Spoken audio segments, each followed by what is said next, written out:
Dear Summoners, the highly anticipated Honor of Kings Asian Wave Season 1 is coming on April 27th. As a brand new esports league, this KAW league will invite 10 teams from Malaysia, Japan, Philippines, and Myanmar to compete for a total of 500,000 yuan in 6 weeks.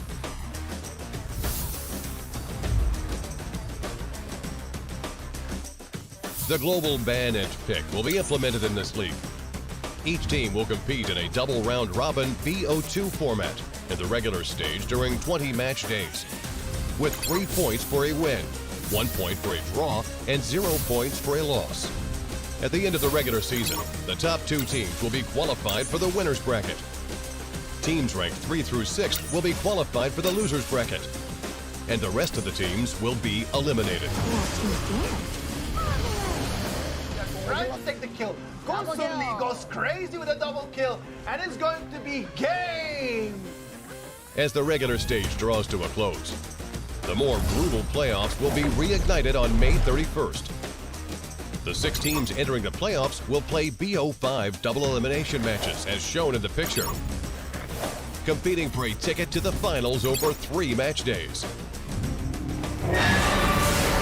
Finally, the much-anticipated finals will be held on June 3rd. The grand final will be a BO7 single elimination match, where the first to win 4 games will be the ultimate champion. In this late spring, who will stand as the champion of the 2023 KAW League Season 1? Looking forward to the birth of the new champion. Welcome back, ladies and gentlemen, to the 2023 Honors of Kings Asia Kings Wave events. I'm your caster for today. I'm Get. Hello guys, I'm your caster for today. I'm Tianying. It's my first time here. I'm really excited. Yay! Welcome, Tingying. And today's gonna be our week 2, day 2, and it's gonna be Happy High Five Day as today. It's a special day for HOK community, you know, where friends and family play together. Yeah, so you better gather around and watch your games together. Yeah, that's a very good memory, very good thing to do. And you know, after watching the videos, like the format for this year, the Honor of Kings Asian Wave, that you can see like double round robin BO2 all the time in the regular season. When it comes to the playoffs, I love double elimination because it means that you have the second chance to face the same team, so you can prepare for more. Exactly. BO2 format, it's been so spectacular so far. You know, the winner of this match, winner of these matches get 3 points. If they go tied, they get 1 point. But if you lose both matches, I'm sorry to say, you have to get 0 points. And that's going to be the, you know, rules for this one throughout the group stages this month as we move on to the qualifiers, the semifinals, and as well to the finals on June 3rd. Yeah, and we have in total 10 teams joining this year's Honor of Kings Asian Waves. We can call it KAW, but in total, that only the top 6 can make to the next level. They can make to the playoffs. So you do better hurry up to gain more points for your team. So if you around, like after all the regular season, you're ranking in number 7 to number 10, I'm so sorry. But this year, KAW, your journey is off. Is finished. So I hope that each team can try their best to gain 3 points in a single BO2 match. Yes, exactly. And these 10 teams are competing. Yeah, sure. Competing over like $500,000 in RMB. So, yo, these teams better bring it. Like, and as you say, our first match coming up is going to be Impunity versus RCG. I mean, Impunity is one of my favorite teams in KAW because I have watched a lot of games, a lot of performances from this team, Impunity, and one of the star player Ashin that we like Get and I are just talking about this. Very interesting and very fun and very characterized players. So Impunity, I think they are very professional in how to design their game. They know what is their strength and what is their weakness after the whole BP. They usually did a good job after the whole BP. Yeah, they learn a lot, from their matches. They're aggressive as always, but after every single match, they go back to the locker rooms, they analyze the match, they review it with their teammates. They communicate. What's the problem? What happened last time? They're doing a good job of communication, and that communication could go a long way. And with that being said, I'm super excited for today's matchup. Yeah, they know deeply around how to play around the composition, but how's RCG? What do you think of RCG on the other hand, they really have tight coordination, like the rotation wise. They're really good at rotations at the right time, like getting the towers, getting the objectives, everything like at a consistent timing. Like the pace, it is perfect. Like RCG has a really steady pace, and it's really hard to throw them off. So I really want to see what Impunity gonna do to throw them off. Oh yeah, that's really cool. So RCG have a really tight schedule about what to do in every single minute, right? And this is my first time joining KAW's casting, but I'm so surprised to see what are the compositions that most team choose. I mean, they're quite similar comparing to the KPL ones. So they're following the trend and they're making their best to form the best compositions in this current meta and this current version. Okay, game one starts. Yes. Let's see the bans. Yes. The bans are, pretty common. We're gonna take out some of the power picks, and we're picking Shamanshi already. Like Impunity, they know they want to end this game early right away. Like with the power picks, taking out my Shinui, taking out Da Chao, picking the Shamanshi, and RCG gonna reply with the combo of Lam and Liu Ban. This is not surprising. I've seen this in KPO matches. Yeah. Like this is a very strong hit toward the backlines from Impunity, but Impunity answers with a Tai Zheng goes to support, meaning that Tai Zheng will give another extra life to the backlines, especially the marksman. This is another way to protect their backliners. I think the BP goes around quite smoothly. We can see that Impunity is trying their best to give the marksman a safer place and safer environment in the late game, and RCG is trying their best to get the great hit into their enemies' backlines. I think they're doing a great job. Exactly. Yeah, both team have some tankiness. Their top laner, is gonna be Xiaoho, maybe versus Liu Ban. But we're still waiting for the Impunity jungler to come out. Maybe it's gonna be Xiaoho then, maybe it's gonna be not. But both teams already got really tankiness on their side. A little bit beefiness, so they don't go down so easily. A little bit of sustain and crowd control. So both teams are looking pretty solid right now. It's gonna be a Sure. It's gonna be a cool match. Yeah. And also Liu Ban choice is a quite swinging character, right? It can be swing to the support and swing back to the top lane. So RCG, they can still try into the side. Where is the place? What will be the role that they wanted to put this Liu in? And right now, Lan will be the main character, main core, right? And Lady Sun, good choice. They're kind of separated, Lady Sun and Tai Zheng, because if you have watched the game in KIC or KPL, we know that Tai Zheng and Lady Sun always stick together. And this is what RCG did great in the very first round of the banning the picks. All right, Gancha and Moya, I like this. I like this too. Maybe Marco Polo, maybe not. I hope they choose Marco Polo because maybe. Wow, Impunity is being really aggressive. I feel like he's gonna have a hard time laning with Marco Polo versus Lady Sun. This is unheard of. So I'm not. I don't know what's going on with Marco Polo here, but he's pretty confident. I mean, the choice of Marco Polo, you're definitely gonna face a lot of challenges when you're doing the phasing and lining up against Lady Sun. But there's one way that Impunity can try to put Marco Polo onto the top and make Xiaohoden goes into the bottom, so that Marco Polo can feel more safer during the laning. But you're losing some of the extra gold in the bottom lane clashes. So let's see how Impunity is trying to decide. But Impunity is very, very strong and aggressive during the mid part of the game. Marco Polo, Monkey, and Sheldon, these three characters added together, they're extremely strong during around 8 minutes to 14 minutes, I can say. So I think they're feeling quite confident. Yeah, this shows confidence when they're Yes. choosing this kind of composition, and we have to see how they farm up during the early game. Yeah, But definitely, team. RCG, They like gotta farm up. Guanyu, Ganjian Moye, yeah. Like RCG's composition, very good in the late game team fights. Yes, I'm just afraid of that Guangyu, in those he's gonna be Mm. hiding in those patch of grass.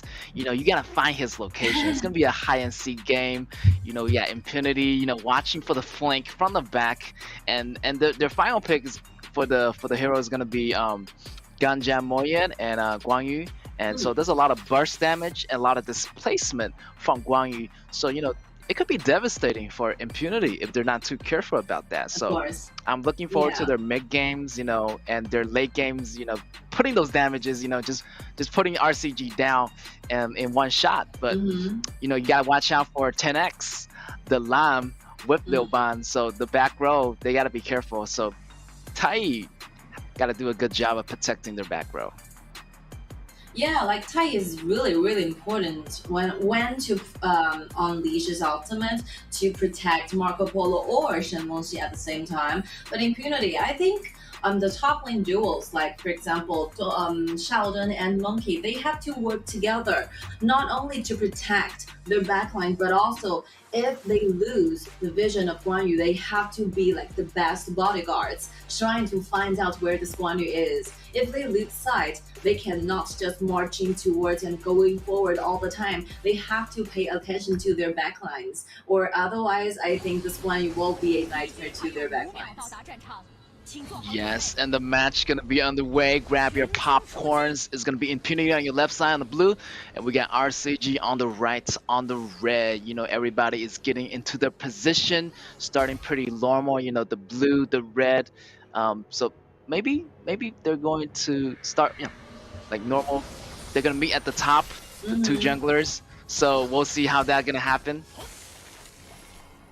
Well, ladies and have already used the flicker. What to dodge? I think if you use a flicker this early, so you have to be extra careful in the next following 2 minutes, right? Because we have to wait for Yes. 120 seconds for the flicker to be reused again. Wow! Wow, Shamashi One is versus fighting 1v2. Wow, and Ganjan take it to extremely low, and so, wow. 1v2 situation, and Shamashi is doing work. Mm.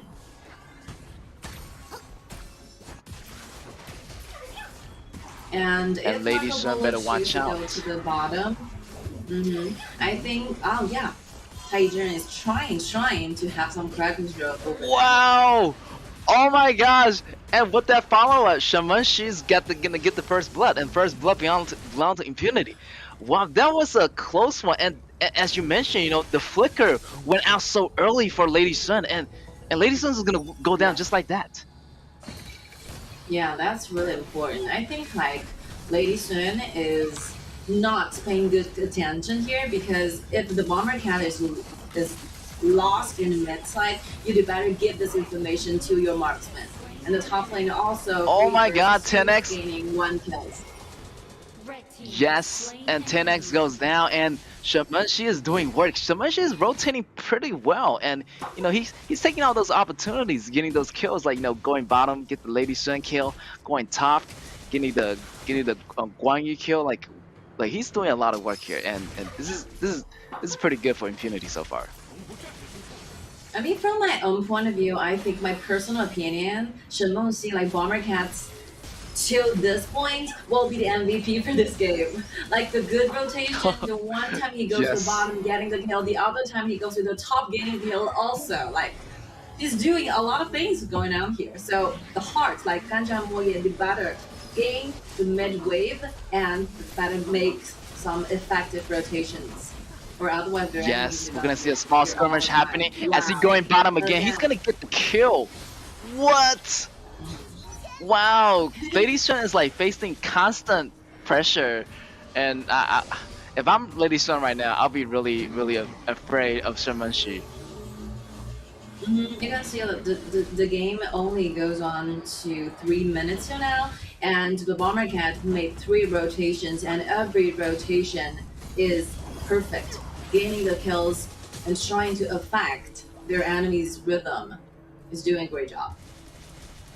Yes, and RCG. I thought RCG would be better than this. They will follow they will not drop into their enemy's tempo. And as that, there's the ultimate from Liu Ban. They're gonna start a fight. Displacement from Guan Yu. Maybe they're gonna get some kills, taking extremely low. Marco Polo. They're gonna take 2 down, and wow, 3 for nothing Trey, and in favor RCG. That's what happens. They apply Yeah, this constant team fight. pressure. Yes, that team fight was, they earn it back. Yeah, you can see that Yuhan, this Liu Ban, is doing a great job when Lady Sun is facing all the time the poking damage, the burst damage from Impunity. He only used the ultimate trying to give like Qingtang a better place to deal damage, protecting Lady Sun at the same time. While we can see Guan Yu make the rotation from the bottom, from the top to the bottom, and the engaging into the team fights, every single ability is better used than before. So they managed to win the team fights, and we can see the gold. They managed to turn a little bit lead into their favor, into their side. I think RCG is Yes.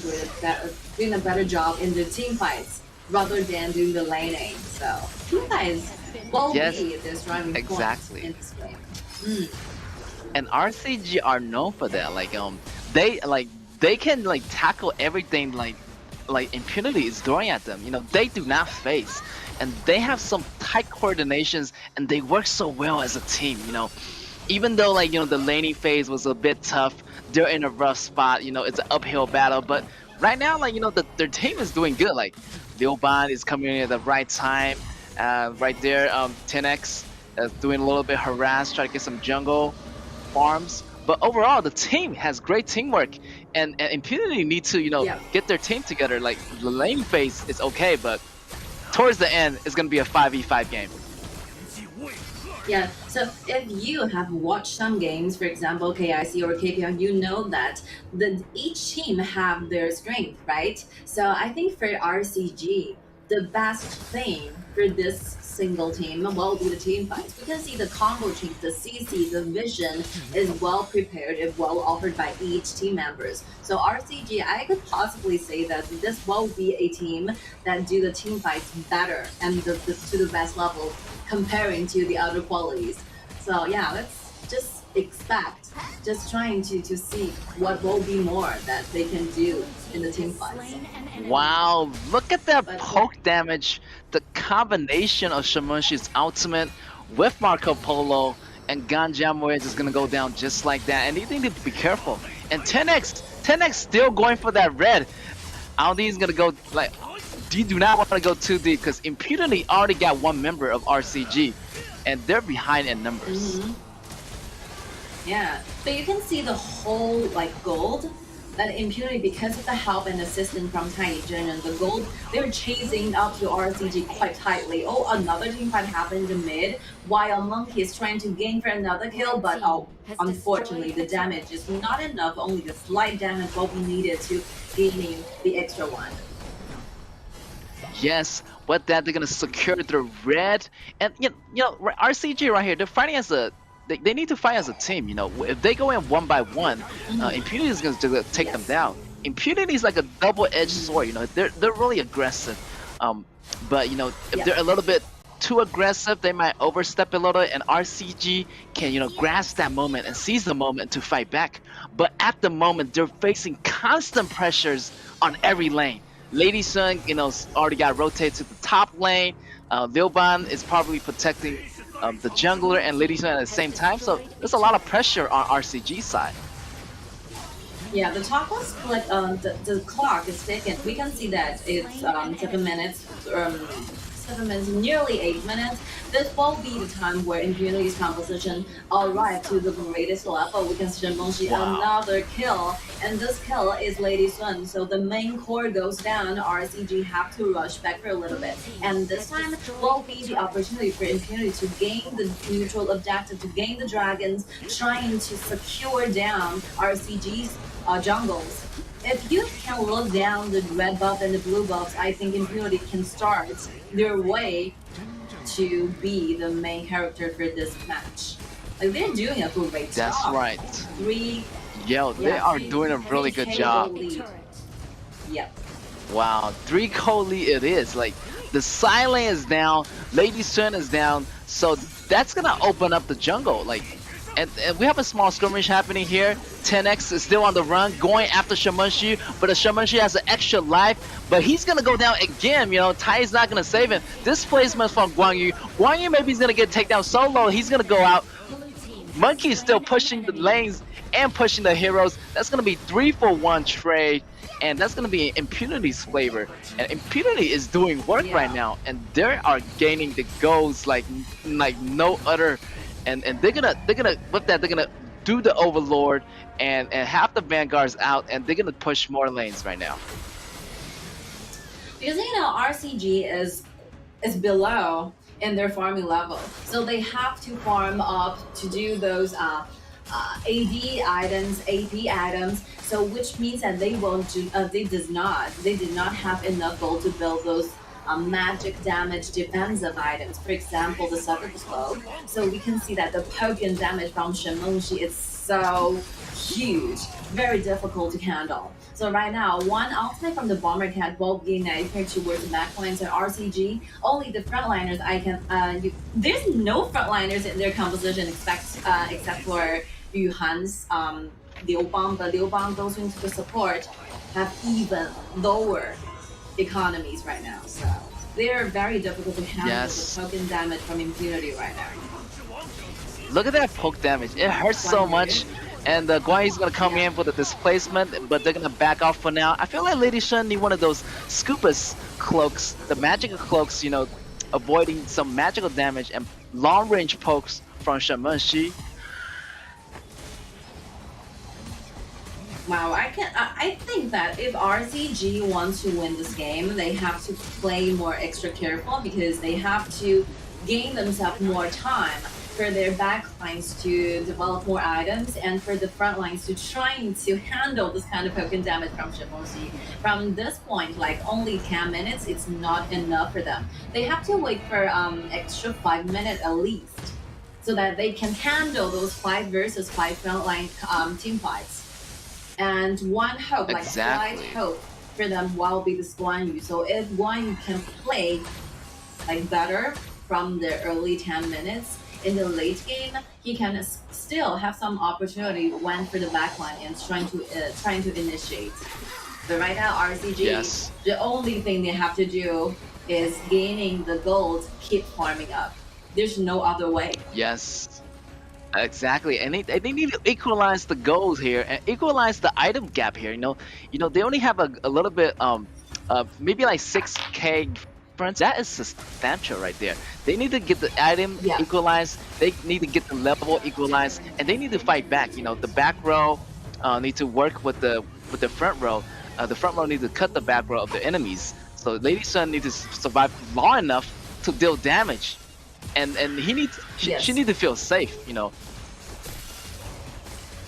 I think Lady Sun have at least have to wait for 4 total items so that she will have enough damage. But we can see the top lane Guanyu was killed by Marco Polo together with Tai Yijin. This duel right now, the bursting damage will be huge, very difficult for Guanyu trying to handle. Poking and damage.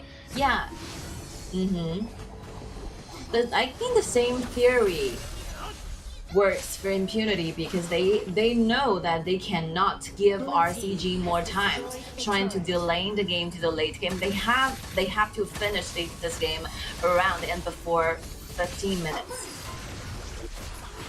Yes, exactly. Impunity trying to seal the deal right now. You know, they're pushing on every lane, you know, applying pressure. They want to get that Shadow Overlord and end the game right away, applying constant pressure. As you mentioned, they don't want to give RCG enough time to make a comeback. Look at that stun from Tai initiation, and one member is going to go down for RCG, and they're still applying pressure. Minions are coming in from the bottom, from the top, from the mid. They're going to take down the high ground towers, so it's going to be a lot of trouble for RCG right now. I feel like RCG needs to do something right now before they're going to have a slow death. Well, that's a dilemma for RCG because there's no damage enough for the 5 versus 5 team fights, but they have no vision. They're facing a lot of things, and they know that Impunity will directly win for this Overlord. I mean, this Shadow Overlord will be one main neutral objective trying to finish this game. Impunity need the Overlord trying to make their lane like a more tankier one. So Impunity, I think, will be arriving at the same time, trying to have this Overlord. That we can see the location from Monkey already went for it. And right now, RCG also know that Impunity will go directly for this Overlord. Let's see what they are doing. What will be their decisions, RCG? I think because RCG right no now, vision, they cannot possibly going to fight for this Overlord. No vision, and you know they don't want to take that risk. Challenge for them.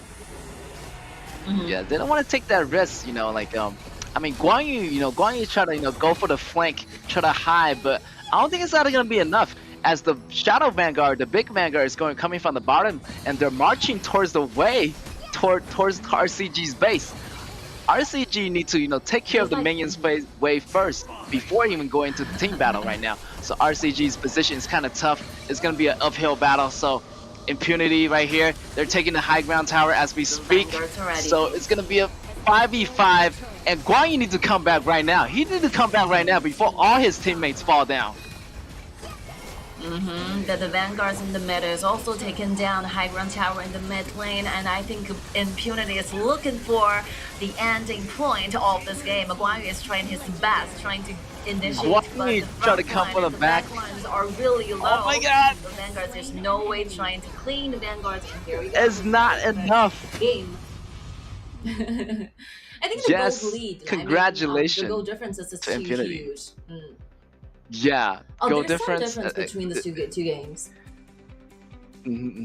Exactly, goal difference is kind of huge, and Guan Yu then came back in time. Like he was like out in the open. He tried to find the best position to flank, but like the item difference, the goal level, like the difference is too substantial. So I mean, nice try, Guan Yu, but unfortunately, no, the victory goes to Impunity. Congratulations to them. Yeah, I think that the gold lead and the gold difference is just like a very high vertical wall to climb for the side of RCG. But they did a great job in the late game trying to gain more items to their backlines, trying to have some vision for Guan Yu to make it to the backline, trying to initiate. But they are looking at a very substantial gaps between the items, between the gold. So there's no way, that basically impossible for them to gaining himself a victory team fights. But I think this will be the result of a very good strategy from their enemies. For example, Impunity. I think from their composition we can see Xiahou, Monkey, Shen Mengxi, Marco Polo, and Tai Zhen at the same time. This composition is extremely strong in the mid game, and they also make good use of the strings. And starting from 8 minutes to 12 minutes, this 4 minutes, I think Impunity is doing a great job. Like farming from 4 total jungles and gaining every single dragons they can possibly have. Even in the early games, like they were being so aggressive, and even though RCG came out swinging. Right? Yeah, the rotation was like crazy, going down, taking the first blood, going up, taking another kill. Like there's some early leads, even though on the bottom lane they messed up a little bit. RCG was able to come back, securing some kills, getting ahead of Impunity, but that went downhill. Shen Mengxi has so much item, and as you say, Shen Mengxi might be the MVP or might be Marco Polo. We'll never know, but great job to Impunity. I think so too. If Yeah, I maybe were maybe to it's Marco give Polo. a MVP for this single match, I would probably gonna be swinging between Shimonshi and Marco Polo because I think from the late game team fights, Marco Polo is doing a great job. The solo kill on the top, and we can see from the last one is Yes. killing every single member from RCG, is killing everywhere using the first ability, using the bullets, trying to chip away the health bar from the RCG frontliners, and also using the ultimate. It's basically like a moving bomb, right? But we can see Exactly. some successful, very good rotation in the early game from Bomber Cat is also one good foundation that builds up the very a lot of Yeah. substantial goal lead in the early game. So Shimongshi and Marco Polo Yes. also like both great choices. They both Wow, set up very a hard lot to of kills decide. with each other. I feel like Shamanshi has actually has more support kills, so Yeah, that point yeah. might add up.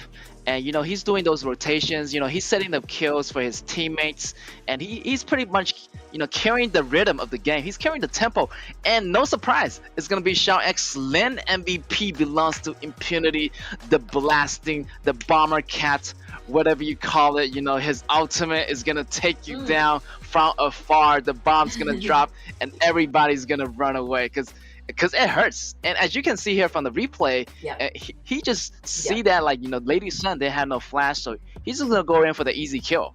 Wow, amazing. And it's like very obvious in this game. We can see that if Shimongshi gets this kind of goal lead, you'd better give yourself, your backliner and your frontliner at the same time some magical damage items. You have to wear those magical cloak. For example, the succubus cloak, trying to shield this kind of damage, or otherwise your HP bars will be always chipping away, always stealing away. Those ultimate Yes. from Shimozu, the cooldown, the CD will be quite short if she has built himself like 2 CD boots, and then so yeah, you cannot Yes. give this kind of opening to Shimoshi. Yes, and Oh, the Shamanshi Chinese like pass got really those fast, items. Yes, super fast, and I thought it would be slow, but it went by pretty fast. And wow, like yeah, exactly. Impunity's part, was doing so well. Shamanshi was carrying the rhythm of the game. His tempo was like perfect, and he got all his items. And Lady Sun, he didn't get that Scupa's cloak out early, so he was taking a lot of damage during the mid games, and he couldn't really come out. Every time he tried to come out, he got ultimate by the bomber cat, and those HPs just go down just like that, and then he got to go back to recover, and that causes the team fights between RCG and Impunity. Like Impunity was being so aggressive, the team fight was just not happening in favors of RCG, so Impunity just took the advantage and just took down the towers one by one. And with that being said, we're gonna go into the BP phase of the match 2. I mean the second match between these two teams, if I were the coach from for RCG, I would highly recommend my teammates trying to give more stress and put more stress to Impunity's midlaners. For example, Xiao X Lin. So we can see that what will be the rotation, will be the threats if you give those freedom, if you give those space to Xiao X Lin. So you'd better hurt a heart, have to give and extend some stress to the mid laners. You better Exactly, gain you the gotta waves put before your constant enemy pressure. did. Yeah, I feel like they need to prioritize Oh, on the I lanes. love Maybe Yixing gonna have that opportunity here, but Impunity Okay. gonna reply with Zhao Jun. So they got both wave clearing I- capability. Yeah. I think speaking to the speed of cleaning the waves between Yixing and Wang Zhaojun, I can say they possibly 50-50, but your entire team have to work together trying to gain better things to RCG to her heart. Yixing is very important in this game. And Charlotte and Zhao Huaizhen together, this is a very traditional top lane duo. We can see Zhao Huaizhen will be one warrior together with Charlotte, giving Charlotte more space and more resources to farm up. And Zhao Huaizhen will not be a very typical jungle core, he rely on less resources comparing to, for example, Lan. Yes. Miyamoto And I feel like Musashi and the Lee counter together. Musashi is gonna be a counter to Charlotte, don't you think? It's gonna lower its HPs and it's gonna be trouble for 10x if if Musashi land the ultimate on Charlotte and Charlotte don't have the passive, don't have the recovery ability to come back from this. I feel like Impunity got the upper pick here for the composition. But you can see that CC, the CCs from Impunity, Lu Bu's ultimate together with Zhao Jun's second ability, and not to mention like Miyamoto Musashi's ultimate, like 3 combo chains are already showing up. So if Wow. like Impunity did a great job into team fights, I think RCG will be quite hard to chew up this kind of pressure. Yes, the pressure is on, and with that being said, maybe they're gonna pick up Marco Polo again. Maybe they didn't do so well in the first game, but you know, they're still confident in Marco Polo, and with that, they're gonna have Janfei as support this time. And with the this is reply, understandable.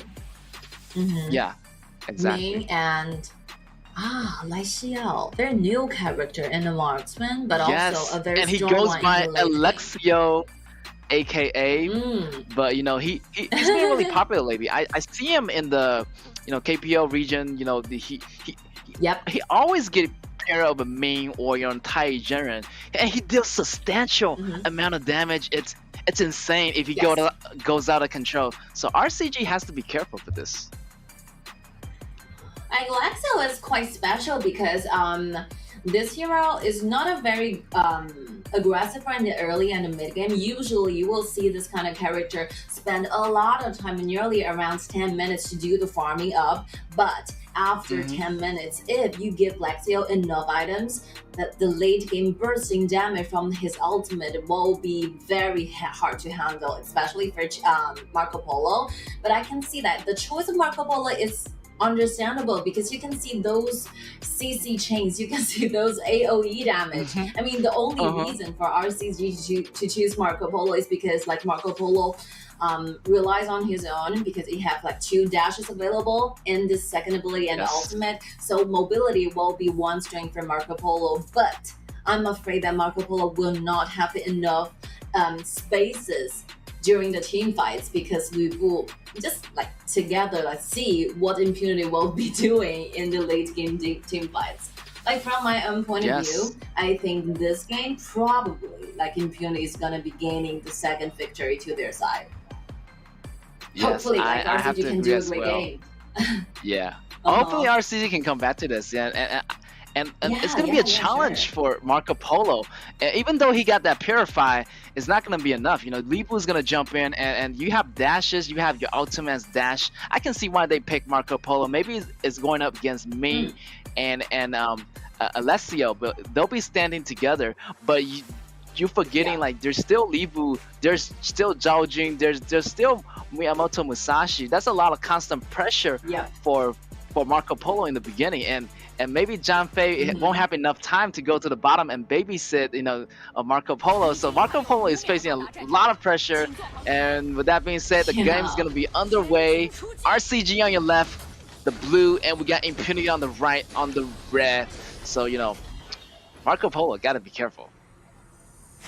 Gotta be careful, like, for this Yixin. But the 5th round, during the laning phase, is also very important because we can see from the last one, and Shao X Lane is doing a great job in the early 3 rotations, right? And right now, Impunity again gaining the mid-wave priority and making rotations already, trying for Zhao Jun getting some vision to the jungles, and Miyamoto Musashi already rejoined the Megumi's men, making sure that Miyamoto Musashi can clean the jungles like in a faster space. I mean, this is really important. Like Impunity is showing a lot of details during the laning, during the jungle farming speed.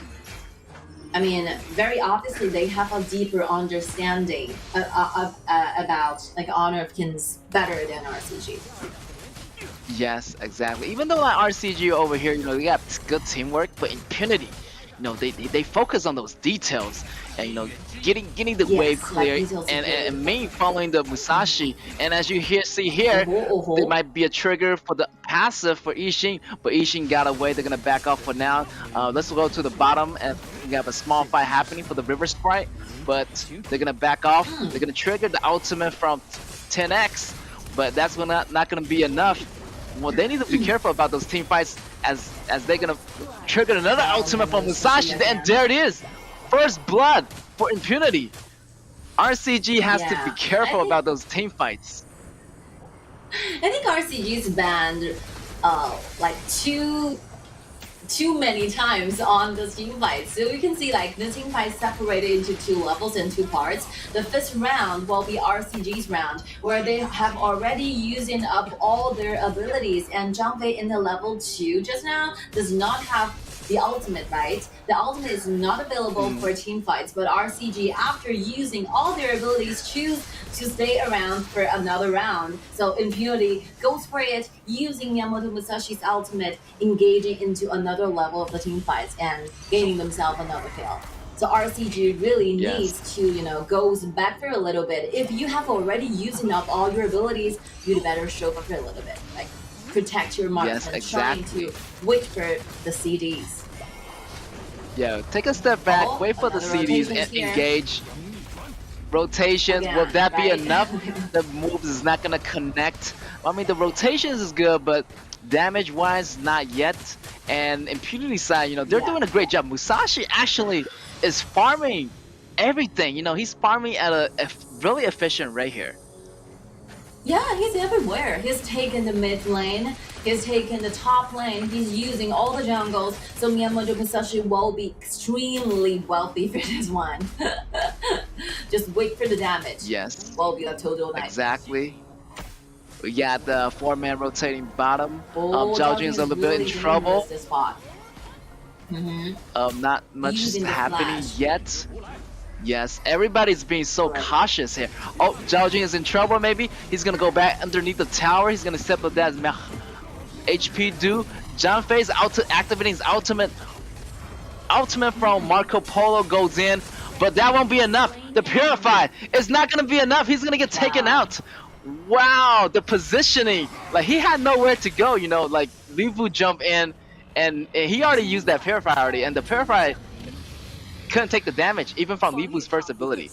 That's true damage. I mean, I think initially RCG has a lot of advantages, right? Because they have already forced out Shell Excellence Flicker, meaning that Zhao Jun will not have an additional dash available. So Impunity have to stand a little bit closer to their towers. So RCG is gaining themselves some advantages during the very first phase from the team fight.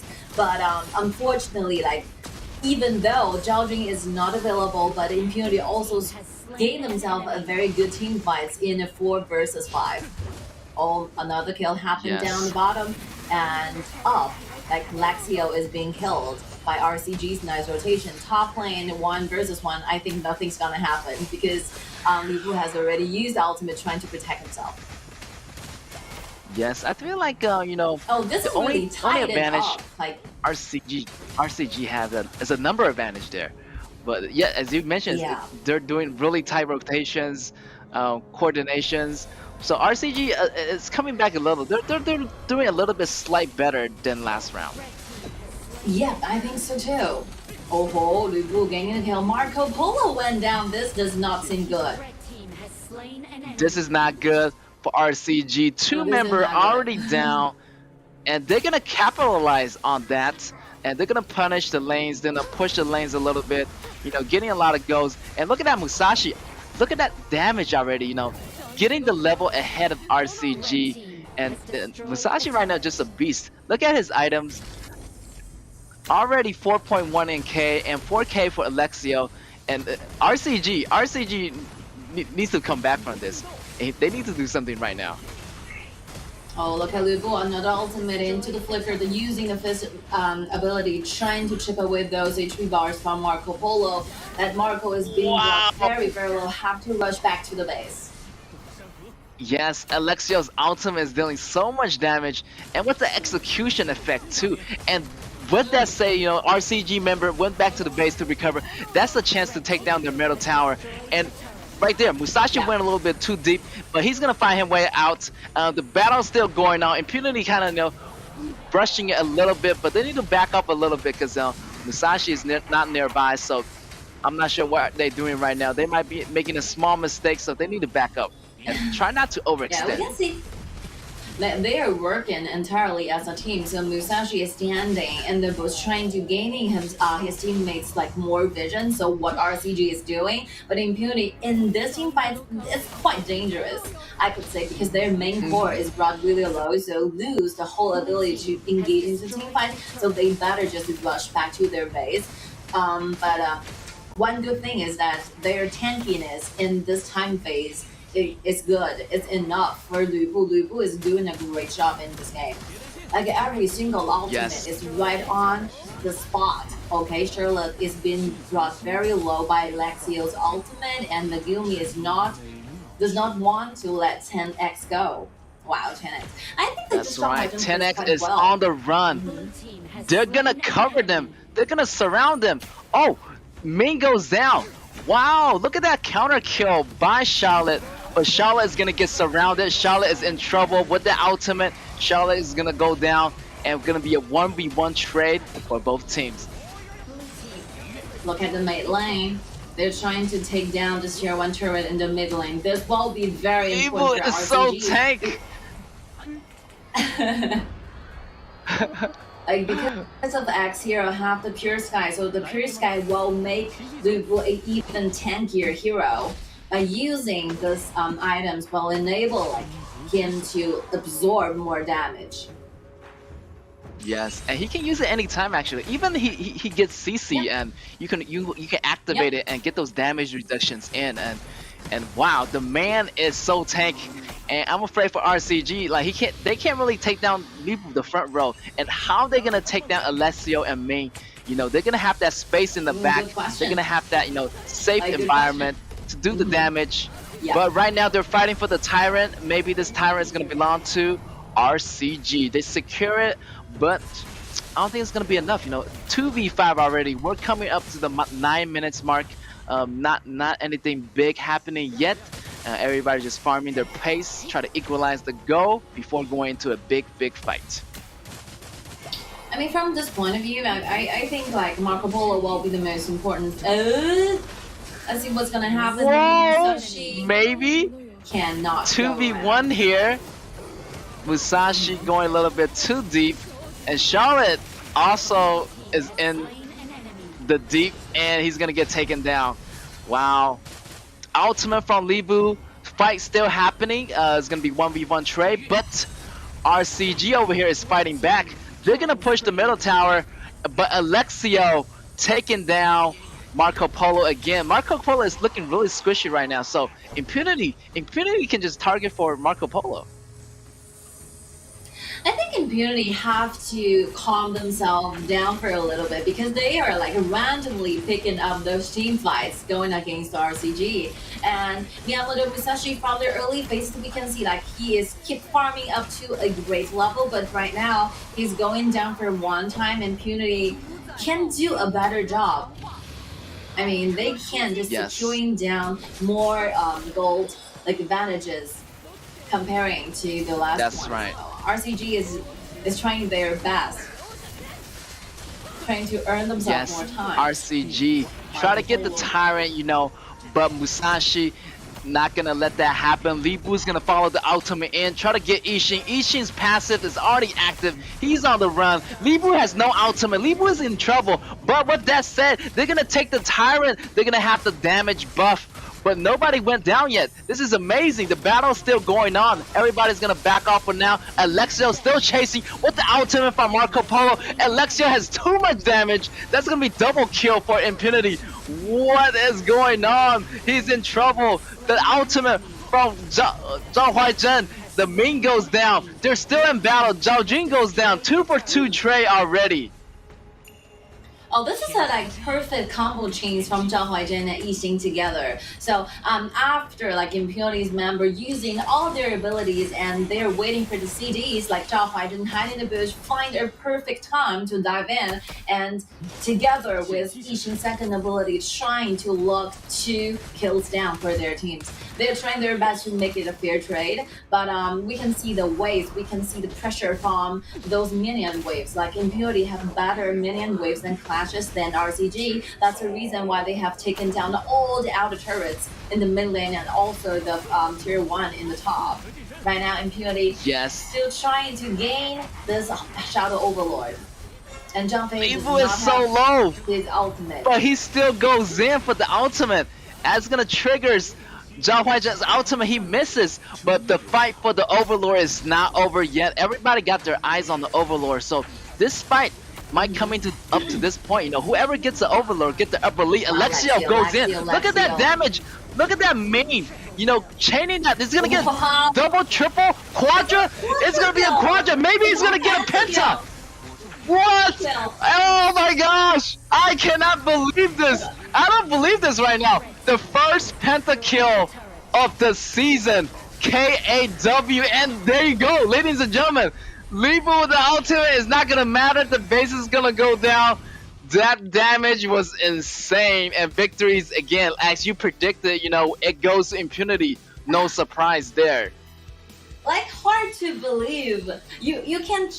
If you tell me that we can see a penta here right now, I would say like Lexio will be the one who gained the pentakill in this game, but you can never like trying to figure out how he did it. Like he was basically standing in the front line. He's standing on Lubu's positions, you know, and gaining the damage. Together with Ming, we can see the damage in the late game from Lexio is just like a moving bomb, explosive damage, adding to every single member from RCG. Wow. Yes, Very he's cool. a moving bomb. Lexio's ability. Flying in the sky, goes everywhere, neglecting so much damage. those bushes and those walls in our map. I mean, it's not surprised, man. I'm not surprised. The man has money in his pockets, man. Like, he has all the items. He is decked out. And with the utility, with the equipment, like, me is like an extra equipment, you know, extra item. Not to speak, you know. And he's going to have that damage. Yeah. He's going to have those ultimates. And, you know, when he's standing still, his passive dealt super long range damage. And as you say, you know, he was in Libu's position. That position was good, and he was able to get the damage out on those RCG members, and the move just connected. He was in the zone, and wow, like that damage is just go completely insane. And RCG didn't see that coming, and they were just getting taken out, demolished, and the base just get obliterated. And wow, big ups to Impunity. Like ferocious gaming from Impunity. They know what they should be doing during every single phase of the game. Early game, they're doing their laning carefully, trying to give Lexio like more vision, more protection, trying to give himself as much resources he can possibly have. And in the late game, once this player is so confident with his damage, he can fly in the sky, goes into everywhere, every single member from enemy will be his target. That's so cool. Like they work together as a team. We can see the unity of the team and how they execute in every single phase of the game. Very good ones. And this composition is really good. Very solid in the front line. We can see Lubu and Miyamoto Musashi together is offering Lexio and Xiaojing together a good environment to deal the damage, and Min working as an extra item for Lexio also did a good job. Yes, and exactly. And you can see like both, you know, frontliner Libu and Musashi, both got pure skies, so they're pretty tank. And also, you know, as you mentioned, it creates a super safety environment for Alexia to deal those damage. Alexia was like, you know, chilling in the back, really comfortable. Look at that, 11 kills, 11k in gold. Like the man is on fire right now. Like wow, like and the pentakill. It's crazy. Like I don't believe this is happening. Like like RCG giving the pentakill to Alexio to Impunity, and my guess, no doubt, the MVP goes to Up, You mean the ADC MVP? Yeah, from of Impunity. course. Of course. Of course. The Wow. the Like pentakill wow. happened today. Hey, lucky me. Wow, that is crazy. Wow, it's been a blast. Wow. I know, like, they got, Impunity got a little bit overconfident, towards the mid game, but, it was okay. Small mistake, it's okay. It didn't really, matter. They still have the goal advantage, Look at that goal scale. It kind of fluctuated a little bit, but Impunity still sealed the deal. Alexio just too great. Like, he just too comfortable with this game. RCG couldn't get to him in time. Yeah, I think Impunity went too excited during their mid phase, but at the end, when they have like a clear side of the items of Lexio, they just know that we should engage in the team and we're trying to initiate. And because Lexio is so well farmed, any method they can use any way to try to win in the team fights. Exactly. Wow. Total damage MVP goes to Up. 100. Not surprised. 3K. What? Almost Oh, he 50% takes of the whole team. 50%. Yeah. Well, that's outrageous. Wow, This kind of data. This is a record-breaking moment here, maybe for this season. And look at that, like the Yeah. early game, first blood. Alexio's is farming so well. And even though Musashi, Melto Musashi get a little bit overconfident, it's okay. You still have the ADC to back you up. And we're gonna go to the replays and how he does that pentakill. Like, what is happening? Like, I have to see that again. Goes right forward, there. making sure that RCG has no Wow. abilities available. Wow. He And just up in the air. He's he's like flying like a butterfly, sting like a bee. Like he just like up in the air, firing those cannons, and Libu just providing that tankiness for them. Congratulations, Wow, Infinity! so Wow, that much. was a wow. Total win, right? Like total victory. Yes. Not only gaining 3 Yes. points back, but also gaining a pentakill to their marksman player. Oh my god. Like they are getting themselves as much as possible. Wow, that's gonna put them in the first rank right now. Like 3 points for Impunity. Both matches. Wow, like for the first match, I already knew that Impunity was doing so well, and they're gonna do it again the second game, and that's what happens. RCG, unfortunately, they did a better job second game, but not quite. Yeah, sure. So But yeah, we I got think more- RCG needs some time to revive because they have like match 3 going on after match 2. So spend some time, calm yourself down a little bit, and trying to figure out what can be can be done better than before. So they still have one more chance in today's matchups. Then let's see how they perform in the match 3. So before match 2, let's take a short break. All right, we'll be right back.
Welcome back, ladies and gentlemen, to the 2023 KAW. We got the match 2 action pack getting ready for you today. Is going to be MAH versus Alpha D. And I know last match was pretty intense, and I just want to see, the next match, what they got in store for us. The composition is like very anticipated, and you can see like the first time casting these two teams, right? MAH and Alpha D. So if you have to pick like one word to describe this team, what will be the word you choose? Like for MAH, for example. MAH, they've been like, they've been a lot of up and downs, and because they lost in the first game, in the first day, yeah, fluctuation. But they're really, I think they're like a dark horse. They bounce back. They've been bouncing back quite nicely. They lost the first game, but again they lost to Scars, yesterday. But they learned a lot. They learned really fast because this team was, back then, they play in the WCG against some of the Chinese team back in 2019. All right. So they're adapting to this new patch. So they learn pretty fast.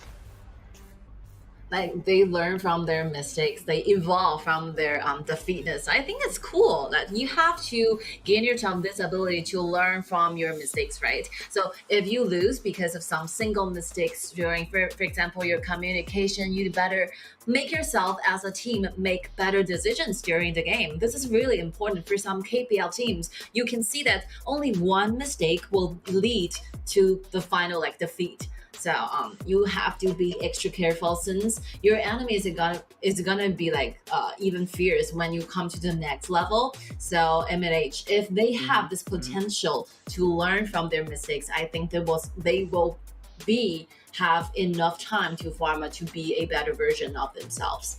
So how about Alpha D? Definitely. Alpha D Esports. Alpha D, on the other hand, is a pretty new team. I haven't seen them at all. This is the first time I've seen them in this KAW season. They haven't, unfortunately to say, they haven't won a single game so far. It's been an uphill battle for them. They've been going up against top teams from different regions. They haven't got the essential vibe of the games yet. I mean, they learn, they gotten better, but their progress is a little bit slow, and their hero pool is not that deep. So they're using the same heroes they play in the same couple matches, and they're not really going with the meta picks. Yeah, they're picking the heroes like really uncommon, like Xiao Chao and like maybe Zhao Yun jungler. So like they're really creative. I will give them that, but they're still learning. They're still getting into the vibes of this MOBA, HOK. But yeah, so far so good. In every single game, they see repeated patterns from their enemies, so they learn that. They're a little bit, slower, but they're pretty good. They're pretty good also. Yeah, I think they're kind of new to the league. Every single member have this kind of pace. Even for the final glory winner, for the champion in KPL, they also have the starting point of their journey, maybe dated back to 5 years ago, 6 years ago. But like at that time, they're also the new member joining the league as well. So Alpha D, I think, just continue your journey, trying to fight back and behave yourself, perform your best version onto the map, and learn a lot of things. This will be one of the advantage for them, because not all the MOBA players, not all the honor of kins like teams have this kind of opportunity to join the league, trying to face those very good fights and learn from their enemies. I think this will be a great chance for Alpha D to learn more, to develop more, to be a better team as a unit. So here we go, the very first match between MNH and Alpha D. Very first match, and the blue side will be MNH, and Alpha D will on the red side. So the red side will have some opportunity to counter pick, to choose a composition they will feel like more comfortable fighting against MA composition. So they are choosing Sun Bin and Xiahou together. Oh, very nice pick. Very meta Nice pick. combo. Like T0 composition. Very. Wow, like I'm seeing these picks, getting over and over. Shemenshi, the power picks, Musashi and Libu again. That combo is crazy right now. And yeah, you gotta start somewhere. Alpha D, is doing good, and they might be their first time in the league, but they are learning pretty well. They're gonna go with those meta picks, the combo, Shenbin and Xiahou combo, and on the other side, they're gonna reply with the Musashi. Maybe not Libu. They're gonna go with Shangyi as a top laner. I think the Sun Bin pick is like perfect because like phasing the poke and damage from Shen Mengxi all the time we can see from the very first game in the next one. Oh no, the early one, right? The first game, the first match. Like the poke and damage needs to be countered back by Sun Bin's second ability. We all know like from the second ability from Sun Bin, not also gaining your all members the speeding up, but also like give you more how to say this, like he can give you those HP recovery by using the second ability. So yeah. this will be a second good ability strategy of countering Shen back Bin to the poke kind of damage compensate. from It compensates for the damage. Yes. Like if you compensate for the damage, it's kind of like Shen Bin is like a time mage. His second ability Yeah. kind of turn back time. Turn the time into the past, so your damage is not really taken at all. So he compensates for those damages, and he brings your HP. It's almost like turning back time, bringing your HP back in time. like a time mastery, like time mastery. Yeah, like a time what's machine. that? The hero from the Marvel movie plays with the time. Doctor Strange, right? Reverse Doctor time Strange. to the past. Yes. Yep. Yes, you reverse the time to the past as if it never happened. Your damage, your poke, it never happened. My HP Yes. was lost, but I bring it back now. And with that said, maybe they're gonna pick Injun as a mage. Injun is Something also with a good long pick. pokes. Also a good pick. Yes, exactly. And they're gonna lock it in. They're gonna lock it in. And that's, I feel like the composition is pretty solid so far for Alpha D. Very good compositions. They make good use of the side being red, so they counter back M&H compositions, and Injun with a longer range of the damaging range, like the ultimate from Injun is even longer than Shen Mengxi's ultimate. So very good pick. Yes. And, yes. And with that, they're gonna M&H, reply with Su Lin. Yes, Lady Sun. Excellent support. I love this support actually. He is the man. Like he has 2 lives. Like nobody can take him down, and he's such an aggressive support.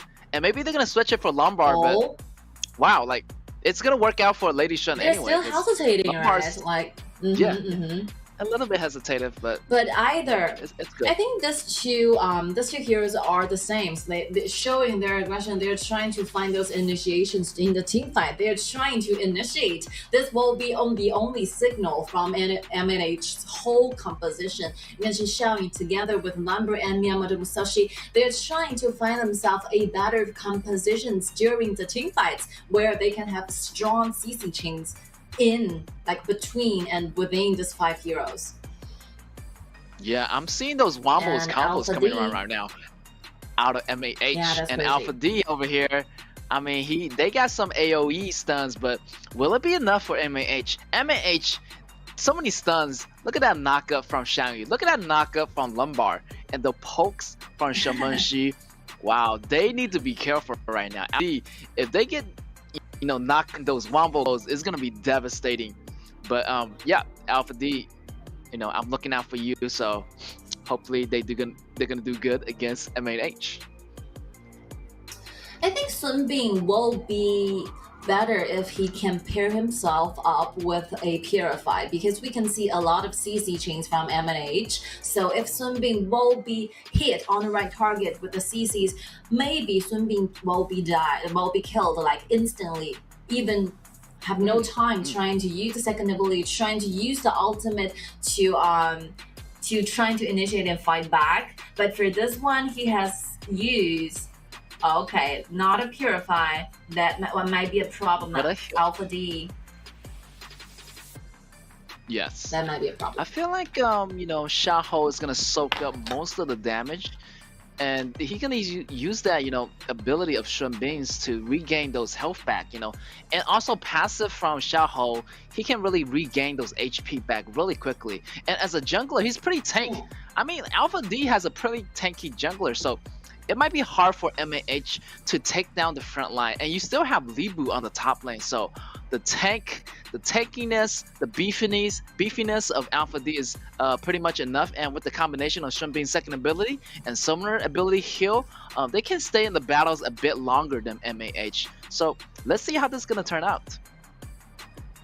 I think like put Xiaodan into the jungle is very new. This is a very new strategy even in KPL, but a very powerful one because Xiaodan will be extremely aggressive in the early game and taking down the jungles. The speed of cleaning the jungle is quite fast. So if you put like Xiaodan in the jungle, you can see that this hero can deal a lot of damage while gaining himself a very tanky body. So this will be the reason why Alpha D choose to put Xiaodan in the jungle, and let's see whether like Alpha D can make good use of the early tankiness and aggression from their composition. I mean, how they use it will be essential. The execution of the strategy will be like more important than the BP. Yeah, Xiaodan's jungle is pretty new, and I saw it. I saw it in the KPLs, and they use it recently, so it's pretty new. And as you say, the fight is gonna start happening right away. Miki getting taken extremely low. He has to go back, and we're gonna see those early rotation from MAH right about now. Also, like a good play from Shimonshi using the second ability, trying to stun two members, making Alpha D have to go back and even use the flash. So, very good early game advantages are shown from MAH. Wow, Shenbing is in a little bit of pickle here. Wow, and the flash is has already been forced out, so it might be the advantage is gonna be on MAH side. They gotta have the priority, and look at that, already first blood on Shimonshi. This character is on fire right now. Everybody's picking this character, and no doubt, MAH got the upper hand. Something is losing from Alpha D's. Only by like looking and casting this game for 2 minutes, we can see that the communication strongly needed to be evolved, because if you have lost your side in the mid, for example, you have to tell your members like the farmer cat is losing. You have to be extra careful doing the laning in the bottom. So you have to give your information to your teammates, making sure that the division will be important. Yes, the vision is so important in this game. I can't stress enough. If one character is out of sight, you know that he's missing an action, and you need to communicate that action to your members, so your members know what's coming. There might be a guy popping the grass just like that right now. DNJ is in trouble. Look at that damage from the bomber cat, the blasting cat, those kitty bombs. Gonna take down DNJ again, and right now they're behind and go, and they're gonna go into a small snowball effect for MAH. Wow, Alpha D right here, they need to do a little bit better on the communication. I mean, frankly speaking, if MAH keep doing this kind of strategy, making towards the bottom, towards the side, making the rotations, and Alpha D has not like enough communication to prepare for this, like the snowballing will be really quickly, even like faster than they can possibly be prepared. So Alpha D is facing quite a big challenge here. Challenge D, and it's gonna make it easier for MAH for those tower dives. And if they're gonna get those snowballing and they get those goals, and this is gonna crush Alpha D under its torrent. So they need to come back somehow. They need to guard their resources. Okay, Engine's right here. MAH choose to retreat back for a little bit, since Engine's does AoE damage. It's quite huge. Yeah, and Alpha D are taken solo. Really Wow, here it is again. Shamanshi with the damage. Libu jumping in, but it's not gonna be enough. The damage is not gonna connect, and they're gonna just take one, and they're just gonna run away. Just gonna back off for man. Don't want to overcommit as the Musashi is in their jungle right now, taking some damage, exchanging some blows, but Libu is gonna go back to his lane, but he's getting taken extremely low. He has to go back, and with that being said, the bottom tower is gonna get taken out. MAH 4v0. They already got the upper hands right now. I'm feeling worried for Alpha D. A lot of worries are coming here because, like, we can see we spend a lot of time, talking about communication, talking about rotation from MNH, but we are neglecting one point. Like, this Miyamoto Musashi is farming up like an animal. Like 1 versus 2, there's no problem of doing this. And he can also take up another kill, I think, hide in the bush, losing the Wow, look at that. Kill over to Miyamoto Musashi. Good play. Double kill. Look at that clutch kill. He's waiting in the grass for his CDs, and Libu just went down just like that. While MAH is doing his thing. Yes, exactly. Look at that go advantage. This is what you can do when you have enough items and enough gold. This is what MOBA game is. The main thing you have to do is become the richest person on side. So if you become the richest person among the 10 players, you can possibly do everything. The gold lead is so important. Yes. He almost like a double comparing to Xiaoholden.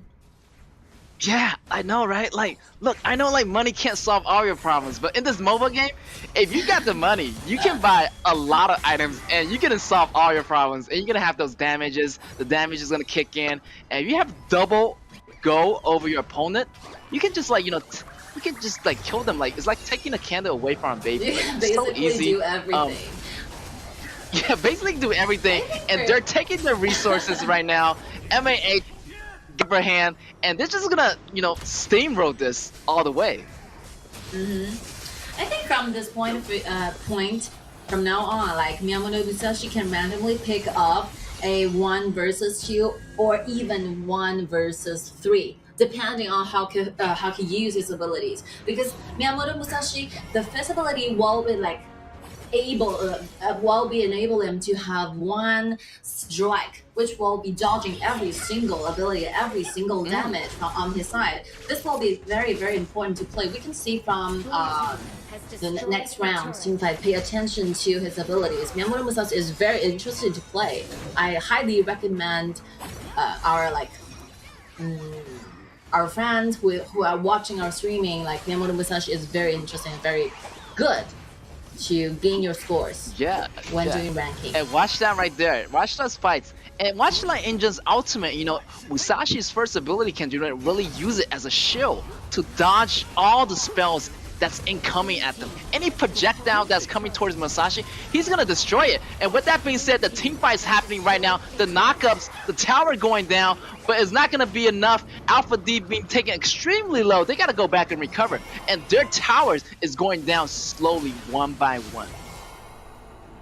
This is really insane that you have your tier 1 tower in the mid, but you're losing your high ground tower in the bottom lane. This seldom happens because, like, this is really insane. But from now on, by using the ultimate from the Bomber Cat, will enable MAH to have a lot of chances to take down the mid, tier 1, tier 2, or even high ground tower in the mid lane.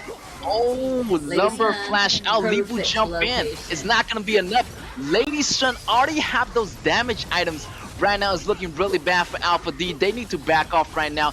They need to get into less team fight. They need to defend. They need to turtle for now as Musashi just chip away their towers one by one. They're gonna seal in the deals. High ground tower already gone for the bottom. The top is gonna go down pretty soon. Wow, this is an uphill battle. Alpha D is facing the constant pressure. They're feeling the heat right now. I don't know how long they're gonna survive this. Yeah, nearly 3 minutes. I think MNH will not be giving them enough time. Giving you those resources, giving you those clashes. Because you're losing the high ground tower means that the next wave will be super soldiers. And super soldier will have like tankier body, more HP bars, and yeah, meaning that Alpha D will have themselves like they have to give in up those damage to kill the wave, to clean the wave. Very hard to do this. And yeah, I Yes. think this game will be finished around 12 minutes, probably, because Yes. MNH is 12 like minutes, obviously waiting 11 for minutes, the 12 dragons minutes. to spawn. Yeah, yeah. Look at that, And like 10 those minutes will minions. be the Look at that timer. map control. Yeah. And that map control is all blue. Like all the minions are rushing towards the red base right now. Red base tower are going down one by one. They're so tankiness, and with the damage from Musashi, he can take down 1 or 2 people. Look at that top tower already going down. One guy rushing in, Xiao Dun with the ultimate from Libu, but it's not gonna be enough. No damage, but Lady Sun get taken down with the flash first ability from Libu. Wow, right now they got a little bit of combat, but that won't be enough. Yeah, I would say honestly, and just Lumber went too far, overcommitted. Like he using the ultimate trying to initiate, but the distance is quite long, so the backliner cannot just simply follow up. And we can see that Lu Bu's ultimate successfully like to target where Lady Sun is standing. So even Lady Sun have to purify does not have enough time to go into some place safe. So as a result, Alpha D won the team fight like 0-1 straight, but they still need like more team fights like this to happen for them to try to fight Yes. back to win this game. They need to Huge- connect the huge dots. deficit. Yes, 10 minutes already. Overlord is out. It's going to be the Shadow Overlord, and they're going to put that Super Overlord in the mid. I feel like MAH try to seal the deal right here. They're going to make a way for a final push. I don't know Alpha D is going to survive this final push. As both of their high ground tower already gone, Super Minion is going to be pop up on both sides of the map. So right now it's going to be really tough, and MAH is grabbing the upper hand, and they are hungry right now. Okay, does not have enough ability to tank and to shoulder and absorb this kind of damage. Wow, look at that Let's get to the damage. backline. Double kill. It's gonna be a triple kill for Musashi, Completely and destroyed, yes, eliminated. and it's gonna be GG. You already know, MAH. They came in. They know how to do business.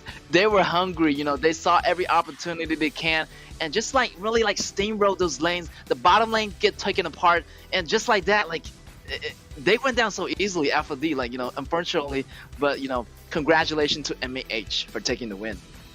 Yeah, I think the difference between the two teams obviously is quite kind of big. Even though I think MNH is giving themselves a composition which will be even harder to play to win, but they managed to do this. We can see Miyamoto Musashi, they have performed a very good like 1-4 formation where you can see that Lumber together with Xiangyu, Shimengxi, and Lady Sun together, they're making those rotations, trying to enforcing their aggression the lower part of the map, and that rotation is really good so that they're offering their opponents enough time to respond to their rotations. So the early game strategies are well executed, and the farming up from Miyamoto is really, really good. So we can see that he's basically destroying every single member from their opponent. Then Miyamoto diving in point in the last team fights. So good job, MNH. Yeah, And MNH for definitely, Alpha D, you know, I think, take it away. Yeah. Yeah, like Alpha it's D, good. good Like Alpha choice D, you know, to the compositions. But they need to work even harder to trying to know, to gain themselves like a deeper understanding and comprehension to what they should be doing if they have a position. So you have to know what to do if you have these 5 heroes in your team, right? Exactly. I like Alpha D, you know, like they have a good composition, but you know, composition do wins fights, but it's really up to the players too, you know. Composition wins 50% of the fight, but it's up to the players. And at the end of the day, you have to communicate with your players. And that top kill, look at that Musashi farms, that clutch double kill, you know. Alpha D had no way to come back. They need to do better in communication, you know, do those early early rotations pretty well because they're getting invaded pretty early by Shamanshi. And as you mentioned, from the rotations from Lady Shen and Lombard, they were just working as a team, and Alpha D just couldn't comprehend. And those kills taken away from MAH, they translated into like those towers and translate into more objective getting taken away and denying those resources from Alpha D. So great job to MAH. I feel like they learned a lot. They're like a dark horse, as I say, in this KAW match. I think for me, Alpha D is like you are giving yourself a Ferrari, but you does not have a driver license. So you have paired yourself up with a quite good composition, but you have to know well how to use it, right? So very simple one is that when you're doing a 2 versus 2 in the mid lane, you would better find yourself some way to gain the wave priority. Every single rotation is well done by MNH. It's because they have gained the mid wave priority, right? Once you have cleaned the wave, you gain yourself the opportunity to go up, to go down according to your decision. So you have to figure out some kind of way to gain this mid wave priority. This is the most important thing to do in the early game. So every single time we see this being picked out and performed perfectly, it's because of this reason. So yeah, just trying to exactly make good use of it. So, like Ying Zhen using the visibility will be gaining the waves quite fast. You know, it's not a losing going against Shimongxi. It's a 50-50.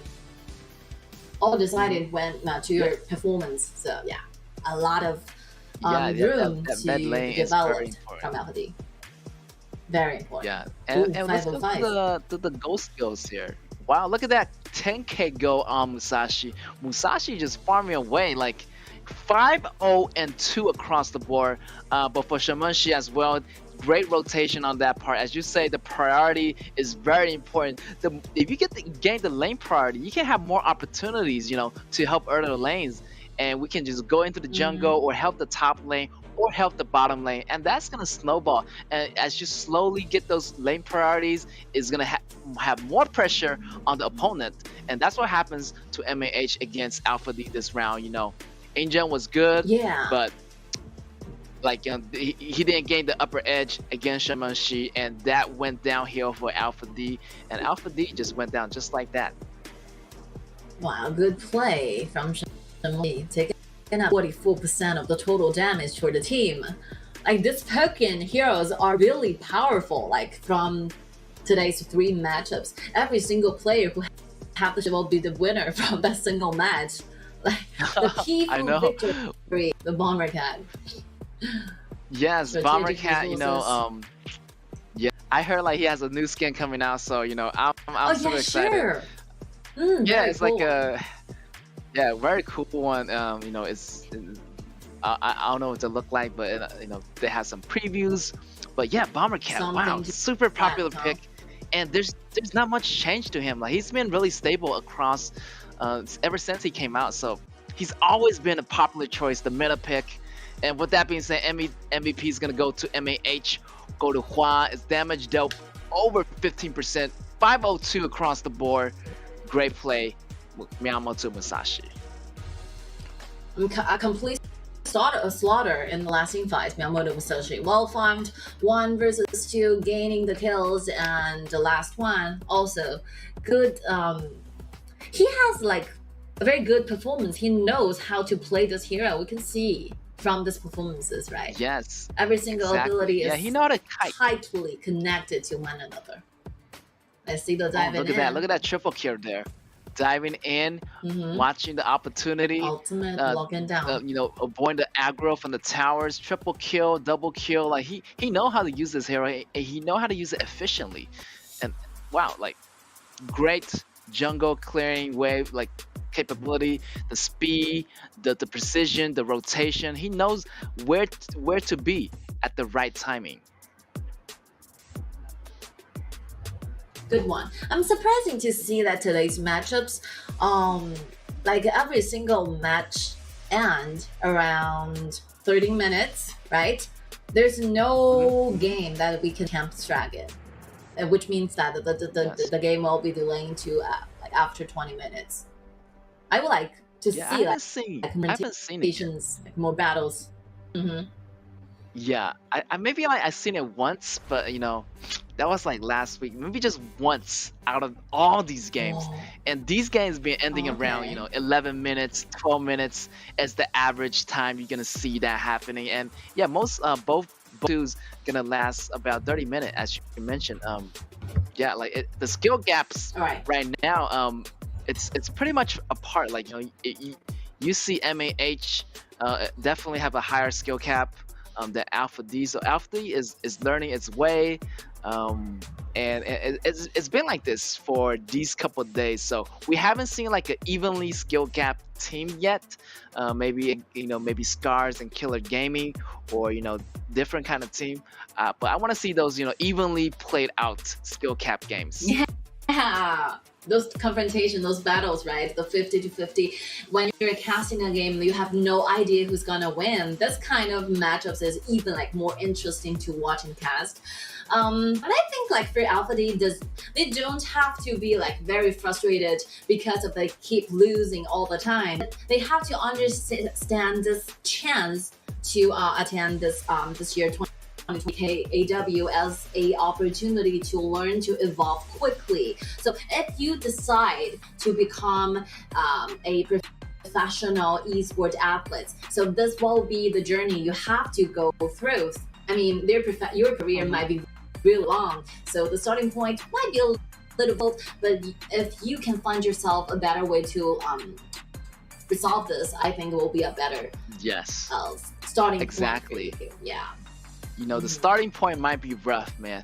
Like, I can show you the door, but you got to be the one to walk through it. And Alpha D, they're learning its way. They're young. They're talented, but it's a long way. It's a long journey. The climb is tough. There's a lot of obstacles.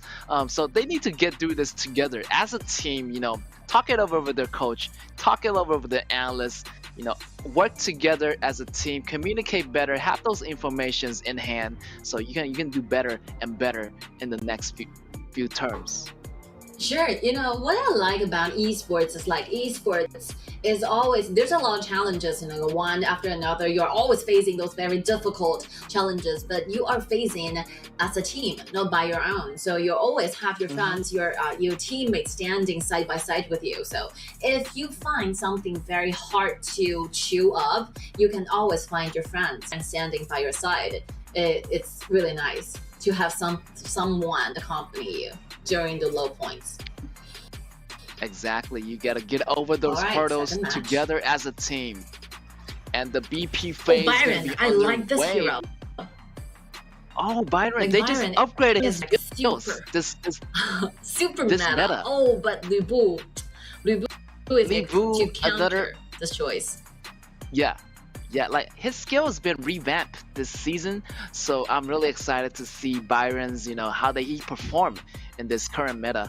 And with that being said, they're gonna have Zhaojun and Kai putting it out on the table. MAH gonna reply with Yixing and maybe someone else like an ADC or support. Kai and a soldier, perfect combo. They have watched a lot of KPL games, I would say. This is a very newly developed compositions in KPL.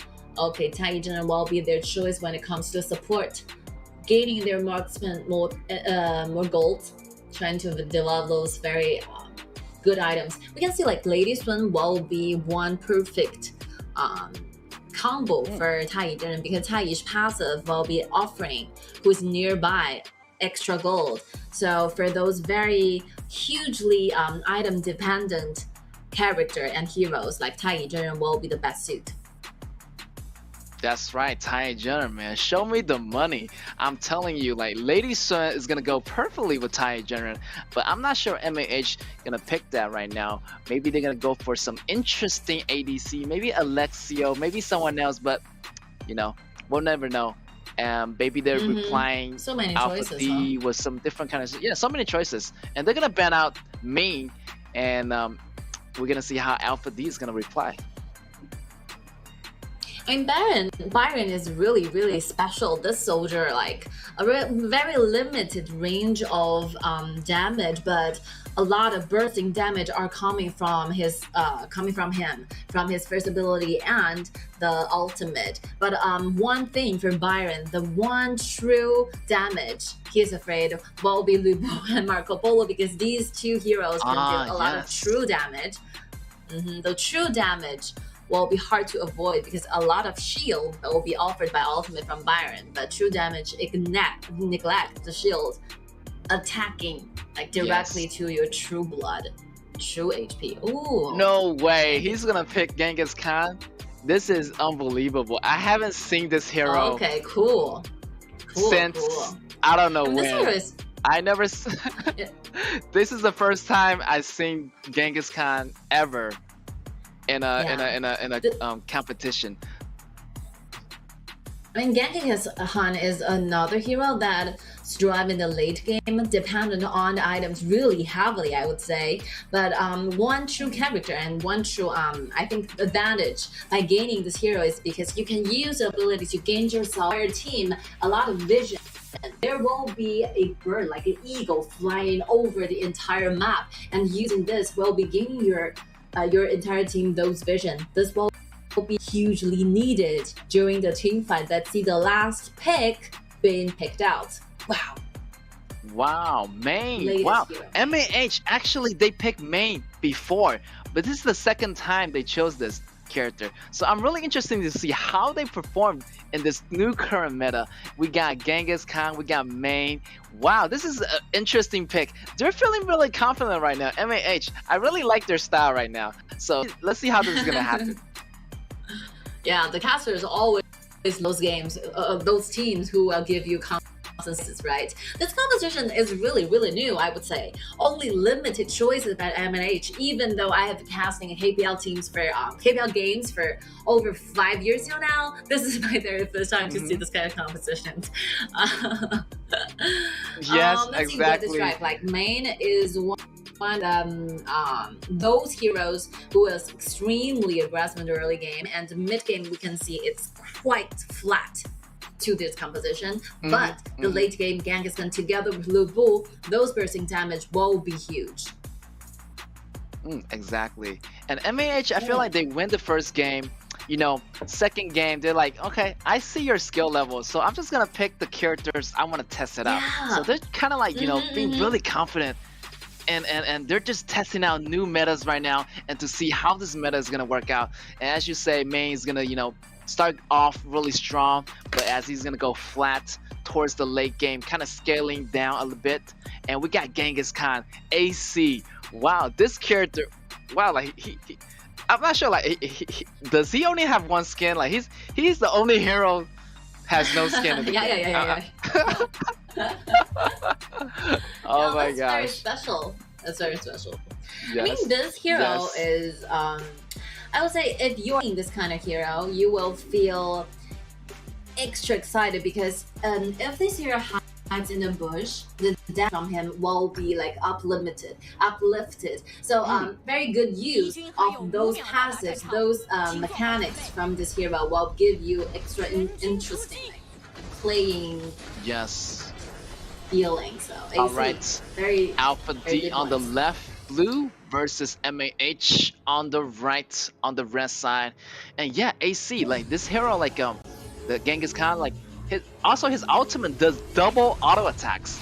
If not mistaken, like that's a lot of attacks within a couple of seconds. And after he get those items, it's gonna be like really devastating to have those attacks, like those arrows putting on you at every second.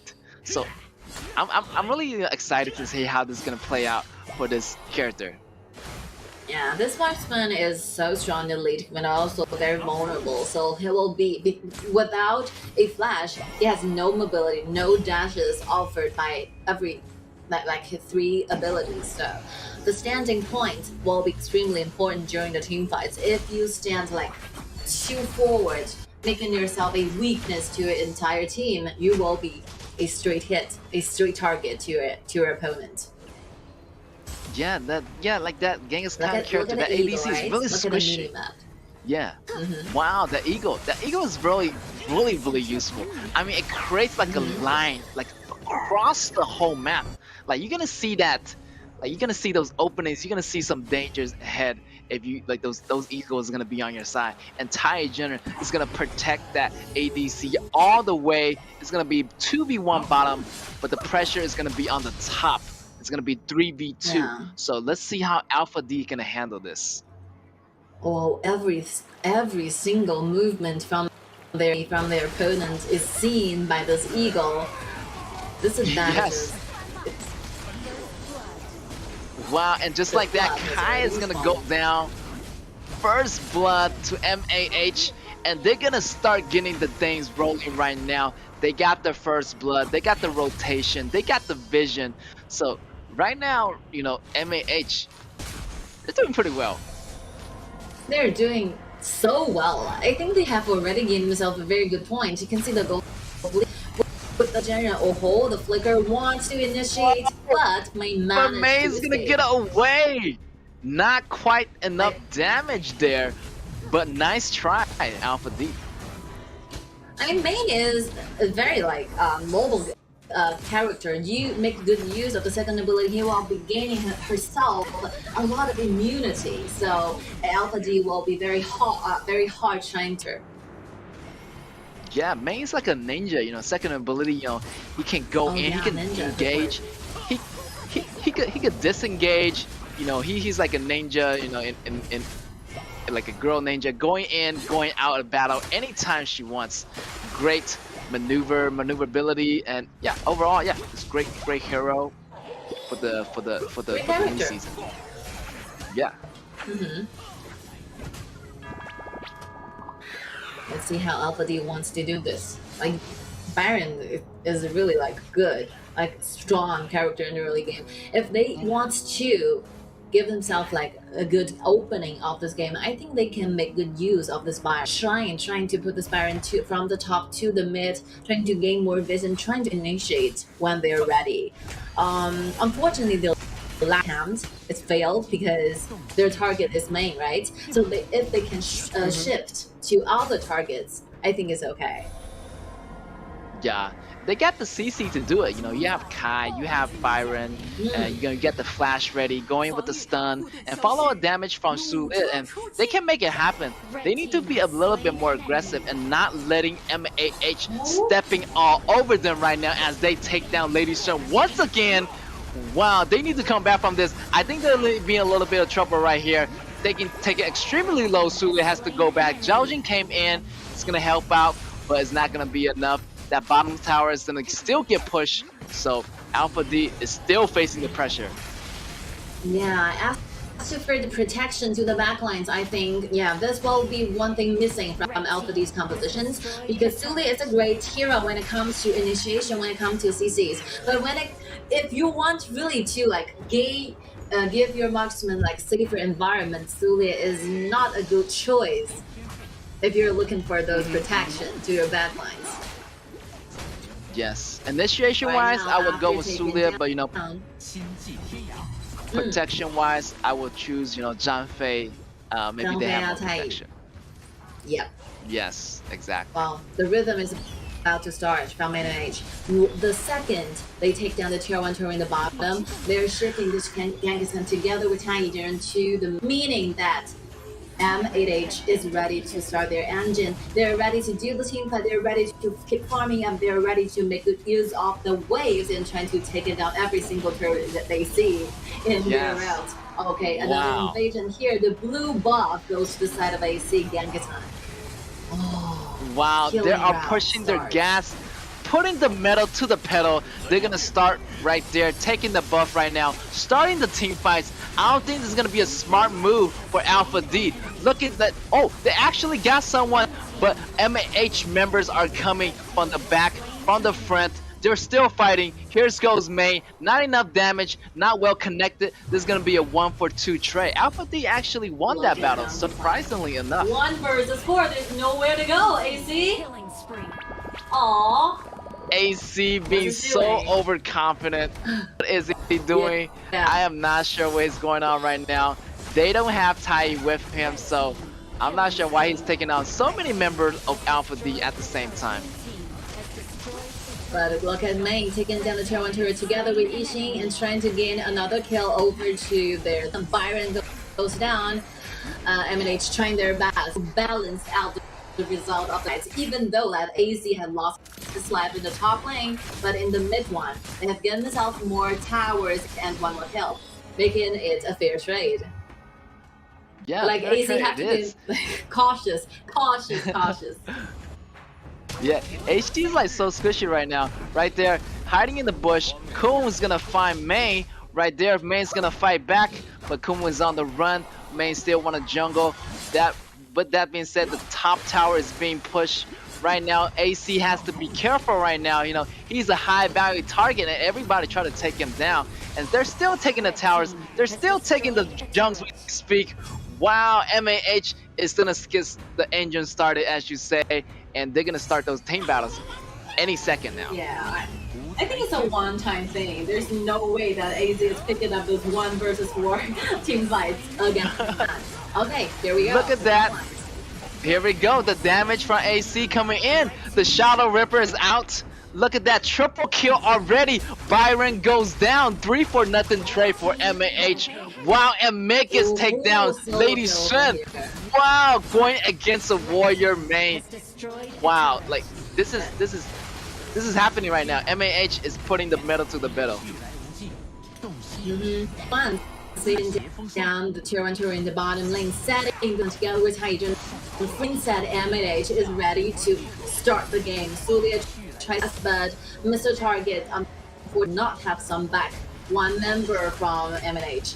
Making rotation back to the waves, back to the mid. You can see where our waves are. MAH will be arriving at that spot in like within 2 seconds. This is how they manipulate the game. This is how they design, make good use of their waves and soldiers.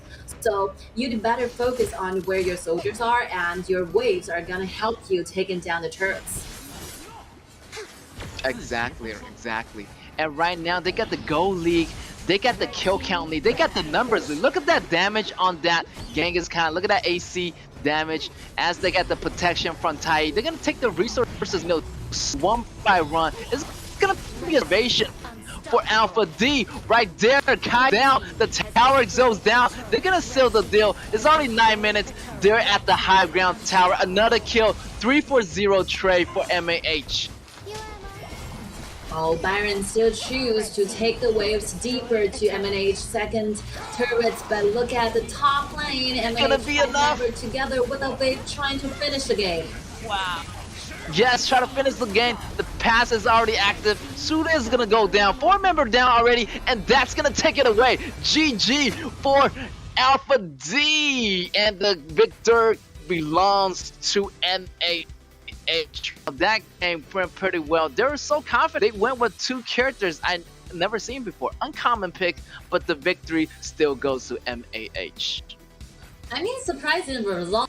They finished the game earlier than before. I mean, the clock is like stopped at around 30 seconds. So MNH must be feeling super confident coming up with this composition. Well, execution.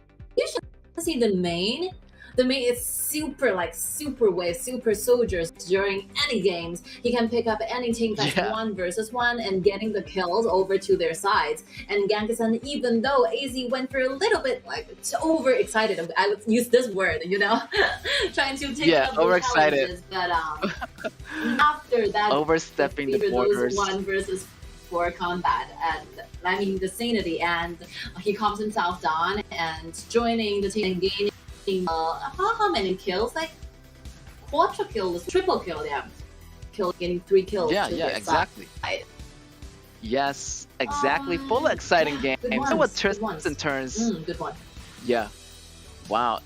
Yeah, exactly. Like that Tai General was there all the time protecting Genghis Khan. You know, AC, you know, he's a little bit overconfident at the top there, you know, 1v4, kind of overconfident, overstepping it a little bit. But in the end, you know, they're gonna have that team advantage, that skill advantage over Alpha D. And it's all about the team fights, guys. You know, like those impressive engagements leads to the winning lane, and also the Libu's crowd control, and of course impressive ultimate from Ishin, and that gives so much space to the jungler and AC and Watai Jun to come back to target the enemies for Alpha D.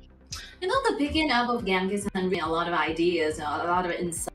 You know, they really use the ego so well so that you do not need your to standing to move towards one certain point. You only have to stand on your fixed position on your top on your bottom lane doing the laning phases, but also you're gaining and offering the entire game, the whole map vision, so that your members are safe enough, they will not be ambushed, they can farm well enough in the early game. So yeah, the reason and their whole mechanism of picking this Genghis Khan, I think, is well shown in the early phase of the game.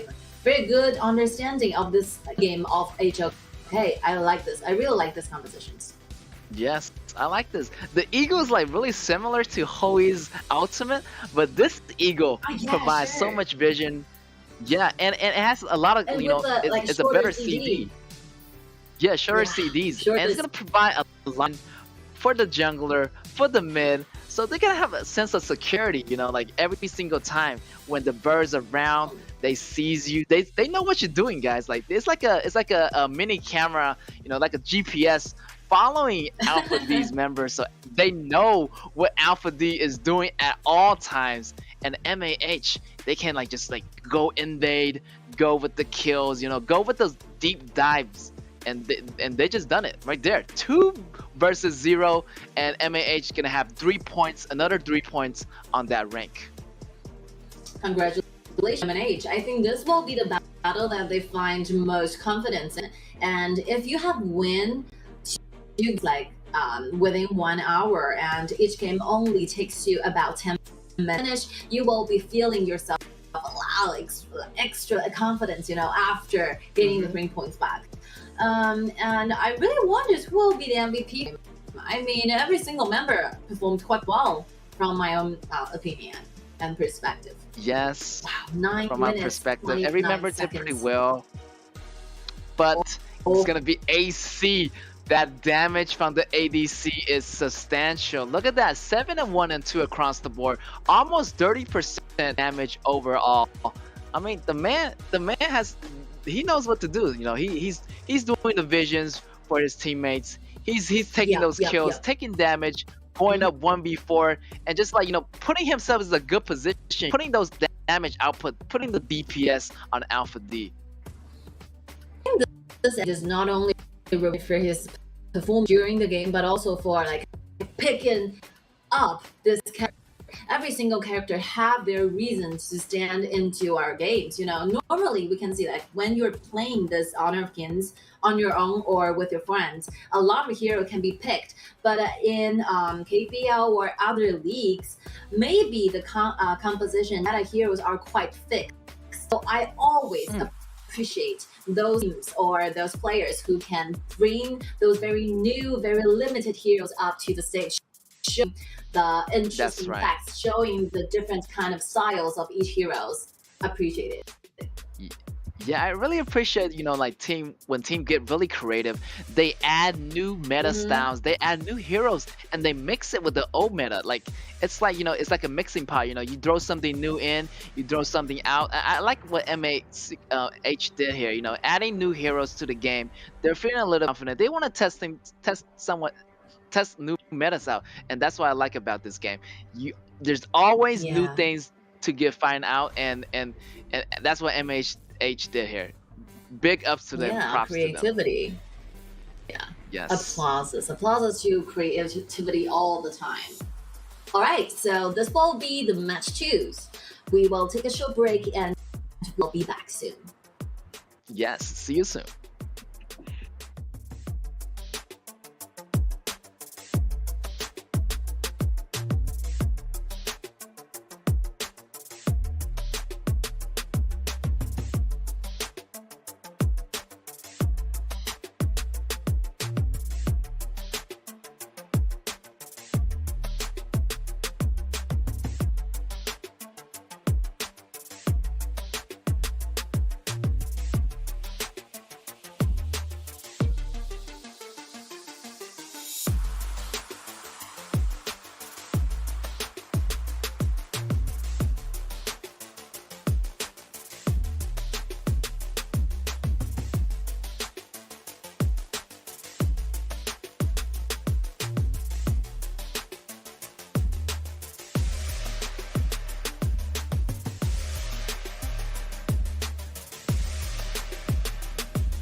Welcome back, ladies and gentlemen, to the 2023 Honors of Kings KAW event. I'm your caster for today. I'm Get. Hello guys. Oh, KG and RCG for the match the 3. Like RCG's second match for today. Very heavy job. Yes, exactly. Very tight schedule. Exactly, but like unfortunately, they lost the first one, But if I were them, I wouldn't be so sad. They're gonna come back to the battlefield, refreshed, revamp. They're just talking to their, analysts, the coaches in the locker room. So I'm excited for RCG, and it's gonna be against KG. So I feel like RCG is gonna be really confident. Sure, of course. RCG is doing a great job in the last game, but probably have some more details that need to be done better. But I think not a lot. So they still have those time to prepare for going to the top 6 because it's regular season as we're speaking. 10 teams in total fighting for the top 6 making to the playoffs. So yeah, I think they still stands for a quite big chance to make it to the next stage. Exactly, and they're gonna be fighting against KG. Just tuning in, they're gonna be this is gonna be the first time they'll be fighting KG. So I want to see how's that gonna turn out. And KG on the other hand, they lost to impunity. I think.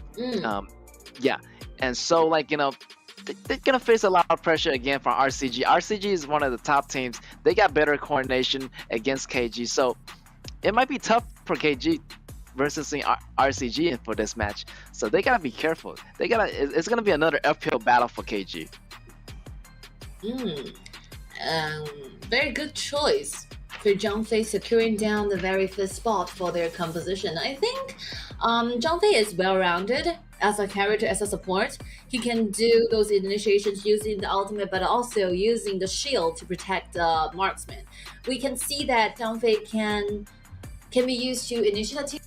If your opponent give you a lot of pressure, you can use your ultimate to counter back as a second phase initiation skills. So Zhang Fei, yeah, well-rounded. Can go smoothly, can go well with any kind of composition. RCG on the other side, bringing out the Marco Polo, and maybe they're gonna go with Wukong maybe for a jungler, but I don't know yet. Maybe Luna. They're still hovering up in the air, and they're gonna lock down Luna. Wow, Luna. A super high mechanical gameplay hero, surprising play, and I can't wait how RC is gonna handle this hero.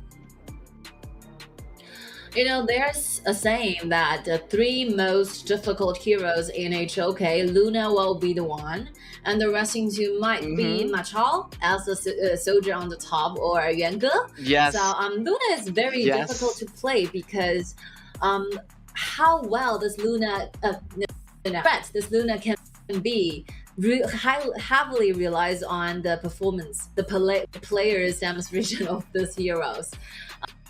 Because the mobility from it highly relies on the Luna mark, right? Every single ability and auto attack from Luna will be enable herself to get this moon mark onto their enemies and opponents.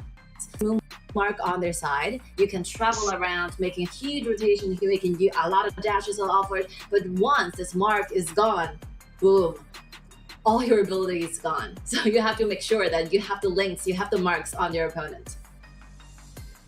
Yes, you gotta land those marks. I'm telling you, if you don't land those marks, you're gonna be a sitting duck. If you do land those marks at the right moment, you can dance around the battlefield just like a dancer. Dance around your opponents, doing those cool moves like in the movies, and it's gonna be great. I want to see a lot of tricks being played out by RCG's jungler. Luna dancing around the battlefield, dancing around KG's members, going in and out battle, getting the marks on time, coming back in and out.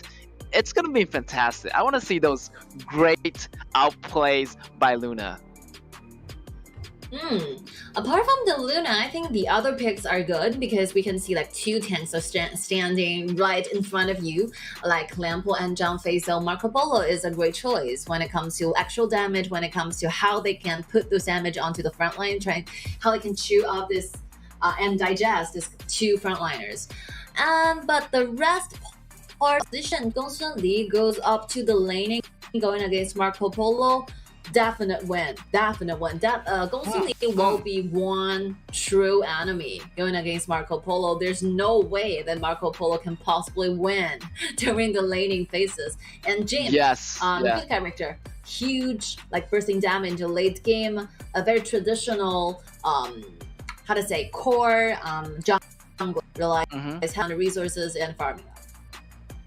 Yeah, top meta pick we got going out. Well, Jingchan is coming out. Wow. Well, as we mentioned, like Jingchan is one of the weakness. I feel like for a lot of heroes, for a lot of mobility heroes. Maybe KG didn't realize it yet, but they're gonna have a lot of trouble. Going against towards the back row if Jing is there to stop them. For Gongsun Li have a lot. She can land on where his umbrella is at any time. So once the dash is, but if he was somehow tackled down by Jing Chen's ability, I think Gongsun Li will be facing a lot of difficulty to late game team fights. The mobility might be shredded down with the use of Jing Chen. So hard giving us those surprises by picking up this hero. Usually we can see that Jing Chen will be on the opponent's side going against Luna, but by taking them like as a duo, as a combo for the same composition, I think offering the entire team a lot of together with Tai Jin and extra life, extra shield, and a good solid point for the whole composition. And Qingxi has to watch out for those CC combos from KG's side. So Marco Polo gonna have that purified ready, because the stuns, the CC from Limpo, and the ultimate from Zhang Fei, and not to mention the frozen skill from Zhao Jing. So they need to be careful. Like Qingxi in the late games, they want to survive long enough, in the laning phase against Gongsun Li if they want to come back towards the late games. I think the laning phase will be KG because Gongsun Li going against Marco Polo, and in the mid lane also Zhao Jun can clean the waves faster than Jing Chen. This will be their advantages. Let's see how they can convert this kind of laning advantages into actual winning. This will be the most important thing to do from KG. But RCG, I think whether RCG can be the winner for this match really relies on their performance, right? How they use this single hero, for example, Luna, for example, Marco Polo. Yes. Let's see how RCC utilize this Luna and Jing Chan combo. And here you go, ladies and gentlemen. KG on your left on the blue, and RCG on your right on the red. And we're seeing a normal jungling. Luna's gonna get the blue right away. Having that mana is gonna have him, clear those jungle at a quicker pace. Oh, bottom lane, Gongsun Li, very aggressive. There's nothing that Marco Polo can do. I can assure you. There's nowhere to go. Yes, and Marco Polo is in trouble. He needs some help right now. In the early lanes, you're gonna see those early rotations for RCG. Try to give him a little bit of edge at Gongsun Li, but that won't be enough. There's Zhang Fei here so RCG have do something right now. Try to fight against Gongsun Li. Marco Polo cross.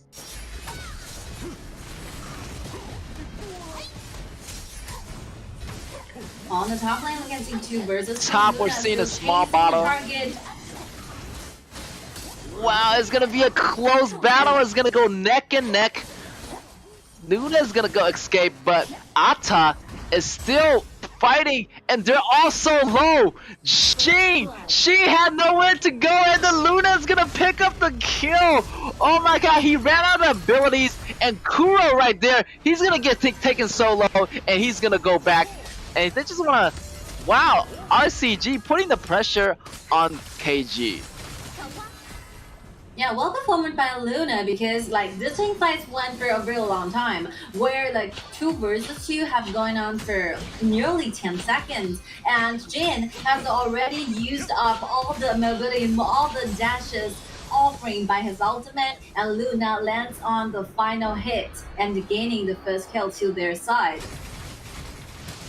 And Yes, on the bottom lane, RCG. someone is just born to be your enemies. So Gongsun will be this kind of existence towards going against Marco Polo because Gongsun second ability will be dodging every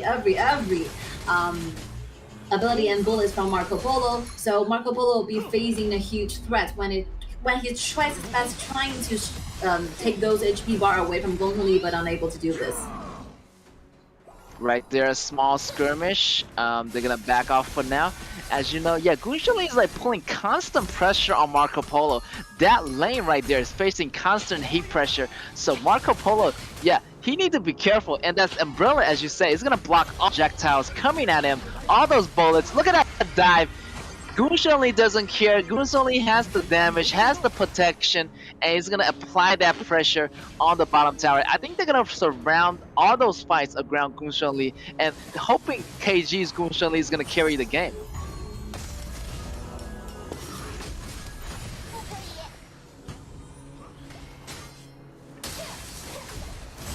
Small hype happening right there. Luna is on the escape. Luna is getting taken so low. Look at that damage from Shane. But still, the pressure is on. 3-member of KG still applying pressure to the bottom. Marco Polo still trying to farm it out. Right there. 4-man bottom. Ata is going to go to the bottom. And that 4 minutes is going to be up, guys. And you know the Tyrant is out. So who is going to go after the Tyrant right now? Who has the upper edge? RCD putting constant pressure on the bottom lane. Try to gain the river control so they can get the Tyrant, you know, try to gain an upper edge in this 4-minute, 5-minute battle.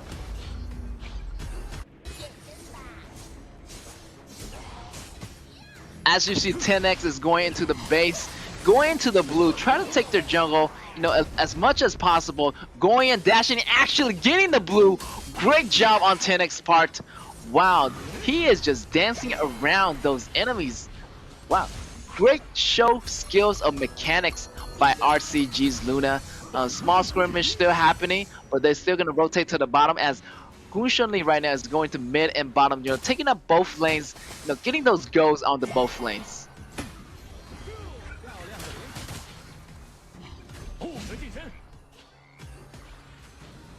Marco Polo still facing constant pressure.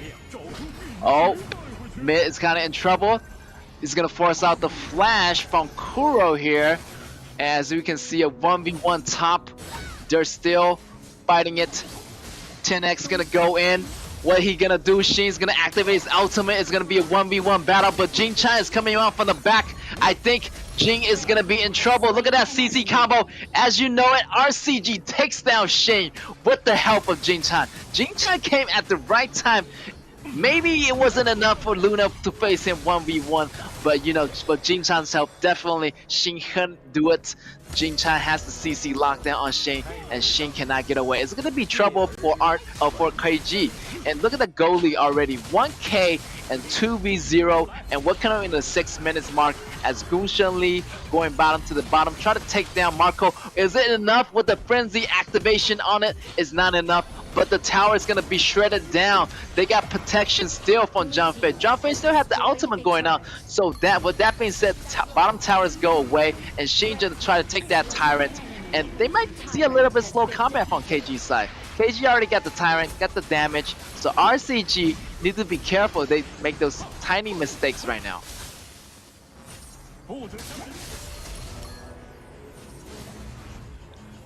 KG lurking on the riverside. Try to make some plays, you know. Try to go for this invades, taking and dinosaurs right there. They're gonna force out the ultimate. They don't have enough members. Shin is at the bottom. You know, Luna is still doing his thing, going in and out of the battle. So they're gonna push the tower for now. But Jin is bottom. You know, try to push the bottom lane. Try to get their attention. But Marco Polo has to go back. They need to defend that tower. But I think RCG there seemingly have a huge advantages when you come to who is controlling the river, who is taking care of their jungle, who have more standing points. But you can take a look at differences. I can see this difference is not enough for RCG trying to be the winner for this game, right? Those goal difference is not that huge. It means that KG still holds a lot of chances to fight back and be the winner for a particular game.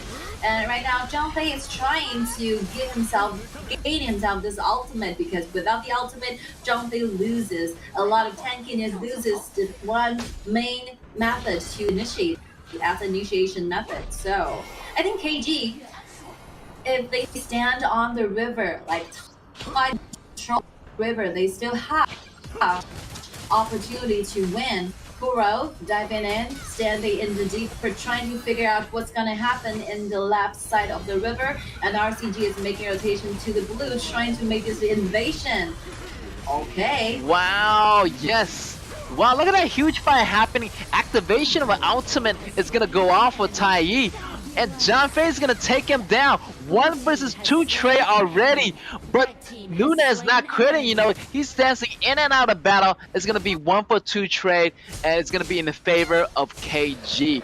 Wow, as you say, it's not over till it's over. KG, is being a really aggressive, but on the other side, RCG is not quitting. They're just going bottled neck and neck. Try to take the resources as much as possible, and they're gonna take the Shadow Overlord of the Overlord as well. It's before the 10 minutes mark, so that's gonna have that Overlord goes to RCG. Whoa, the battle is on, and KG still have time to come back from this. Adding together, like RCG have in total 3 members who is dealing magical damage. So a sucker is for KG trying to absorb the damage, trying to continue the team fights. Alright, now another team fight is happening in the mid where the 2 tanks are skills and abilities. But you can see those standing points where the cores are, where the backlines are. Like KG is definitely not gonna initiate without them coming in. So just simply like exchanging the skills, gaining the vision. KG is trying to clean the way, trying to unleash them, give themselves more freedom, going top to the bottom. Wow, look at that damage. But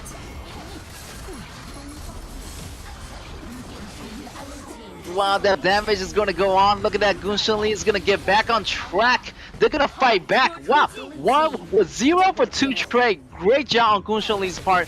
And they need to get those cloaks right away. They need to get those magical succubus cloak for the magical damage on RCG's side. You got Nuna magic damage, also Heart magic damage, and Tyrant General magic damage. And with that, KG is going to gain the upper advantage and getting that Tyrant. And everything looked pretty equalized right now, so KG's is fighting back. I mean, they're chasing up tightly against the RCG. Who is going to be a winner? Still, has a lot of mystery here. Oh, the Employee chasing up the target. Goes out by using the ultimate.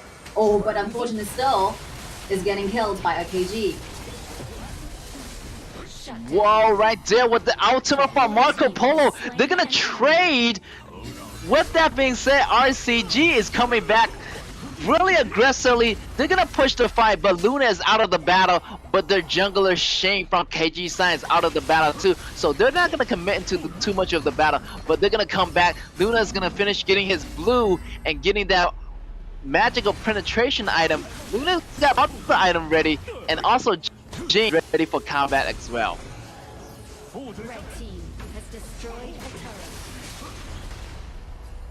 RCG still putting constant pressure of the skill caps right now. It's pretty even for this match. It's amazing. Like, battle. Gene's gonna come back from the back. Great play by Gene. This is gonna be trouble for RCG. 2 members already, but they're still fighting. They need to back up. They need to salvage the situation as much as possible. 2 members goes down. 2 for 0 trade, and that's gonna be in the favor of our KG. But they still have the vanguards. Not to mention. They're still fighting without right now. 1 member already go back. It's gonna be 2v4 situation mid. RCG need to back up. They need to calm down. They're getting a little bit overconfident, but they still have the dash ability. They can get in and out of combat no problem. So I'm not worried for them. 10X still getting those attacks, getting those marks. 10X is damaging 1v2 playing against them. How he's gonna go against Gunshan Lee? Gunshan Lee has so much damage right now. RCG is in trouble, and Luna is gonna go down just like that. Gunshan Lee incredible. Wow, KG is coming back really strong. Look at that. Their centers is falling one by one. 10X goes down, Marco Polo goes down, and that's gonna be for their mid tower. Right now, RCG is making those tiny mistakes, and tiny mistakes can cost them, and that can turn into big mistakes. Look at that. With that momentum, KG is gonna rotate together with the team. They're gonna rotate bottom, they're gonna rotate mid. They're at the high ground tower already. They're gonna go for it. They're gonna go for it. The high ground tower, it's gonna go down even without no minions. Wow, it's looking really good for KG, guys. Mid tower already gonna go down pretty soon. With that, KG got the upper lead. RCG gotta play more smarter than this. They need to calm down right now and be less aggressive and be more decisive.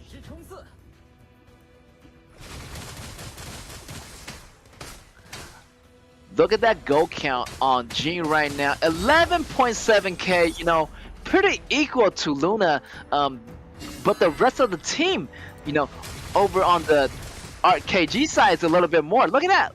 Gunshan Lee's damage. He already got a lot of items already, like Daybreaker, Shadow Ripper. That's a substantial amount of damage. If there's nobody to stop Gunshan Lee, he could be a really devastating, you know, figure for RCG.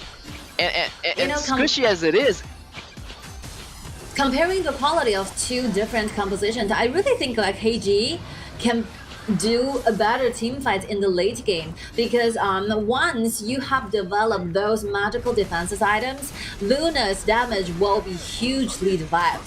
So I think RCG, if they still want to win a game, the following up team fights will be really important. Less mistakes must be made, but I don't think KG is rather giving them choices to keep farming up. This Shadow Tyrant is very important. KG must to secure down this target so that they can make their waves going deeper to their opponent's side. Right now, the waves are looking quite good from the side of KG. Yes, exactly. Wow, another ultimate trying to initiate. Wow, but that not quite is gonna be it. There may be a fight back for RCG. They're gonna take down Limpo using all the skills, but Limpo is not going down. Limpo is still soaking all the damage, and he's gonna go down in the end. Maybe there's gonna chance for RCG to fight back. Luna go in 1v5, but that's too much damage. The wow, AoE. too much damage. Wow, RCG is in trouble right now as they're gonna get the cloaks. Their magical defense is going to be so high, and that Luna is going to scale down. The damage is scaled down in the late game. So as you said, game advantage goes to KG. Wow, this Overlord goes to the side of KG. KG is deciding which lane they want to have the shadow bigger version of the dragon goes in. And they can choose either lane, trying to much further around when they have gain themselves the opportunity to finally goes on to the high ground tower. This is very important. Let's see the jungles here. Zhangfei does not have the ultimate, so needs to shift a little bit back, trying to wait for the ultimate to be revived again. Ooh, the ultimate. The auto attack on Marco Polo managed to gain one more kills, but with the Siege Century, Jin revived from back again. YY is doing so much damage right now. Anybody going in the vicinity of that area is getting hard. Look at that attack. Look at that comfortable position of Gunshan Lee. And Tai goes down. Ultimate activated. It doesn't matter. Look at YY still doing damage. This is trouble for RCG. This could be it. Look at that damage again. He's gonna get the one kill, double kill right there. GG. KG is bringing the heat. 17 versus 7. And here's your victor, KG, for taking the win. Congratulations to them.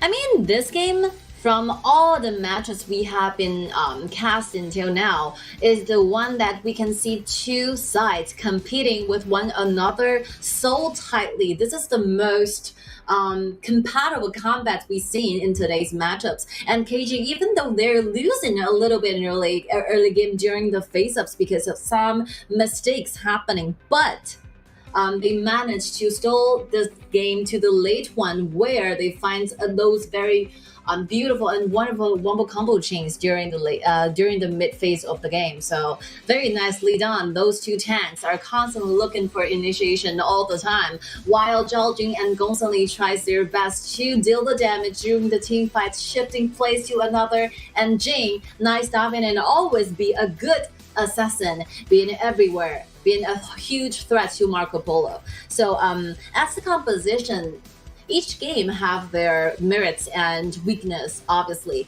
But I think during the laning phase, KG is doing a great job. We can see like Gong Li is really giving Marco Polo a lot of stress. Marco Polo can hardly breathe on the bottom side of the map, while like the top lane, Lianpo stays safe, relatively a very good health bar, which means that if their opponent wants to fight back, the top lane is not a good choice. And Jin keep farming up, even though during the mid phase, like Luna has standing up front, like be the superstar of this game, but unfortunately the peaking time just started, to going down for a little bit once the time is being installed to the late game. Yeah, exactly. If I was Marco Polo, like, I couldn't breathe, but like every pressure was constantly put on Marco Polo, those rotations just like targeting Marco Polo, and Gong Li got so fed those items, those damages, like nobody can stop him at the end, and he's getting those kills,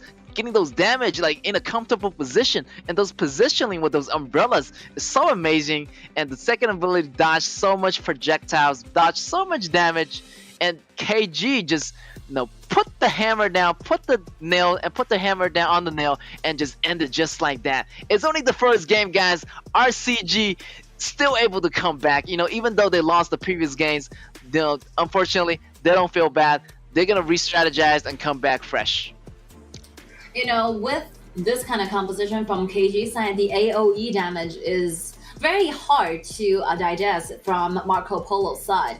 Marco Polo stays alive all the time in the late game, but he cannot just find a perfect angle and the location trying to dive in. The ultimate cannot be unleashed because a lot of combo chains, a lot of AoE damage are simply just lying there. So Marco Polo's damage cannot be just performed all setting out. So we can see that in the late game team fights, the damage is just simply not enough, not sufficient for RCG to fight back to win the game.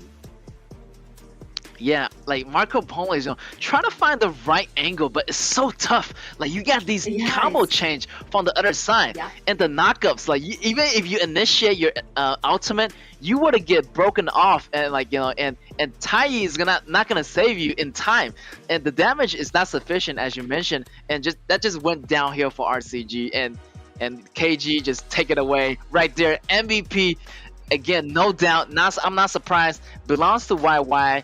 Gong Li dealing so much damage, 8 and 1 and 6 across the board for your KDA. I mean, Gong Li, I think this player YY really shows us how to use this hero. We talk about the mobility from this hero. We talk about how this character can be used, can be done during the team fights. But usually you can see this Gong Li is just so hard to catch. She's basically everywhere. With the use of the umbrella, he can dash into the spot, making the first ability as a dash to get closer to the enemy, but also with the ultimate, he can use it as a CC change, to start to initiate the team fight. Like YY really did a great job here. Yes, YY is like as slippery as a fish, and RCG cannot catch YY in time. And look at that initiation, the CC combos, the overall teamwork. But KG was on point this match, and RCG need to do a better coordination overall. Like I seen them in the previous days last week doing better. I'm not sure what happened to them. Their team and coordination just a little bit off compared to last week.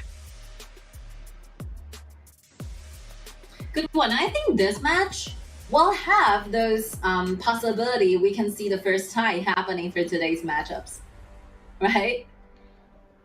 Yes, From yes, my I have to own point agree. of view, Yeah. I think it's a 50-50. Yeah, they all holds great chances to be the winner for the next match. And BO2, I think for KG, they really wanted to win the next match because like 3 points will give you a lot more advantage than the only 1 point, right? So KG is giving out all they can have, all they can show for the next match, the next game, the game two. All right, game 2 BP phase right now. They're gonna ban out Shunbin. I'm not surprised. Shunbin is overall a T0 support, and RCG side they're gonna ban out Lam and Taijaren because they used that last round and they don't want KG to use it. Shenmengxi will be the answer from the Shenmengxi? very first pick from RCG. Yes. Taking down the meta Me too. pick, you gotta take those characters right away before they take it. And Musashi is gonna get taken. Oh, a Musashi and Lubu combo again. We saw this earlier in the earlier games. I think in KAW, those teams are they really like Lubu and Miyamoto Musashi, right? Yeah. A lot of teams are choosing this duo as their first two picks. And Jing will be the answer from RCG together with Fun Fun be the finalized choice. Okay, if Yes. Fun goes in the bottom. Yes. They're gonna lock down Fun it's pretty good choice, I would say. Yeah, Fun is in okay. this meta, Fun kind of a very long distance he can use to as a dash. Using the second ability maybe will be like offering himself like safer environment delay given when Miyamoto Musashi and Libu together is trying to secure down, because together with Yixing, those three combos using their ultimate, those CC chains will be horrible. yeah, So Fan definitely. will be Those the CC first chains choice. are gonna be Fan will devastating. the first choice. Maybe we're Yes. gonna see a Direnje, maybe a counter pick from KG, but I'm not sure RCG. Maybe they're gonna ban out Direnje or Goya. Exactly, like the long range ADCs are afraid of. So maybe we're gonna see Direnje from KG side. Direnje will be a good choice because Direnje have the second ability, which will mean that this hero can use the second skill to have a instant purify effect, which means that he can purify himself with the first ability from Fun, making sure that Fun will not have the opportunity to have the full damage, the bursting damage from the use of the first one. So let's see, will Direnje be the choice? Oh, Maybe okay, Direnje. good Whoa, one. maybe it's Luban first. Yes. Maybe Huangzhong. Maybe they're saving their it. last pick will be Huangzhong. Yeah, Huanzhong. It goes really well with Luban, and he can, change his position in the battlefield using that tether, using that chain link. So we're gonna see maybe Luban or Huanzhong as a ADC for KG. But let's RCG gonna reply to that. They see Libu, they see Musashi, so they need to find something like a tank, like a protective tank, to protect their back row, to protect their ADC at the same time. Okay, Mulan. Will it be 6 choices? Mulan is good. Wow. It's a very powerful soldier. When it comes to the laning against Libu, also she can do a great job. But And Mulan with is that very being said, vulnerable. He has very limited HP bars. Okay, yes, Direnje. Direnje comes out. Wow, a great counter to Fawn. Yeah, I think this is the first time I see Mulan in this season of KAW. Wow, like very versatile character, a great fighter. It can do devastating damage at the end. He's gonna be hiding in those bushes, making those plays, and I can't wait to see that happening. But I would say versatile might be the word to describe Mulan, but also vulnerable and high risky one.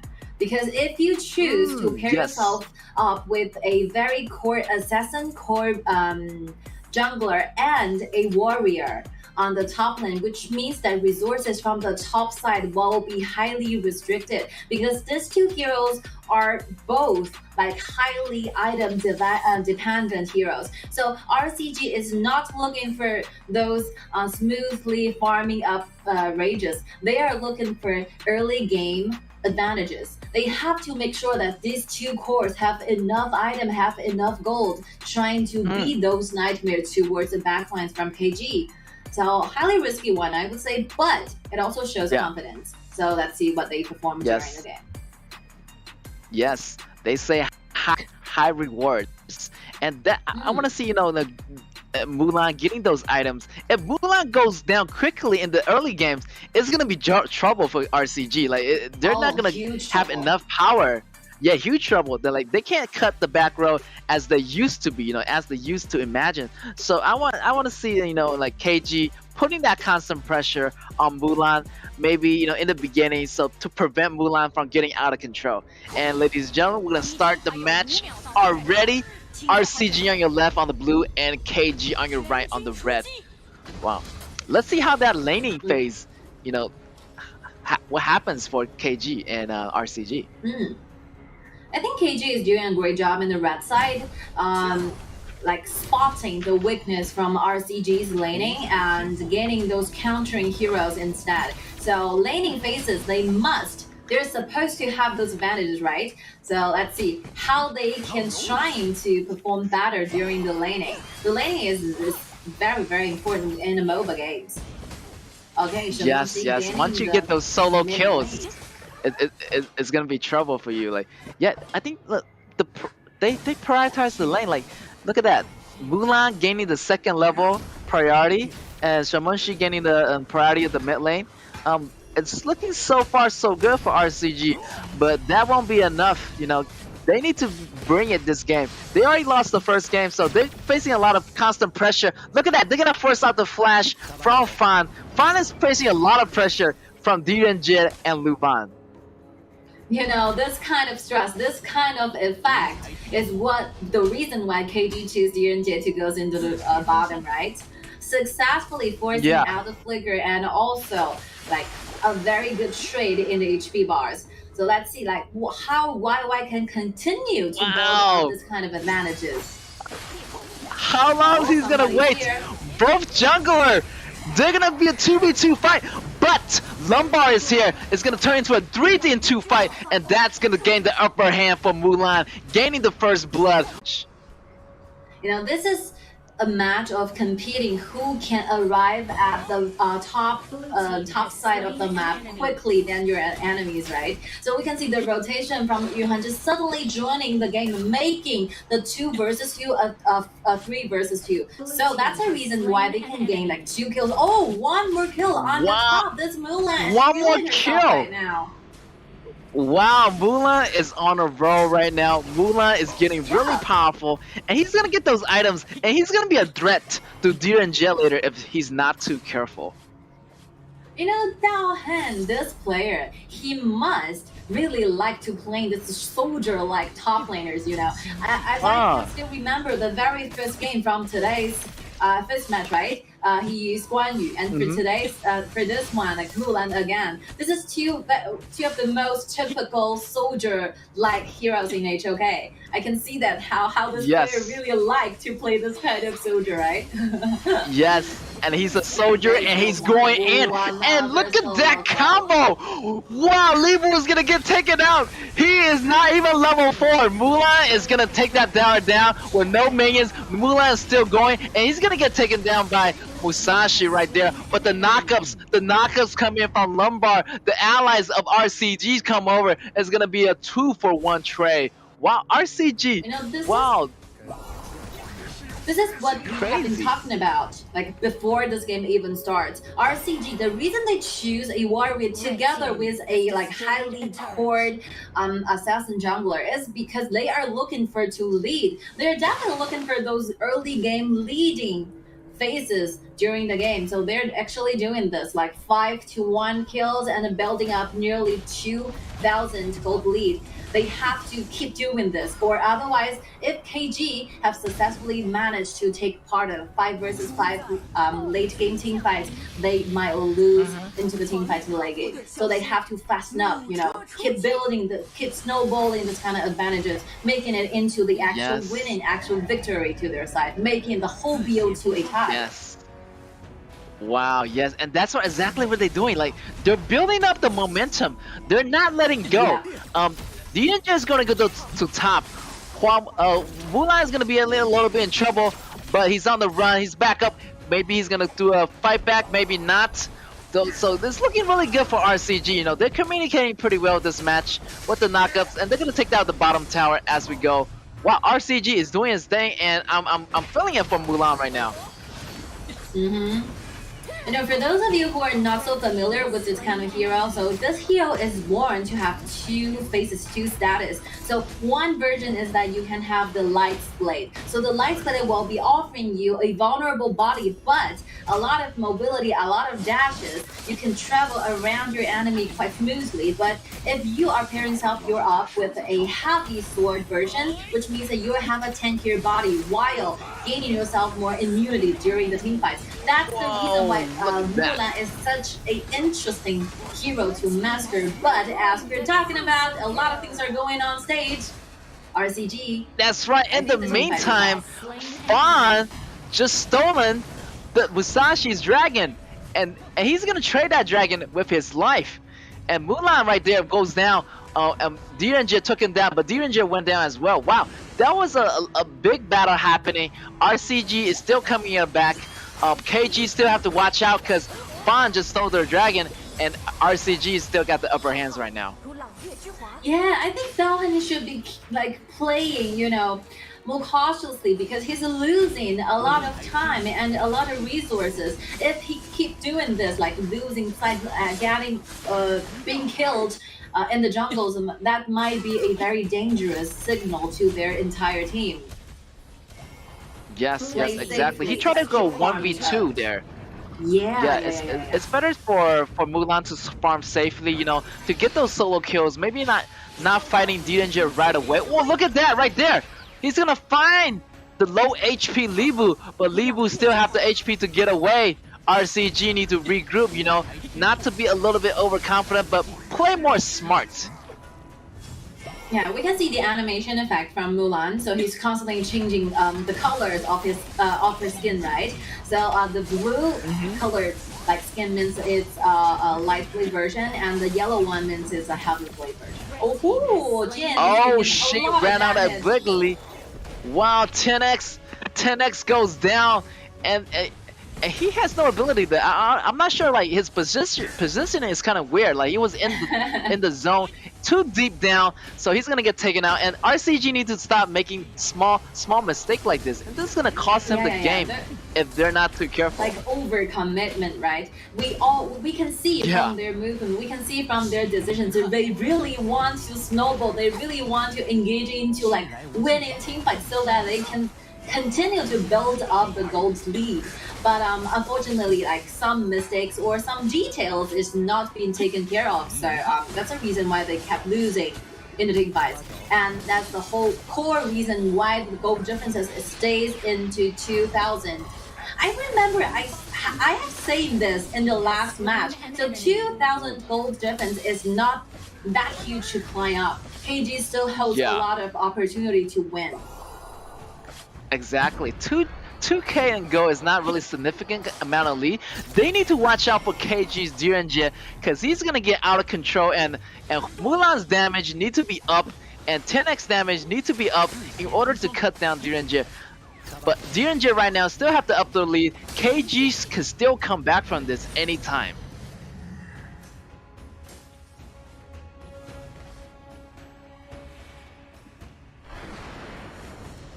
RCG looking to make a play in the red jungle. RCG goes in. The mage is in trouble. He's gonna go down just like that. Musashi is not in the area, so there's no protection. Jin goes in with a deep dive, but it's not going to be enough. He's going to go down, but he's going to trade for the DNJ. It's going to be 2v trade for both sides. Musashi is still in the battle. Fawn's running away. Shamanshi came in with the ultimate, and they're going to back off for now. They don't want too much casualty happening for KG, and RCG is thinking the same thing. Wow, everybody just needs to take a step back right now. Yeah, they're like too really excited, right? They're constantly trying to have those opponents, trying to engage. But unfortunately, I think if you are ready for a team fight, you'd better just give this information to your teammates, whether they are in a place they can follow up or otherwise. Just you don't dive in directly using your skills. For example, Jin is very vulnerable in her HP bar, so you have to save your skills for the later part of the team fights. You better dive in to get the kills for your team, not to initiate. You have longer to do this. You have Shimoshi to do the token damage. You do not need to worry about this. Musashi just get taken down right there. He has no vision of Jin.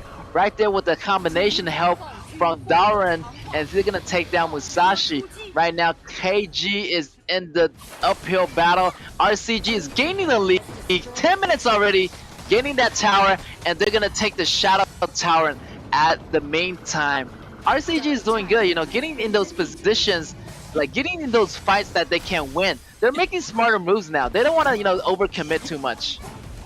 You know, there's a very simple theory. Let's see this, like mid lane, Lugo is trying to use the ultimate to protect the back line. Will the damage be enough?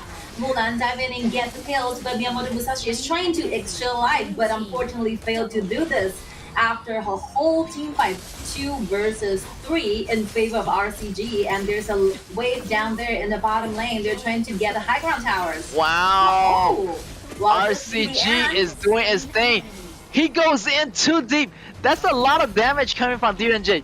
You need to have a burst damage to get DNJ down to to halfway mark. DNJ's HP just come back just like that. You need more damage at the same time. So you can't just having one person going after DNJ. You need your allies at the same time. Because DNJ's HP bar, with the lifesteals that he has, he's gonna sustain a lot of damage. A lot. I think Jin will have some opportunity to get this solo kill to his side, but unfortunately he was kind of locked down by DNJ's ultimate. So DNJ's ultimate will be a golden card, which means that you will be derived 50% of your whole defensive qualities. So you'll be extra vulnerable to DNJ, and that's the reason why DNJ gets the kill from Jin, right? Yes, exactly. He got hit by the gold cards, and look at that ultimate. He going directly for DNJ, but DNJ is not gonna let that slide. His auto attack is over the edge. With that said, KG still got the upper hands. KG can still fight back, and DNJ's golden card, it's crazy. Lower your defense, lower your magical defense. At the same time, you know, pulling that damage on you, your HP just shred down just like that. You know, 10X really needs to calm himself down for a little bit. This happens a lot in this game. He's using Jin to go directly into the backline, but unfortunately get kills and gives KG a lot of chances to fight back. And we can see that KG engaged into another team fight, but the members is not enough to kill to the backline. I'm telling you, DNJ is on fire. Oh! Fawn take him down as he got so low. Fawn is still fighting. He needs to back up right now. 10X still chasing. He's going to go in for the kill. Wow, the tower advantage is going to be in RCG side. And look at that minion lane. It's in favor of RCG. And RCG is able to end it. That team battle was so crucial. They just took down every member and they just end the game just like that. And that shows you how important is the minions. And they got the minions, and Mulan got those kills, and they just take it. It happened in an instance. KG would have fought back, but they didn't give him a chance. You know, this entire game, I think the two teams adding together 10 players, they are just in the zone. They're just too enjoying in the team fights too much. So they're losing some good decision making process. They're losing some good chances where they should be making effective communications. And the last team fight we can see it's an ace to RCG, right? They managed to perform a very Yes. good team fight. But I think some points and some details still needs to be improved. For example, they should, know how they can do the team fights.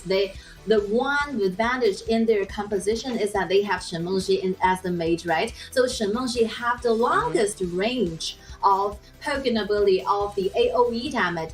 They should make good use of the ultimate from Shen Mengxi before every single team fight happens. They can use Shen Mengxi's ultimate trying to chip away those HP bars from their enemy and let Lumber to initiate. And after the threat of Mulan standing point, after the threat of Li Yuanfang, they can find to finally put Jin into the team fight, trying to secure down, locking down those kills.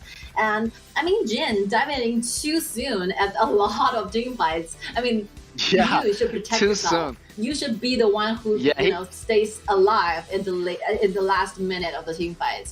If you dive in too soon, And that's what they you did there. might be giving Yeah. up a lot of opportunities.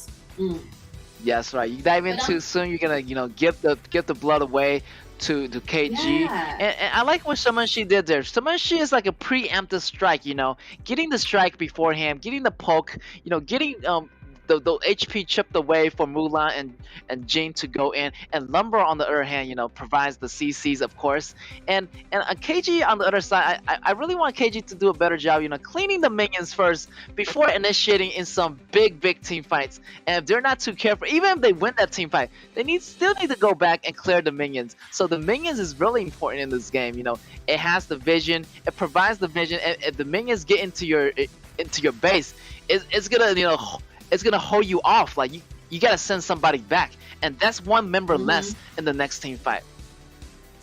But there's one thing that I think RCG is really good at is like they are forcing their opponents to constantly getting into those team fights with them. So we can see a lot of Yes. CCR over there from KG's composition, but KG never finds a chance.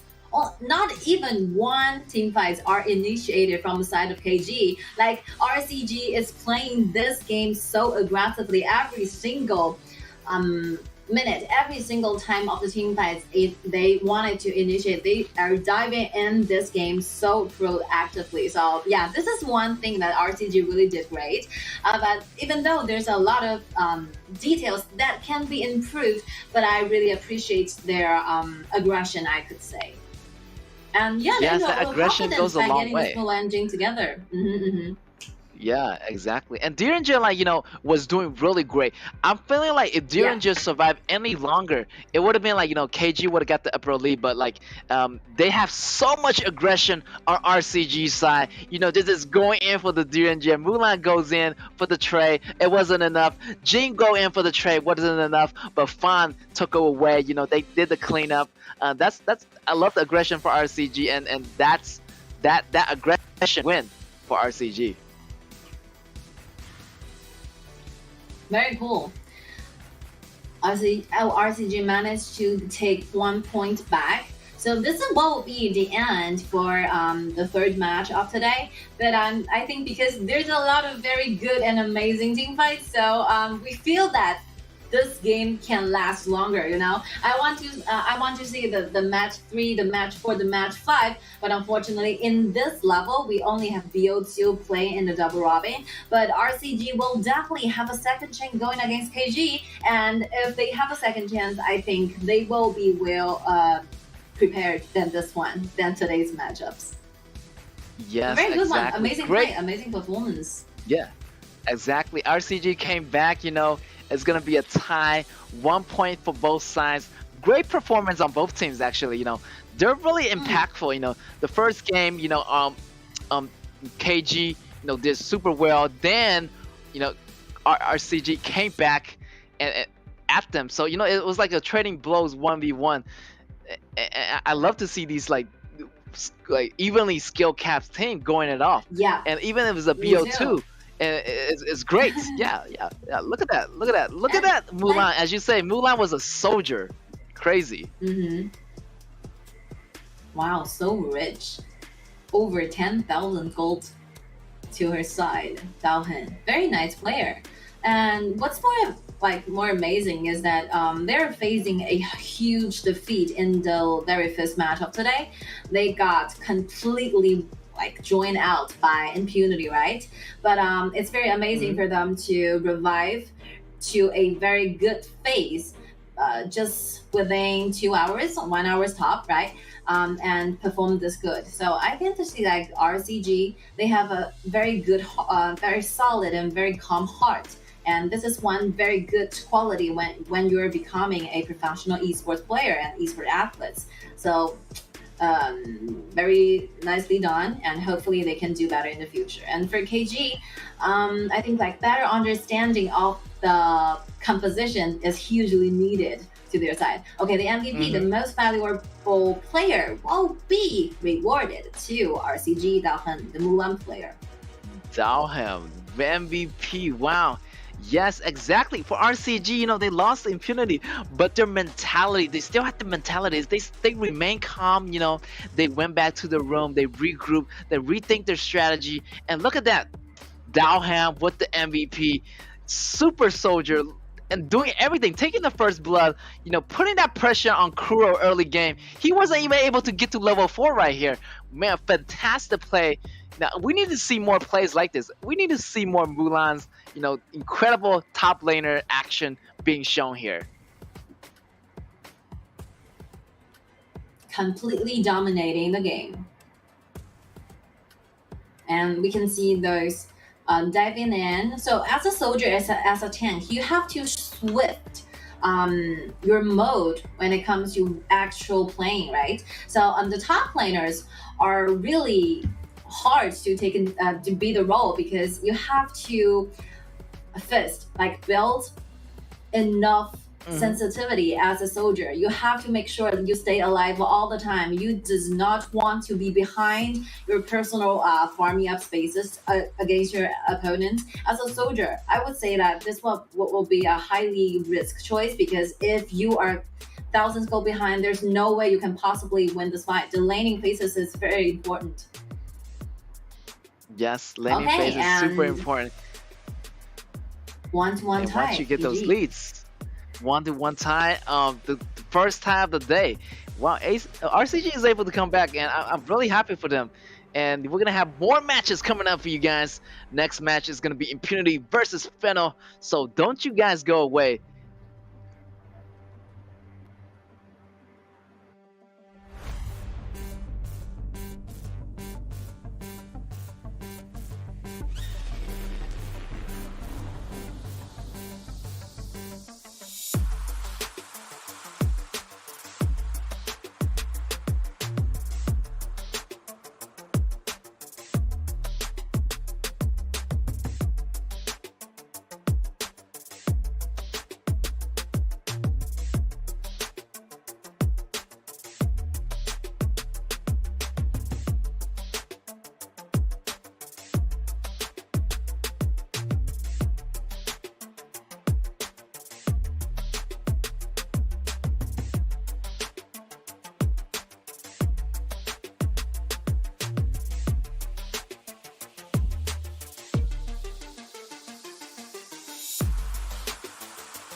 Hi, welcome, ladies and gentlemen. Hello, welcome Welcome back. with the 2023. Yes, and I'm Gekit. Hello guys, I'm Tianyi. All right, and we still Oh, there's have more again, more Impunity. action-packed match. Yes, Impunity Yeah, again. sure. It's our favorite team. Of the season. They're gonna go against again. They already win the first match against RCG, so they already feeling really confident. So I'm feeling this match, Impunity is gonna take it away again, once again. I know. I get Impunity. If you guys have been watched 2022 KIC, you probably have some ideas of how strong and how powerful that Impunity can be as a team, especially when it comes to KAW or KIC, where their other opponents and enemy are in a rather starting point of their professional career, right? And Impunity, I would say that they have a lot of hero pools. They have very various compositions. They have enough hero pools that can be used into BO5 or BO7. So I think Impunity is one of the best teams I can possibly think of among the 10 teams, right? How about Fennel? Yes, I agree. Yeah, Impunity is a super strong team. Fena on the other side, it's a really new team coming out. So I haven't seen. Also, same as Alpha Alpha D. They haven't win a single game yet. They're still kind of a little bit new to the game. Getting hang of the vibes, adapting to the games. So I mean, Fennel is learning pretty well as the rest of the members like Alpha D and Archive Esports. Let's see the BP from the very first game 1 between Fennel and Impunity.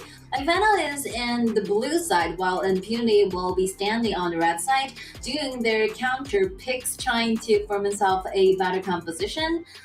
Oh, alright, what's this? Like Zhao Yun. Alright, surprising. Maybe they're gonna go for Together some with the blue. uncommon picks. Impunity is feeling pretty confident, but they're gonna go with the safer choices for now. Still hovering up in the air. What they're gonna choose? Maybe it's gonna Xiaohou, maybe it's gonna be Libu. Fena, on the other hand, I feel like they're all going for safer choices. They don't want their opponent. They want to be safe and make smart choice. I mean, it simply shows us a lot of possible choices, but ending up pairing this very traditional one, this most popular one, right? Zhao Yun, if we can see Zhao Yun on stage, I think we can probably have some time to trying to explain what Zhao Yun is as a hero. But a meta pick, so in BO2, I think Zhao Yun will not be a very good choice when it comes to the jungler, right? Yes, there's other choices, Musashi, Jing, Lam. There's all these meta pick choices, and with that respawn, the Fennel is gonna pick the combo, the duo, the classic duo, Zhao Huaizhen and Charlotte. Wow, we're gonna see a lot of classic duos here pretty soon. Charlotte and Zhao Huaizhen as a combo was one of the very meta heroes in KPL season, but unfortunately in this current meta, Charlotte's damage reduction is kind of reduced to 21 initially instead of constantly 35, making this hero a rather vulnerable tank or a warrior, I would say. This minor change of this hero actually brought the priority of this hero very low in this current meta for KPL team, KPL area, and KPL games. I'm surprising to see that for KAW, these duels still stay together. But I think from the early one that they used Zhao Huaizhen and Charlotte, but I don't see a lot of existence. You don't see the threat caused by Charlotte to their opponent's backlines. So let's see how Miggy can play in this game, making Charlotte a very the Mai good Shinui threat to the backlines. is gonna. I love it. I always love this hero. Yes, always love those hero and like Yukio, those kind of high damage burst mobility heroes. And we're gonna see that Fino feeling a bit confident using my Shinui, and we got the reply for impunity is gonna be Goya, and that's gonna be a long range against Gunshan Lee. Wow, the laning fin is gonna be interesting for those two shooters. Oh, good, yeah, love it. Since like Fano is sharing money in their heroes, right? Mai Shiranui and Gongsun Li at the same time. So Impunity comes up with the answer by picking Goya as their marksman. I mean, Goya is a very the only one hero who can have this kind of mechanism built up initially in this hero, right? The other heroes, they might just running on the map or flying on the map, but Goya is the only one who can have those bicycles. That's not bicycle, that's a motor, right? Like sitting on the motor and trying to travel around the maps and make this hero a very mobile hero, hard to catch, hot. Yes, he's the only ADC who has a vehicle, He can travel around the map. And look at that. He's not carrying Sprint. He's carrying Frenzy. He's going to go for those extra damage early up. So I'm really excited to see how Goya, going to travel around the map using that damage scaling into the late games. But they got to be careful, They got Mai Shinui. He's going to cut them in the back row, but they got Megumi for the protection of Tai, so I'm not worried too much for impunity here. Sure, and with the assistant, I think it's another safety insurance, right, to the entire team. From the BP, I would say Impunity have formed themselves up with a very safe, and you can either go in very aggressively in early game if you are leading the game, or otherwise if you are kind of losing, but you still can have enough soldier, enough frontline, enough vision, enough safetiness, enough damage in the late game. So it's a very good and well-rounded formation. And for Fano, I think that high risk reward when you choose Mai Shiranui to go into the mage as the main mage for this game. That's right. Fano need to end this game pretty early, they have a comp which they need to be aggressive, and they need to have that early game advantage in order to get the small snowball rolling. And as you can see here, Musashi going for the blue right away. Nobody is noticing that. So Musashi is going to go for that blue, and they might take it, and they can secure it early for that early goal lead. Splitting away the blue, while the other hand, let's see 3 versus 2 in the river. But unfortunately, in level there's not enough ability for those 3 heroes to use. So Yixing can find a route to escape, to choose back a little bit. Musashi is farming so well right now. Maybe Zhao Huaizhen needs to go back to farming, and instead of going into those unnecessary team fights, get back on track, go for their jungle, go for the farming, and make those smart moves. Once again, another diving in. Will this invasion be successful? Because a lot of things are going on here, but the first one went to the side of Fano. And yes, the goal it is the is. last hit, gaining another kill to Impunity, 1 versus 1. 1 versus 1 it is. Zhao Huaizhen came in for the trade, but maybe that was enough. They only traded the support for a jungler, so I would say, but the first blood goes to Fino. So first blood go is for the support. Maybe it wasn't a worthy trade. Yeah, it's not a fair trade, right? Still favors to decide whoever gets the jungler's life. Jungle for junglers, especially for Miyamoto Musashi or Zhao Huaizhen, so you have to keep yourself alive in order to trying to snowball, trying to keep up the pace, because you have a lot of things to do. You need to kill the animals in your jungle, you need to take care of the waves, and also gaining the visions needed for your entire team. But something has happened here in the mid, making that Impunity right now stays into the jungle from the side of Fano. Oh, that's not a good sign. Yes. That's not a good sign for Fano. Impunity got that timer on that respawn on that blue. So he knows, Musashi knows when that blue is gonna respawn, and he's gonna use that advantage, taking down my Shinui and go for that blue, extra blue, and he's gonna get the extra go on that. And with that said, Impunity is gonna take down Lumbar again. Look at that damage. The fight is still going. Impunity got the upper hand. Look at that double kill from the Maze, triple kill. Xiaoxing Li is going crazy right now. Wow. Something is gonna collapse from the side of Fano. They can climb up and trying to gain back some resources here. We have been saying that Mai Shinui and Gongsun Li, they're very vulnerable, but they have the potential to do greater things, right? But if they have started this game with this kind of opening phases and early game, I think it would be really Fano trying to chase back, because Shinui is assassin. She cannot clean the wave as fast as Yixing, so they'll be facing a lot of troubles when it comes to laning, when it comes to the wave planning. They will be facing a lot of problems. And there's no tank here. Like Lumber has not enough damage. They're facing a lot of constant pressure, you know. They're losing the laning phase, you know, like Gongsun Li and Mai Shinui. They're facing constant pressure, as you say, like they're assassins. They can't really clean up the wave. And as you know, if it skates to late game, they're gonna be so squishy. And you know, Impunity can just take down them so easily. I mean, they have the potential to come back and go for those, you know, potential kills. But if you start this game off on the wrong foot, you know, as the opening, you're gonna have trouble coming back into the late game for Feno.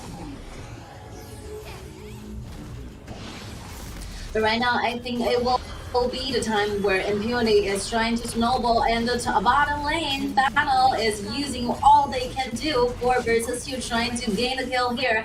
But no, nothing's gonna happen. Yixing make a quick rotation to the bottom, gaining 1 more kill to their side. Feno is getting too desperate. So desperate. Feno just wants to take some kills, but Impunity is not letting them. Oh my god, what is going on? Feno is trying a little bit too hard there, overstepping, you know, doing too much, and just Impunity just gonna punish them for that. Oh wow, another kill now. Axe Hero, good hiding strategy in the bush, making Azar losing the side of Lubu, unable to give it extra. Oh my god, the bait. I don't think it's gonna be enough. Zhao Huaizhen, maybe he's gonna survive, maybe not. He's gonna go down, maybe not. Musashi's on the other hand, Musashi's gonna go down. Great outplay on Feno's part. He barely made it.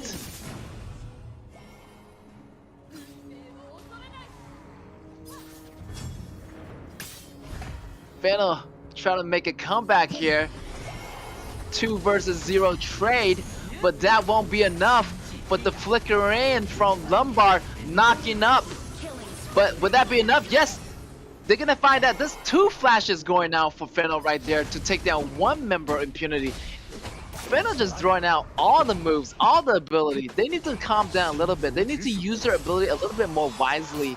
And instead of, you know, using all their ability on one target, you know, they need to, you know, be more calm and applying pressure at the right time. But right now, Impunity still got the upper hand. Look at that goal lead on Musashi. And Musashi just gonna go in. Look at that replay. 1v1 combo. Still, wow, still beating Charlotte in that 1v1 situation. Big battle happening. Impunity is gonna go in. Great ultimate on Ishii's part, but it's not gonna be enough. 4-0, 4-1 trade in favor of Feno. Wow, Feno's back. And with that, they're going to get the free Overlord. But the bottom tower, they're going to trade it off for that. As Impunity want to trade temples right now. You know, if you take down my teammates, well, you know what? I'm going to take down your towers as well. So you have to come back to your towers. Musashi is farming really well. 11 levels already. Mostly like two level, like more versus seeing the Feno. Been defeated.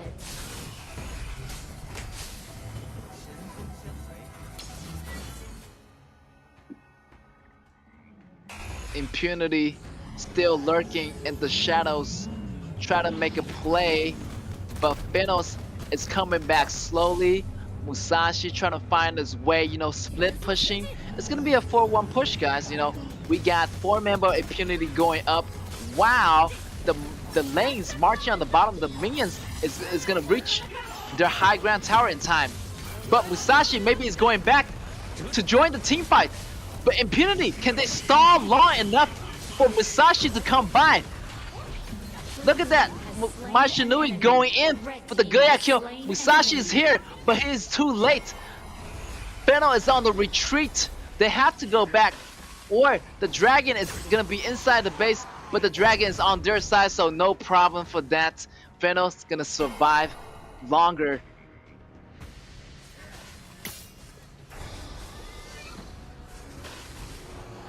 Impunity still applying pressure, you know, denying all their resources.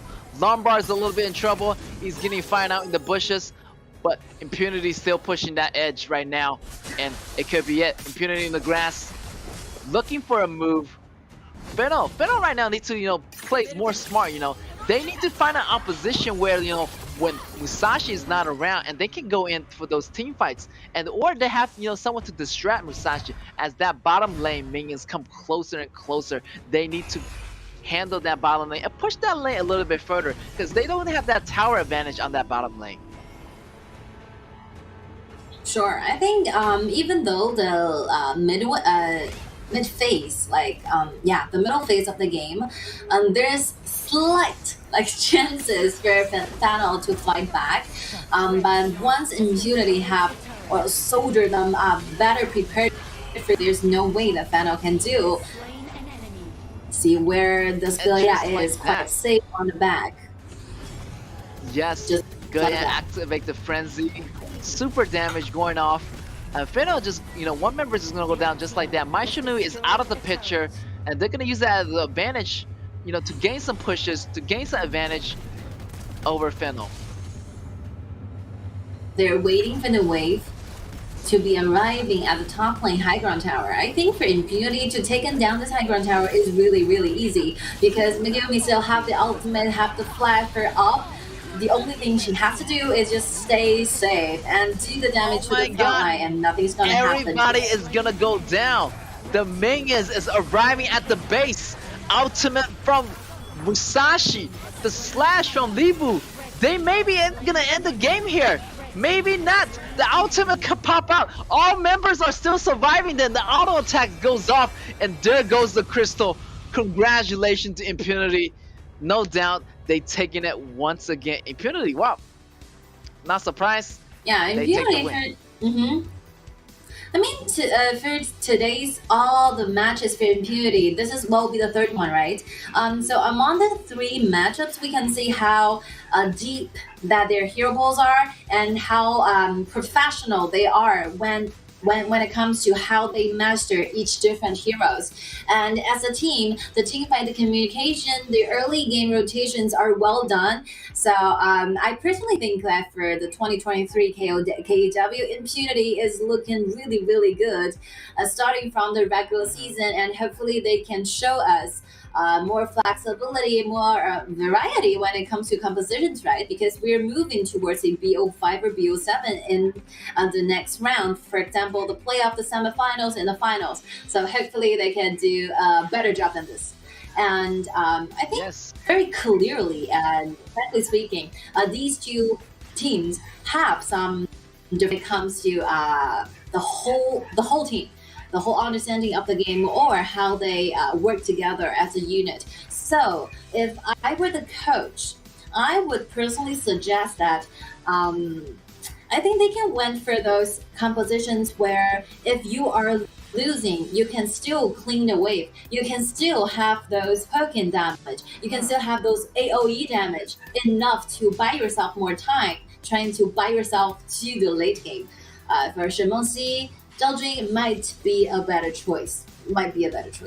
Exactly. Yes. For Fennel to pick. Yeah, Fennel is. Fennel, you need to make those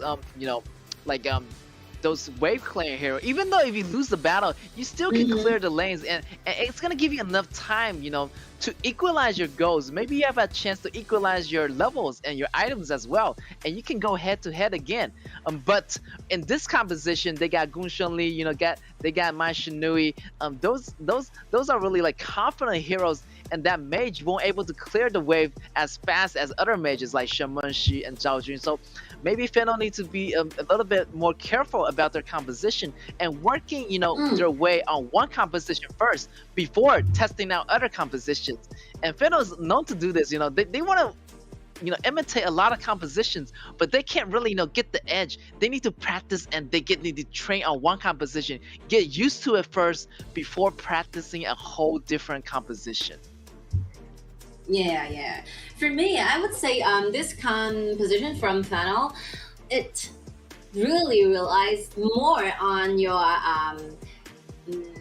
coordination as a team, on your communication as a team. So if you are trying to learn more stuff about HOK, about H heroes, I really highly suggest them to pick those heroes. For example, a tank to the top, where you can lure up those poking abilities, poking damage from your opponents, and you can choose those controlling mages who have those poking ability to have enough damage to clean the wave first-handedly. And for the bottom lane, maybe going for Tai Yizhen or Zhang this kind of protective support, making sure that your back marksman can stay safer than this one. Yes. All right, so Yes. the MVP goes to Xiao Xlan, Yixing.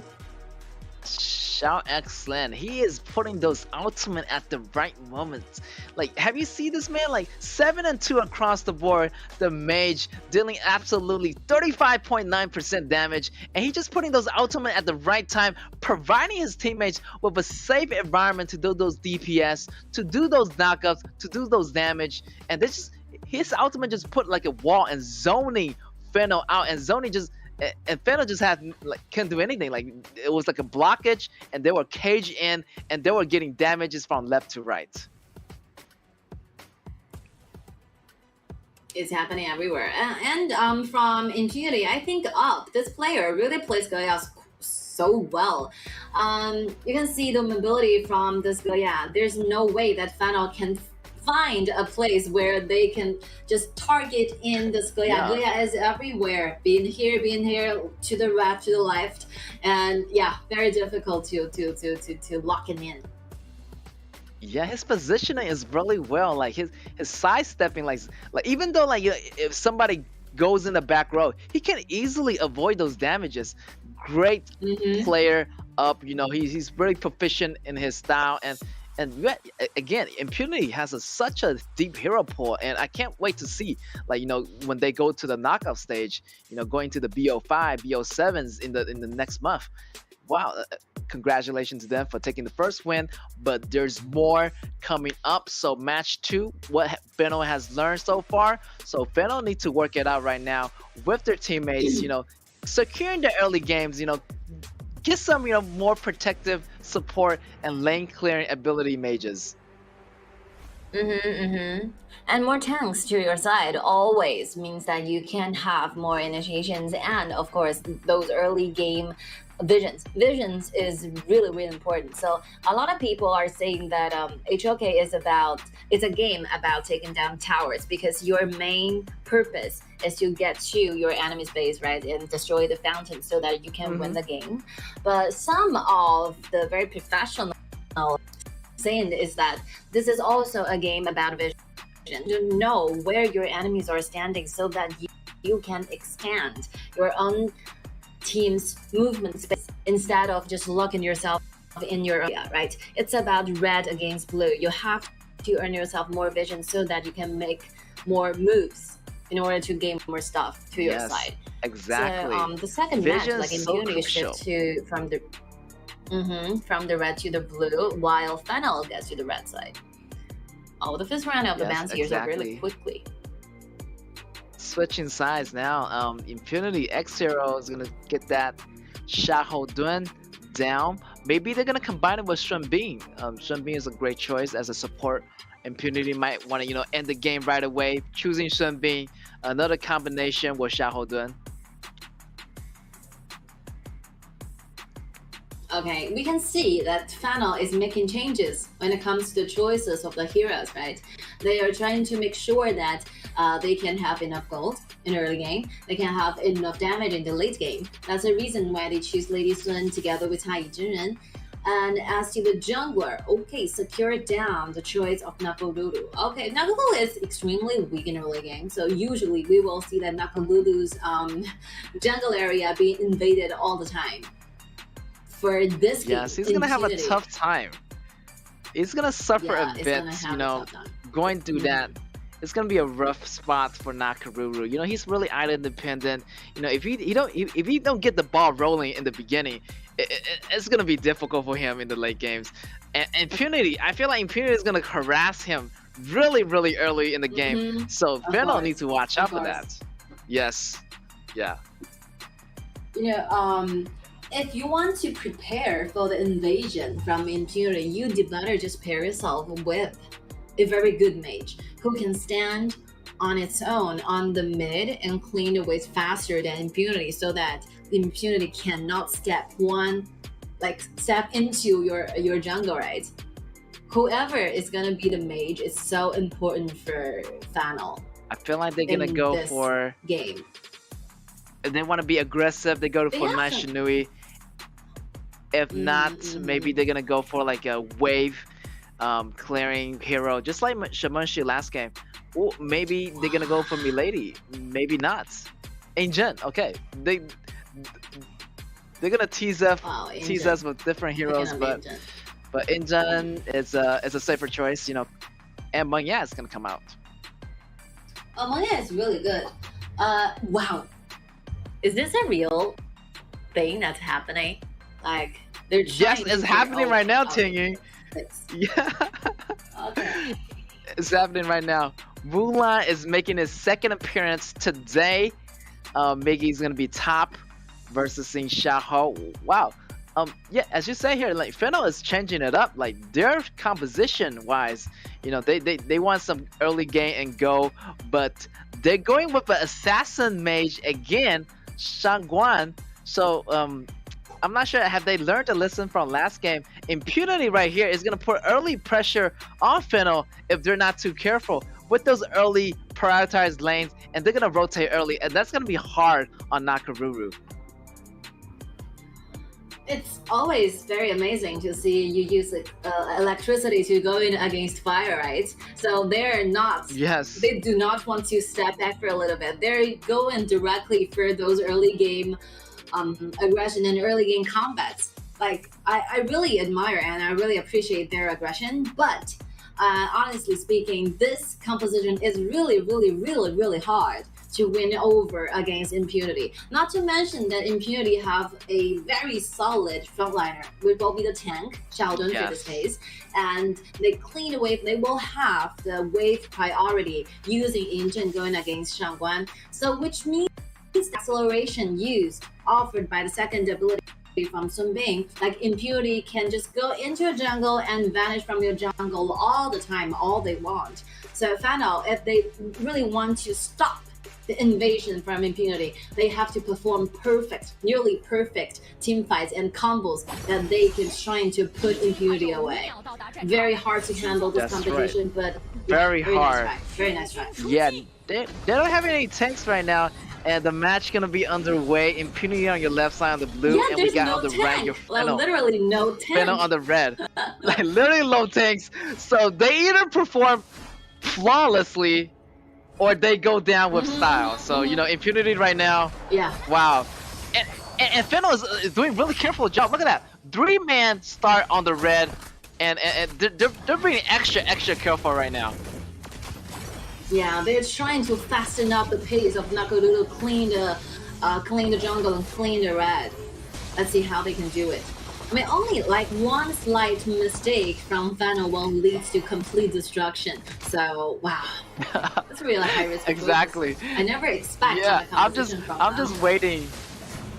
I'm just waiting for the domino pieces to fall, and everything's gonna collide. And everything's gonna fall apart.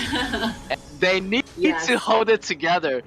They need to hold it together. I'm hoping they can survive longer in team fights, execute those combos perfectly.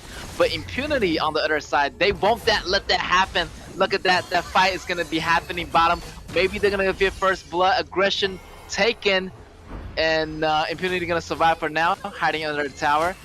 Yeah, Fennel right now, I'm scared for Fennel because, you know, I'm worried that, you know, one small mistake is going to cost them the game. You know, a lot of threats are happening down up there. You can see level 2 Mulan is facing like 2 enemies who have already reached to level 4. Like he's losing a lot of waves, which means that the economy is kind of collapsing from Mulan. But I think one good signal for the final as an entire team is that the Nakalulu can safely protect like 2 rounds of the jungle and the buffs, and this is really, really important for Nakalulu to farm out in the early game. All right, one in Yeah, Nakalulu need to farm up. Yes, you need to farm up right now. Like if Nakalulu falls early in the game, if he dies too much, he's not able to come back from that because they don't have any frontliner, you know, for Fennel. And look at that 1v1 fight from Miggy versus X0. They're gonna back up for now. X0 is still chasing, but towers protection. So that's all for now. Not too committed.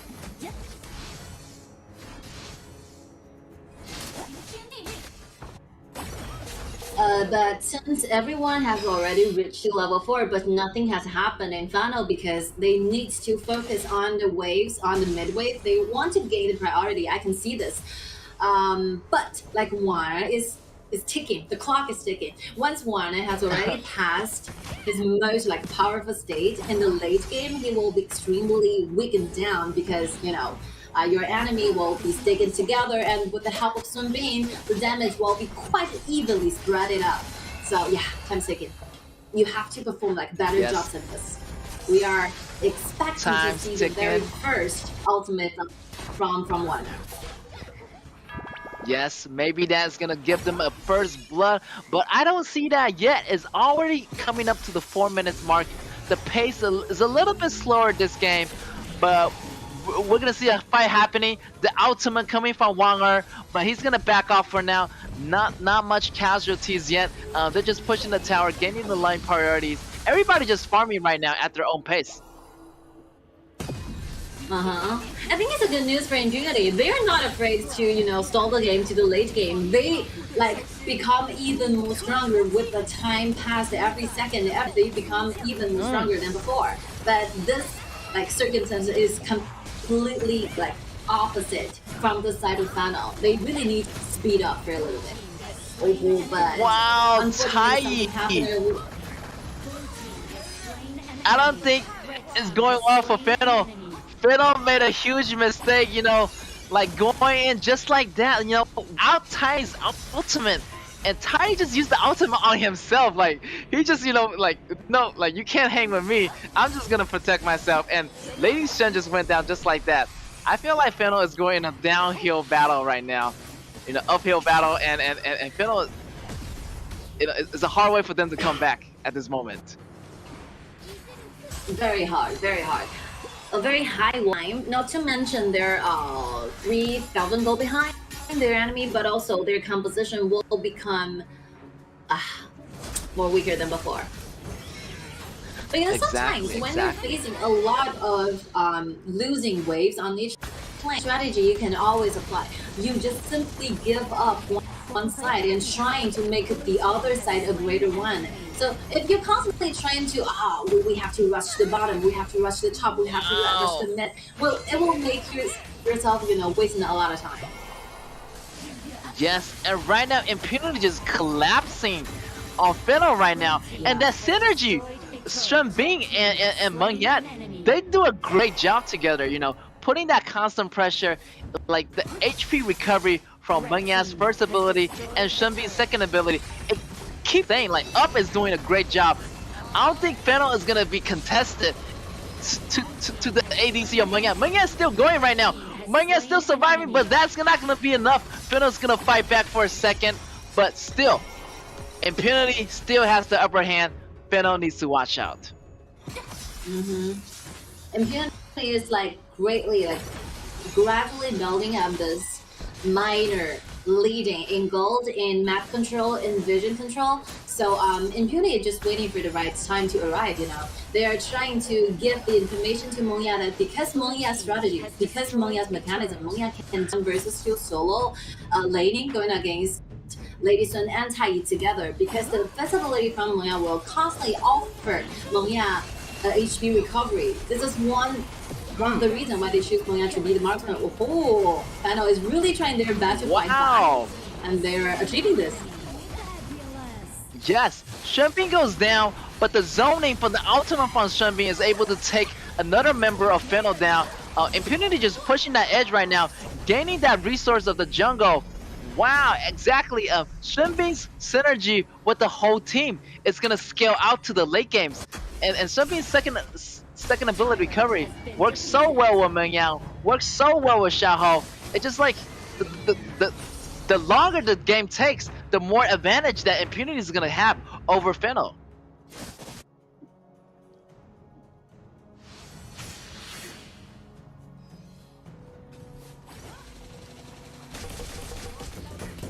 Fennel right here trying to make a play here. Tai is initiating. Tai is a little bit too rushed. He needs to pair up with his teammates more. He's going in a little bit too rushed, and he don't want to force out that ultimate right away. Tai want to use that ultimate at the right time. He's still taking the damage. Tai's go out, he goes in. Whoa, great fight back initiation from Tai. That was surprisingly good. He used the flicker, initiated with the damage, but that won't be enough. Look at that go, look at that flickering, that damage first ability from Xiaohou, and the ultimate from Yaz. Triple kill for Jin. What? They were 2 members down, but they still able to fight back in a 3v4 situation. That's gonna be it. Impunity got the upper hand. They're gonna get the outer turrets. With that said, they're gonna get the high ground turrets as well. With that, members of Venos are coming back, but that's not gonna be enough. They're gonna back up for now, as they just want to take the towers, take the creeps, and next, the dragon is on their menu.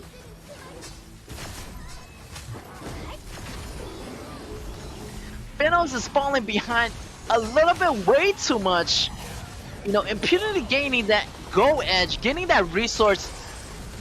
Venom need to back up right now. Look at that creep. They need to handle the creep right now and not going into the fights. But their Jean is not here, so they can start a fight a little bit. Double kill for Mulan, but that won't be enough because Jean is here. They need to back off.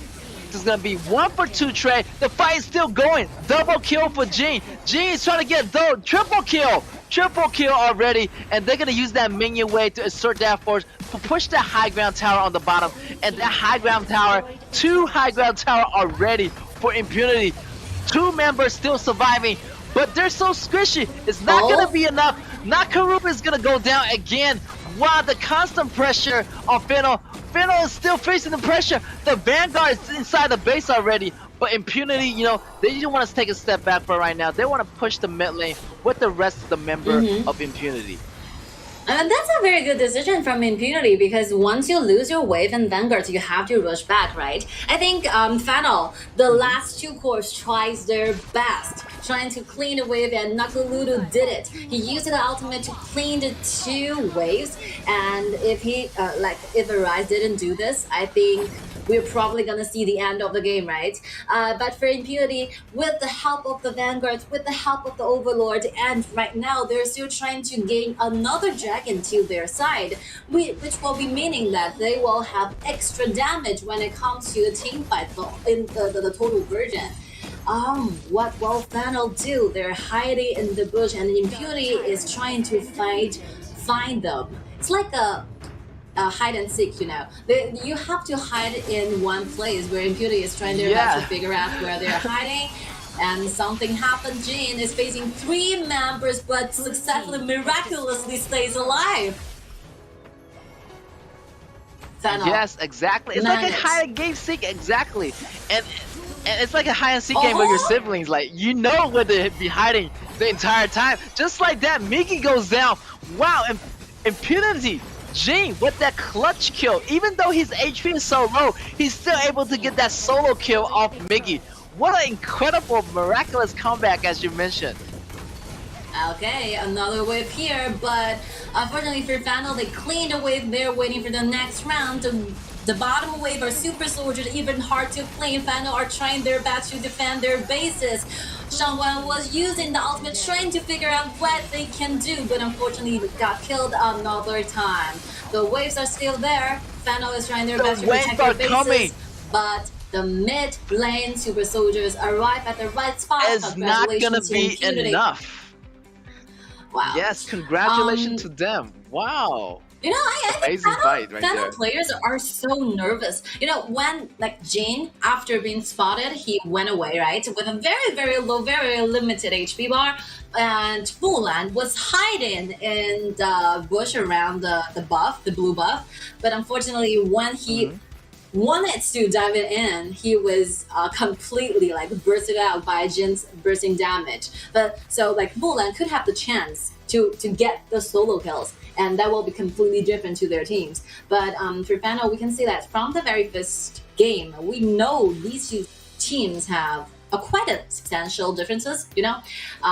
But I really appreciate their creativity, their aggression. They're trying to fight back, trying to do this 50-50 combat. I think they show the unity and the bravery. I really appreciate it. But yeah, you just you need to grow up for a little bit, you know. The compositions, you know, is so much more solid on the Impunity side. You know, their teamwork, the rotation, it's insane. And that kill, that solo kill combat, like he already got all his ability back. You know, he was, you know, running away from battle, and when he arrived at that blue area, he already got those CDs ready, and his abilities are in check. So he just unleashed everything at the same time, and he just got that goal lead. So, you know, Mulan just demolished just like that, like, you know. But yeah, big ups to Fino for trying. One thing that is, I think that Fano can do better is that I have been talking about during the game, but does not have enough time. So sometimes you're facing a 3 lanes deficit. You can just basically feel the tension where they're facing constant wave pressure. So when you're facing this kind of dilemma, one very good thing you can possibly do is that you give up 2 lanes. For example, you can shift all your members to one, for example, top lane. You make some ambush here. There's gonna be someone who's standing there cleaning the wave. You can make sure that you will be outnumbering your enemy, so you can gain yourself an extra kill to your side, making sure that your enemy cannot just constantly push in every single lane to you. So you have to give something up in order to take something back. You know, sacrifice. Maybe 1 or 2 lanes, but you have to gain something back on the other side. This will be one good strategy for Fano. Maybe in the future they can try to adapt this kind of way to trying to fight back. They can't really, you know, put 5-man everybody on the same lane. They need to trade something off, like training tempos. You know, if you take my dragon, I'm gonna take the other dragon. You kill my teammates, I'm gonna take your tower. You know. Getting that tempo trade is good, and their MVP is gonna be from Impunity with that 10-0 perfect KDA damage dealt almost 20%. Wow, the Jing was amazing. He didn't even die even once, and I thought when he about to die, he just miraculously just came back with an escape, like you mentioned. Yep.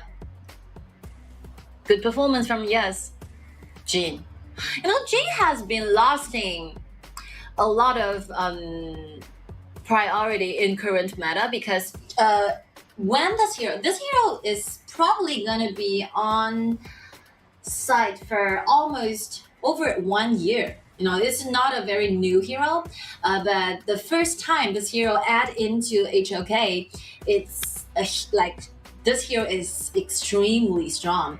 I think I can still remember the version of Jane where during the ultimate he will be gaining the state of immunity all the time. That's crazy. So nobody is gonna be stopping Jane during those dashes using the ultimate. But since, you know, at that meta this hero is too like overly strong and powerful. So she was being under a lot of changes, and right now I think this hero has already reached to quite balanced state. You know. Oh, Impunity, like 2 Even points already. Like Impunity again. 3 for them. And Wow. yeah, exactly. Jing has been a popular meta pick. You know, even with the debuffs, with the version changes, he is still a super meta pick, and she has the damage, and she become more balanced. But still, players of all teams, of all different kind of teams, still choose Jing. It's unbelievable, and it's a great meta pick. And with that said, we're going to go into our last match of the day. So don't you go away. We're going to take a short break, and we're going to come right back. We will be back soon.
welcome back, ladies and gentlemen, to the 2023 KAW, and we still got the last matchup for you guys today. It's gonna be RTZ.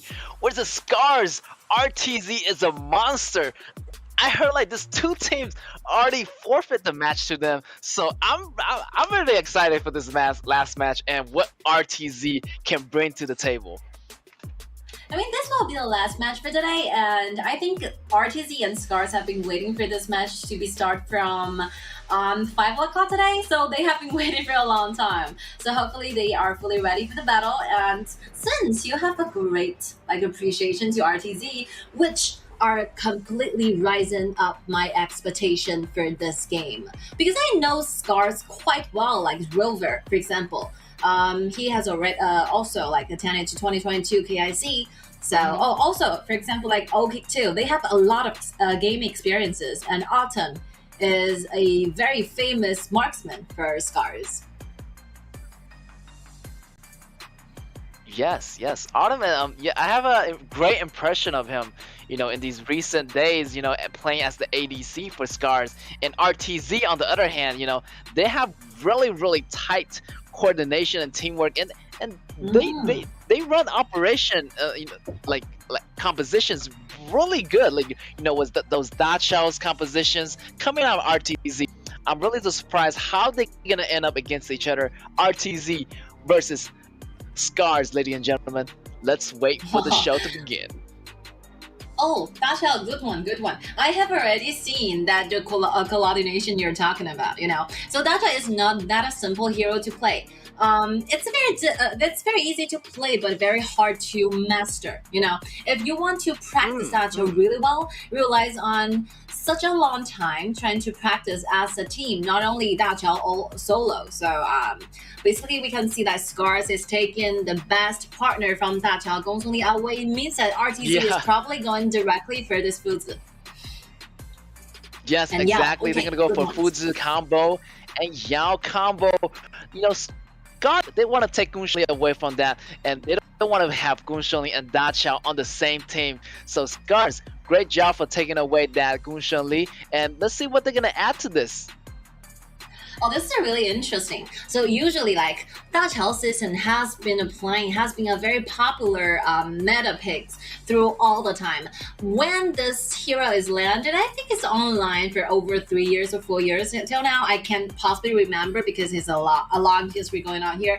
But this hero has never been out of picture. He always stays online because this kind of Dachau system we are talking about is really powerful. He can shift all the members back to the base and revive to the original place again. So recently, in recent meta, this mechanism has been reduced and kind of changed for a little bit, which means that the second ability from Dachau will be only offering two members, including Dachau, inside to rush back to the base and using the ultimate to shift back to where they came from.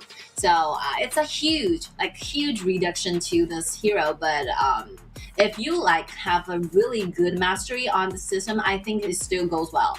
A very good strategic character in Honor of Kings.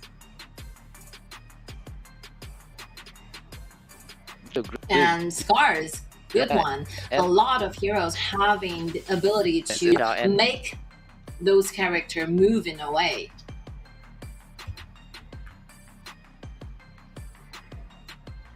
Yes, and let's see what they're gonna add to this for Scars. As you can see, Yao coming out for RTZ. Maybe they're gonna go for some bursty damage mage, but it's still up for. Maybe they're gonna pick Anjan. Maybe they're gonna pick a lane clearing mage. So it's up to Scars to decide. Yeah, because Dachau has been applying for a long time. So how to counter this kind of composition? There's a lot of answer. For example, you use burst damage, like the hero's Ganjamo. You use an ultimate to trying to get an instant kill over to an enemy, or otherwise you're choosing either like Zhang Fei or Xiang Yu, who can have those abilities to make your enemy shift to another angle so that they cannot travel back using that Daqiao's second ability that also works on the same mechanisms. So Scars really knows how to counter Daqiao well using the 4 heroes they pick now. I think it's worked well as a team. And the last 2 picks will be Fan and Haiyue. Haiyue is a very new hero. He can bring one member away, take into another level, and do the solo combats. Very interesting mechanism. And for Fan, if you are playing Daqiao, you'd better just secure down the wave priority using each laning character. So Fan using the ultimate can clean the wave as fast as he can possibly do. So I think the composition is all very good. Like both compositions seem so good to me. So whoever's going to be the winner for this game is just depending how they perform, how they execute the whole composition, how they work the mechanism well and better than their opponent. Yes, RTZ already got an unstoppable winning streak. So Scars is going to be a challenge for Scars. It's going to be another uphill battle for Scars. They're facing a formidable opponent. You know, they're facing Daqiao, and they're going to be Haiyue, that Fuzi combo. So I'm seeing a lot of RTZ strategy, a lot of strategy coming out from RTZ. So let's see how Scars is going to perform to this. You know, both sides having solid compositions. You know, I want to see those early rotations happening, and maybe that late game we're gonna see that tower rush. Maybe this is gonna be a tower game for RTZ. They're just going after the towers, and Scars have no choice to go back and defend their towers. Sure. So very nice combats are showing from this 2 composition. I really I was expected a lot to happen since you have a great expectation to RTZ. So how they perform, how they execute the whole mechanism using Daqiao and Lafuzi and Haiyue at the same time. They need to work as a team with each other. Like Haiyue and Daqiao at the same time. Never saw that. I never see this. Sometimes you expect their opponent, their enemy, to use Haiyue to counter Fuzi, right? This is really uncommon. Yeah, I'm feeling like Haiyue is gonna take away, you know, Autumn in the midst of the battle, in the chaos of the battle. Yeah, frontliners or the backliners, either one, they want to take out the most important member of Scars. You know, take away for a few seconds for the other team to buy time for them to go in for the kill. For Yao can pop in, you know, can really go in for those damage and do some hit and run. You know, they want to do those in the beginning, and the match is gonna be underway. RTZ on your left on the blue, Scars on your right on the red, and I'm really surprised to see this Haiyue and Daqiao combination. So yeah, I'm super excited to see how this is gonna turn out. This is my very first time to see Haiyue and Daqiao at the same side, so I was really curious about the reason why they choose to pick this hero, because the mechanism kind of conflict with one another, right? So in this game, in-game performances, I think Haiyue might only have the chance to take one frontliner away, because if you imagine ASD having the first ability to take and put Haiyue away from himself, making Haiyue, maybe the ultimate will be disconnected. And yeah, I think the answer for Haiyue's ultimate will only be Zhangfei or Xiangyu. Oh, the top lane, very fierce battle here. Level 2 against level 2. Top lane is gonna get some skirmish going on, but both of the jungler, they're gonna meet at the top at level 4 around the 130 mark. So we're gonna see about a gank happening pretty soon. It's either gonna be RTZ and it's gonna be Scars. So we'll see. Yao is a little bit late on the jungling side, but they're gonna meet right there. Not much going on. They're gonna back off for now. They're gonna be cautious. Extra cautious is needed. I mean, if you form yourself up with this kind of composition, a highly risky one, you have to make less mistake in order to get into the mid phase of the game quite smoothly. Peacefully farming up is what these 2 teams are doing right now. Not a lot of combats have been shown, and I think RTC is waiting for Daqiao to reach to level 4, gaining the ultimate, making a lot of miraculous team fights happen. Yes, they need that collaboration from Daqiao. Oh, right there! Look at that binding, the ultimate from Fuji, but Fuji's gonna be sent back. He's gonna be safe. And what that bottom said, he's gonna pull in one of the enemy. Haiyue is gonna be really strong in his own realm. Look at that. And with that, they're gonna take this first blood from Gunshan Li. As I expected, he's gonna pull in Gunshan Li because Gunshan Li is, he doesn't really have that a lot of early game, so Haiyue can really, take him down.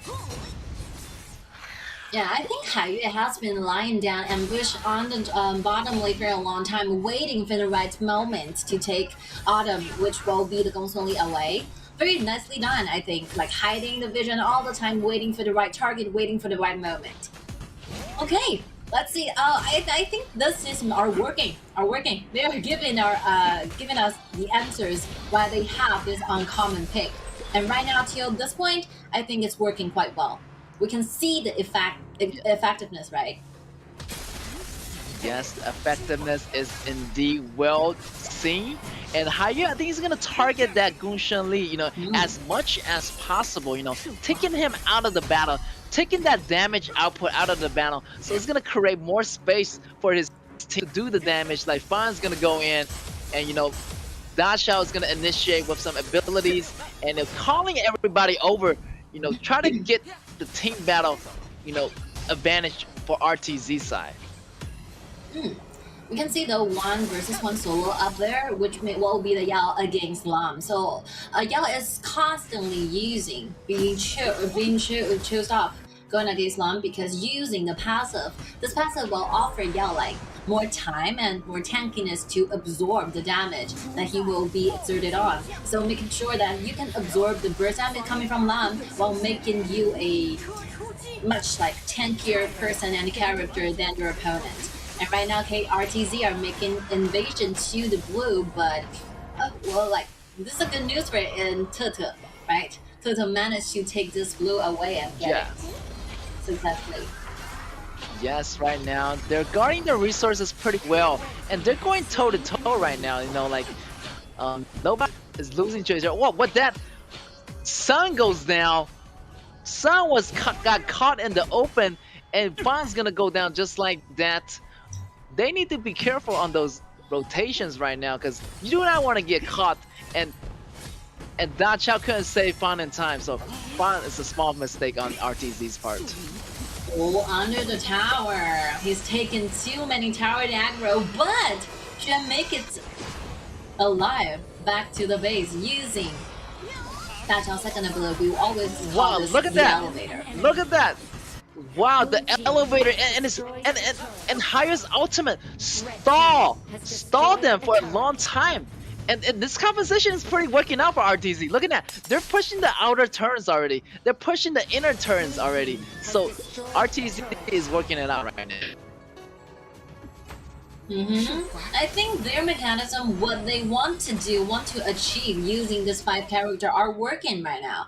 And I think it's kind of difficult for Scar to figure out where RTZ members are because every single bush they went in, there might be foods hiding in it. So they have to be extra careful. And if they want to push their lane further, they're facing the fact that their jungles are being invaded like this.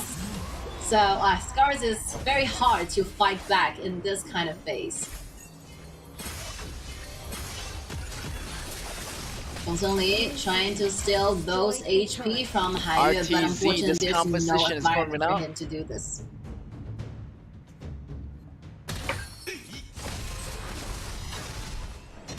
Blue team has slain an enemy. Alright, see the bottom lane, 3 versus 2. The AoE damage is just too huge and substantial to handle, so we can see Scars still choose to retrieve back to their base. So unlike Da Xiao have the elevator, but they're trying to use the burst damage to take down Da Xiao, and for this one, Autumn managed to do this. Yeah, this will be one way they can try to put a stop sign, trying to pause RTZ's rhythm for a little bit. Using the burst damage, will use their vision, trying to clean out the threats, trying to take Da Xiao away from the teamfight, away from the map. Scars is trying their best, trying to gain themselves more time because we can see the goal difference is not that a huge lead, so they can still find something back and trying to chase back the deficit. An enemy. Right now, top lane waves are rushing in. Some must retreat back because he's facing a 3 versus 2.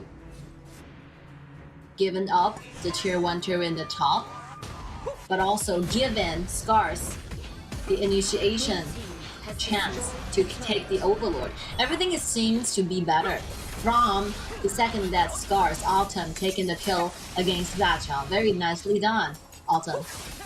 Fuzi hiding in the bush trying to initiate, but Daqiao are pairing himself up with Fawn, so there's nothing that Shen can possibly do. Choose to shift their territory back to the jungle.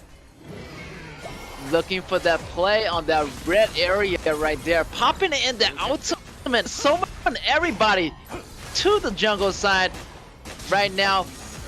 Scars try to do some help with more right there, and they're gonna wow, great execution on RTZ's part. You know, just go in, take the resource, go out, make sure they're not gonna be too RTZ's super cautious right now. This is one of the objective.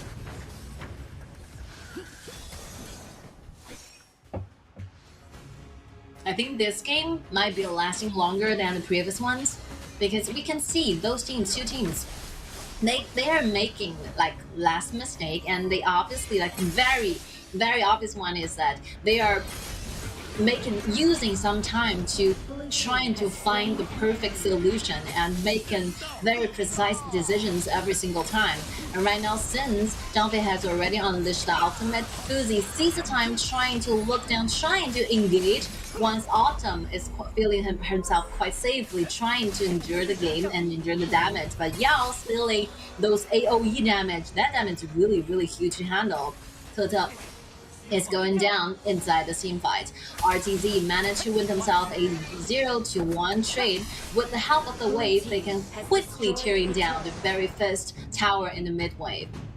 Oh, it's like one rhythm after another. Like each game, each team are smoothly going down to the next round, to the next thing they want to do according to what they have been designed when they have this kind of composition. I think the execution for both teams are really, really great. They're just comparing who can make better decisions in this time. Alright?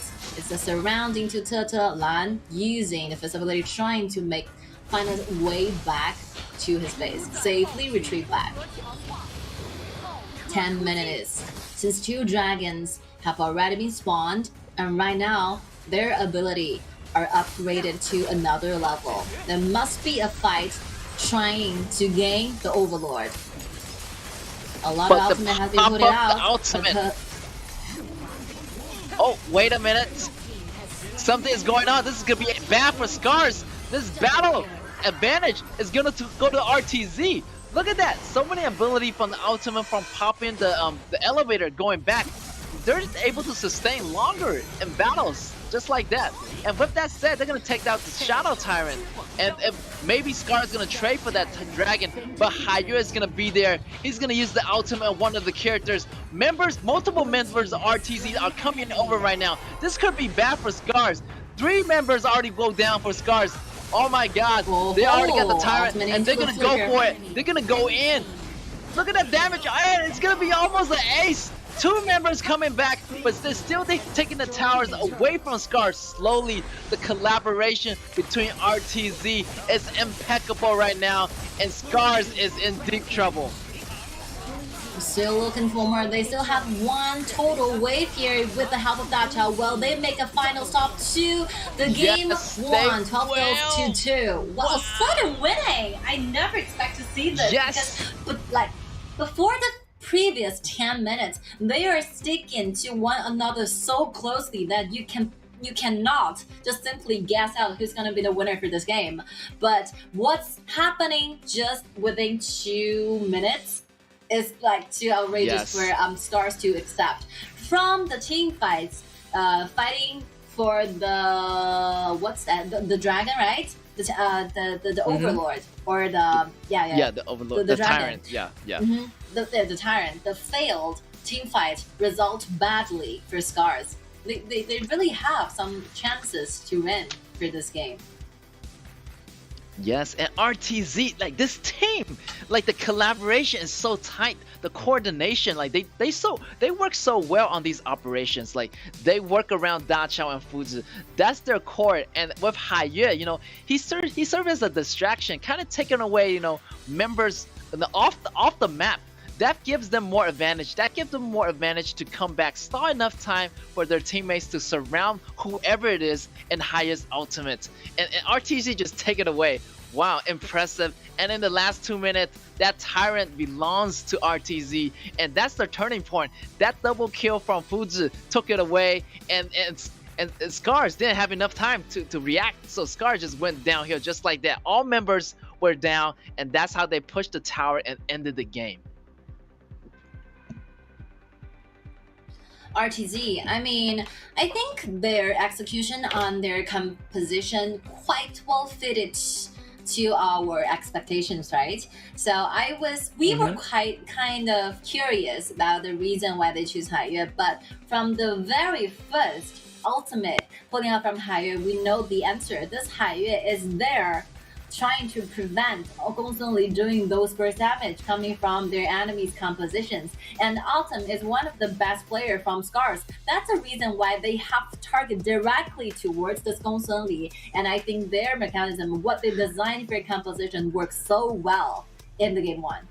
Yes, wow, they're really well designed. They really thought out. You know, Autumn's a spectacular ADC, and that's what they did to counter him. You know, take him out of the battle, taking the most important player, taking the core of Scars out of the battle, and they were able to do that in that game. Great coordination, of course, on RTZ's side. Wow, amazing coordination. They need to keep it up. They need to keep it up for the second match. So, let's go, guys. I think either team can have some balanced opportunity to gain the victory for game 2. So right now RTZ have already gained one victory inside this BO2, so which means that the least point they can possibly get from this fight will be 1 point. That's a huge lead, right? That's a huge lead. And for Scars, what they can do is trying their best to form the best compositions, trying to gain one more point to their side in the regular season. I think very obviously, like RTZ is one of the strongest enemy they can possibly gonna be pop up in regular season. Yes, exactly. Yeah, RTZ straight up monster, right? What the Fuzi MVP is gonna go to Juan RTZ 2-0, and Fuzi really locked down those important, you know, attack from Scars. You know, locking the Gunshan Li, locking the different kind of hero in his ultimate, and right there you can see right there from the beginning, the ambush on Shangyu and the collaboration between them and the Gunshan Li lockdown. Everything was on point. Like collaboration wise, Fuzi was there and to tank the front lane, and also at the same time, you know, he can transport back and heal himself and coming back right into the battlefield. You can see the MVP highlight. Every single team fight is like kind of initiated by Shen's Fuzi. Well, mastery of this hero. This hero is not that easy to handle, trying to master, because a good use of the second ability will offer Fuzi a lot of damage reduction. But if you're not so familiar with the hero, you will find yourself extremely weak and extremely vulnerable. So it really needs time to practice this hero. We can see how professional this player is using this particular hero. Yes, exactly. The second ability is very crucial. You know, it can make him really tank, and it can slow down his opponent's attack speed, and that's what RTZ did pretty well. Super proficient in Fuzi, and I'm really looking forward to what RTZ composition. Can they change it up a little bit? You know, Scars already know that their operation is pretty dangerous, so Scars might need to change it as well. But what RTZ will stand up to that. Scars might need something to throw them off in the second game if Scars is able to come back.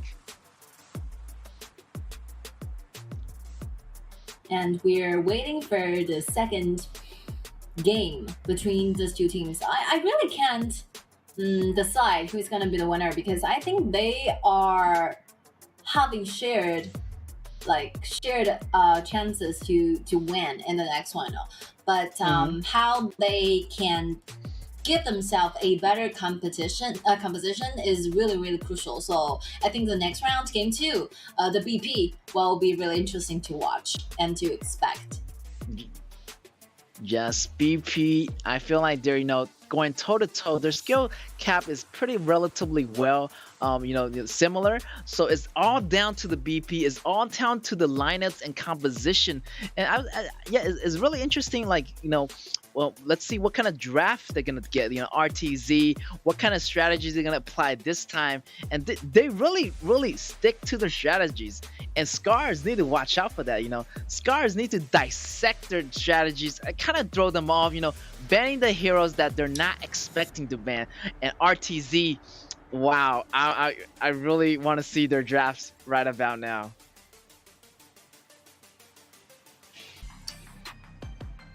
Let's see. The answer will be launched. The blue side will be Scars, while the red side will be RTZ. I see how RTZ is gonna be pulling off their strategy in the red side, because the last one they are saying in the blue, and they managed to get themselves the Dachao, right? But since Dachao has already been eliminated from the possible choices, like RTZ is making a good use of the ban places right here. So the hero that is available for Scars, there's a lot of choices, but this is surprising. As the first pick for Goya, maybe it's not a good choice, but they're gonna do it anyway. RTZ is gonna ban out Dacha, of course. They don't want Scars to use that combo again. A complete confidence, right? But since Sun Bing is not available right now, who will be supporting this Goya to standing side by side on the bottom lane? Will be the choice, will be the question. Maybe it's gonna be a traditional combo with John Fei or someone or Lumbar, as a serve as a protective. Yes. Yeah. And with the reply, RTZ is gonna have that classic combo of Lady Sun and Tai Jinren. Yeah, so far so good. Both sides are looking pretty solid. Very solid. I think the two possible choices when it comes to support from the side of Scars will be Lombo or Zhang Fei. But if this is so obvious, let's see if RTC will use their ban places in the second round, trying to restrict the choices for support. But the fifth pick in the second round will be Zhao Huaizhen. Okay. Trying to restrict the choices when it comes to jungles. But Scars on the other side, they got a lot of choices. Really popular. Yeah. They got a lot of choices for the jungler. They still have Lam, they still have Jing. So I don't see why, they're banning out Monkey and Zhao Huaizhen. So RTZ, let's see what they can add to this. They're banning up those choices who can be extremely tanky in the mid phase of the game, which will mean that the RTC will choose to keep farming up from the early to the mid, making sure that their cores, for example, Lady Sun, will be thriving in the late game. They choose to play this game quite safely, smoothly, trying to make sure that the core stays alive and safety all the time. Alright, so Lombard will be the final choice, paired with Jin as assassin. Yes. And Ata is going to be the top lane tank, and it's going to provide that the protection for the core for Lady Sun. And with that said, maybe Wei Pip gonna choose Mozu, maybe not. Maybe Mozu count as a support now. I see a lot of Mozu support lately, so maybe it's not a proper mage choice. Maybe they're gonna go with something lane playing, like wave clearing mages like Zhao Jun is gonna be more stable. So both team draft are looking really solid. So now it's up to the point who can protect their core better. Is it RTZ? Is it Scars? So let's see. I think RTZ have a better composition compared to Scars because you can see like Scars initiation, those CCs, this like one round thing. So they all went up into the team fights, but they only have one ability to do so. So if like RTZ can manage to survive after the very first hit from Scars, they can started to chase up. They can started to do to deal the damage to their backlines and the front line at the same time, right? So they have a budget to do that. They have Taijin's ultimate trying to pull up and give a Lady Sun another life, and they have Miyamoto Musashi who can be a threat to Scar's backlines. So I think like RTZ are playing this quite safely, and this is a very like safe and well-rounded composition when it comes to protect your backlines and trying to do as much damage as possible in the late game. And Lady Sun very crucial in this game. The survival of Lady Sun will kind of determine who is going to be the winner for this match. Yes, Lady Sun got the Purify and the protection from Tai Jenner. Even Scars is able to get that jump on Lady Sun. You know, he still has a second life, and those one-hit combos, those chain combos from Scars, as you say, is only gonna last for one hit. And RTZ is providing constant damage output, so RTZ is gonna be in the longer running. The game runs longer. It's gonna be better for RTZ. So let's see how that's gonna happen. Scars on your left side on the blue and RTZ on the right on the red, and your game is underway. There's a lot of mystery lying down there. So whether like Scars can get those instant kill, wonderful team fights happening on the game, or otherwise we can see RTZ how they perform a very fixed, a very solid formation during the team fights. These are the expectations we can have towards this only single game. Yes, exactly. Right now we're gonna see a small skirmish. Not much going on, just fighting for the River Sprite. Both jungler, starting at the normal pace. Maybe they're gonna be at the top at the 130 mark. Right now, Scars is taking a bit slow. They lost the first match. They want to come back to this match, and they know kind of what's RTZ's strategy. They're working together as a team. They're working more on an operational basis. So Scars need to break that apart right now. Everything is happening slowly. They're not rushing into anything. This is one good quality shared by both teams. From the game one, they always perform quite smoothly, quite safely. Does not make a lot of reckless mistakes. This is one good quality. Yes, exactly. And not much going on yet. They're just being really cautious right now. They realize the mistake they made can lead to bigger mistakes, and that's gonna cost them the game. Right there, the skirmish happening. They jumping in with the ultimate. Musashi gaining that first edge with the first blood. Scars members came in too late. They're just gonna still fighting, but they need to back off right now. One member is down from Scars, and first blood is gonna belong to RTZ. And we're gonna go into the pause. Technical difficulties right now. But we'll be back really fast right now. I think it's surprising how they let Taijin to go to the top area of the entire map. So we always expect Tai to be the partner from Lady Sun doing those laning going against KAW, because Lady Sun is gonna be facing a lot of threats, right? So yes, exactly. By spawning himself up in the map, this is quite a surprise for Scars to digest. So yeah, that's a reason why they could have the very first kill to their side. RTZ. Yeah, they got the number advantage in the beginning. Yeah, and Lady Sun, is facing KAW. Even though he's facing constant pressure, he's still in there. He's holding on. He's holding on to his position. No matter what's the obstacle, Lady Sun's gonna hold out until Tai come back. And Tai, surprisingly, went up, like you said, gaining the first blood. Gaining that extra edge for RTZ in the beginning. Wow, that was surprising.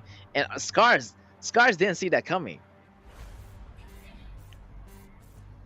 As we can see that the match has been paused due to a network connection issue, and on-site troubleshooting is in progress, so please stay tuned for more updates. But I think it's looking good to the side of RTZ, but it's still very early to the game, so I think Scars can still try to chase back those deficits. Not a very difficult task to do this. Yes, they're not much Alright, off, go and back. we're back to the game. Let's go.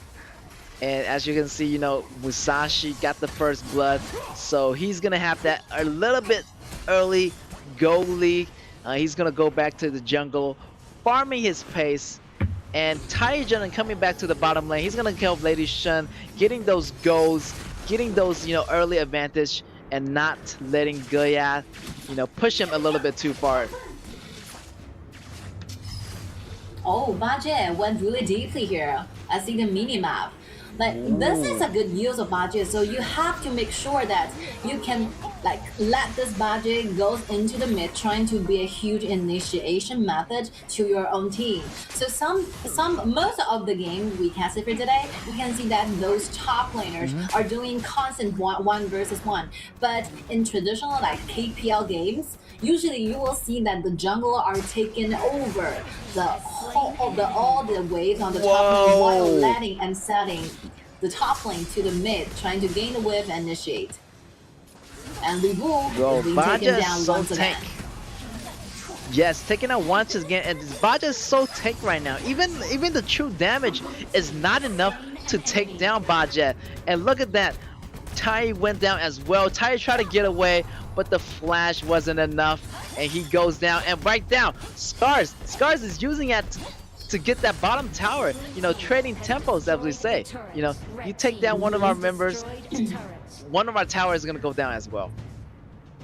And RTZ is doing this mirroring thing that you take in mine, I take in yours. So either lanes are phasing and one tower down, but I think ASE having gained the kill against Taijin is one lucky thing for them to do. And next round, they're still trying to gain the priority of the wave in the mid lane so that they can start to do something better. And let's see. Oh, yes. Taking a lot of the HP away from the Rover, so making sure that Rover has no ultimate available in the next round. Yes, and they better watch out. They know that Rover don't have the ultimate. They're gonna engage in those objectives right now. Li Bu don't have his ultimate, so they're gonna either start the fight or take an objective, and just have to be really careful about those fights. And picking your position, really getting in the right position. Yeah, exactly. A professional team will always trying to build up those deficits using very minor advantages. So this is what RTZ is doing right now. Even though they does not have the kill over to Li Bu, but they make a rotation to the Overlord, right? Because they know that Li Bu does not have the ultimate, so Scars, all adding up 5 in total, will not have the ability to fight for more. The frontliners has already been taken very, very low. That's their reason. That's their chances to fight for more and grab more neutral objectives. So this is how RTZ are showing their more mature understanding of Honor of Hints. They're using this minor advantages, this minor details, trying to build up more. So I think this is what RTZ is really, really doing a great job. Wow, yeah, they're paying super attention to all the CDs. If you have Flash, if you have Purify, if you don't get the ultimate or Flash for this match, well, I'm gonna see it as an opportunity, and I seize the opportunity to go into those team fights or taking the objective at the same time. So RTZ is doing a great job at now analyzing, a Scar's composition and which hero, which move they have at left. And right now, just like that, Li Bu's gonna go down. He's gonna activate the ultimate, but there's no ally there to save him, and he's gonna go down. And the Tyrant, maybe he's gonna get stolen, maybe not. Belongs to Scars. They're gonna trade tempo, but Musashi is not letting go. He is hungry. He is out for blood right now, and RTZ is still have the upper advantage, 3v1. I think Rover is starting to become the only one target from RTZ, right? But I think like Lugo should be standing like more towards the tower because they have Lumber as a frontliner. If like Scars want to fight for the vision, they can send Lumber to gain the vision, but instead of using Lubu, Lubu has been killed for like 3 times till now, so he will not have enough damage, enough like tankiness to kind of absorb those damage. Oh, adding towards Baja right Let's there on the see. run. Slain an enemy. It won't be enough, and they're gonna get a Baja the kill on the Scar side. Scar's coming back a little bit, you know, and also Zhao Jun's ultimate and Zhao Jun's ability is kind of counter to Li Bu's. You know, Li Bu's ultimate is like kind of fixed position. You know, after he lands, Zhao Jun is able to follow up with that frozen ability, and Li Bu is gonna be in trouble right there. And that's what happened before. You know, Li Bu landed, and he got frozen, and he got taken out straight away. This is a very traditional countering strategy, using Zhao Jun to play against Wu Bu. So if Wu Bu will have the flash available, it will enable him to try and to change an angle of his landing point. But as we all know, like the flash has a very long CD. The cooldown for flash will be 2 minutes, so you will only have one chance within every single 2 minutes trying to dodge Zhao Jun's second ability. So this is a very classical like countering method, using Zhao Jun to counter Lu Bu. Yes. And the best scenario is like, you know, the Zhao Jun do not get those spells on you in time. And there's a moment of, you know, invincibility when you land. So Li Bu has to save his ultimate in the right moment, you know, hold it on, hold it in, you know, don't use it. You know, make sure you use it at the right moment. Oh, right there, Li Bu goes in again. Get frozen. Li Bu is way behind and go. I don't think he's gonna do enough damage in the late game, as you mentioned. And Baja is getting so beefy and tank, and he's gonna serve as a front line for RTZ. And this is gonna be trouble for Scars here. I think Fries, this player, really plays this kind of mage really well. So the last one he plays Haiyue, always a huge flex, you know, to Autumn. And for this one, he's like a controlling mage standing in the middle of the game. Wait a minute, he is being spawned, but unfortunately the Tide offered extra life for Zhao Jun. But it's not gonna be enough. The Tide's ultimate gonna run out. Yes, it's be a 1-for-3 trade. Triple kill on Lady Sun. Lady Sun is out of control right now. He got that armor piercing item already. So things are looking really good for RTZ. And exactly like you mentioned, Zhao Jun is like a counter to Li Bu this match. And compared to last match, he was Autumn's counter hero. Wow, great part on the counter picks on Fry's part. I think Rover is falling apart from this point. Not to mention the 1-versus-1 phasing period when he's facing Ata, but also he will be the clear target for Zhao Jun to target, for Lady Sun to tackle down, and with Rover being killed for 4 times, he's very vulnerable at this time. There's no resources relying to Lu Bu. There's no enough time trying to buy the items. He does not have enough damage, and also does not have enough like blood and HP restored in himself. So like Lu Bu has to be extra careful when in the following up team fights and matchups. But like RTZ is completely feeling themselves right now. Like Lady Sun is everywhere. They does not need to be careful with the bushes. And that opening, you know, the opening top lane is kind of like a weakness, and they saw that weakness. RTZ is able to seize on the opportunity and capitalize on Li Bu, you know, getting him killed every single game. Right there, another fight happening. He goes a little bit too deep. Musashi goes down. You know, they're feeling really confident right now. They want to do a split push. With that, they're going to trade Musashi maybe for that high ground tower. It's so worth it right now. But they need to back off as members of Scars is coming back to their base. I think right now RTZ has already gained up enough like early game leading points so that they can do whatever they want during the next team fights. Using the vanguards, trying to take down all the outer turrets will be their next target. And right now, around 10 minutes. This will be the most crucial point for every single matchup because we all know that about 10 minutes each dragon, the neutral objective will be upgraded one time more. So which means that RTZ right now they can either go into the Tyrant or the Overlord. The neutral objectives will be available for them to choose. Yes, they're gonna take all that lying down resource, there. and they're gonna have that 10k, almost over 10k lead pretty soon.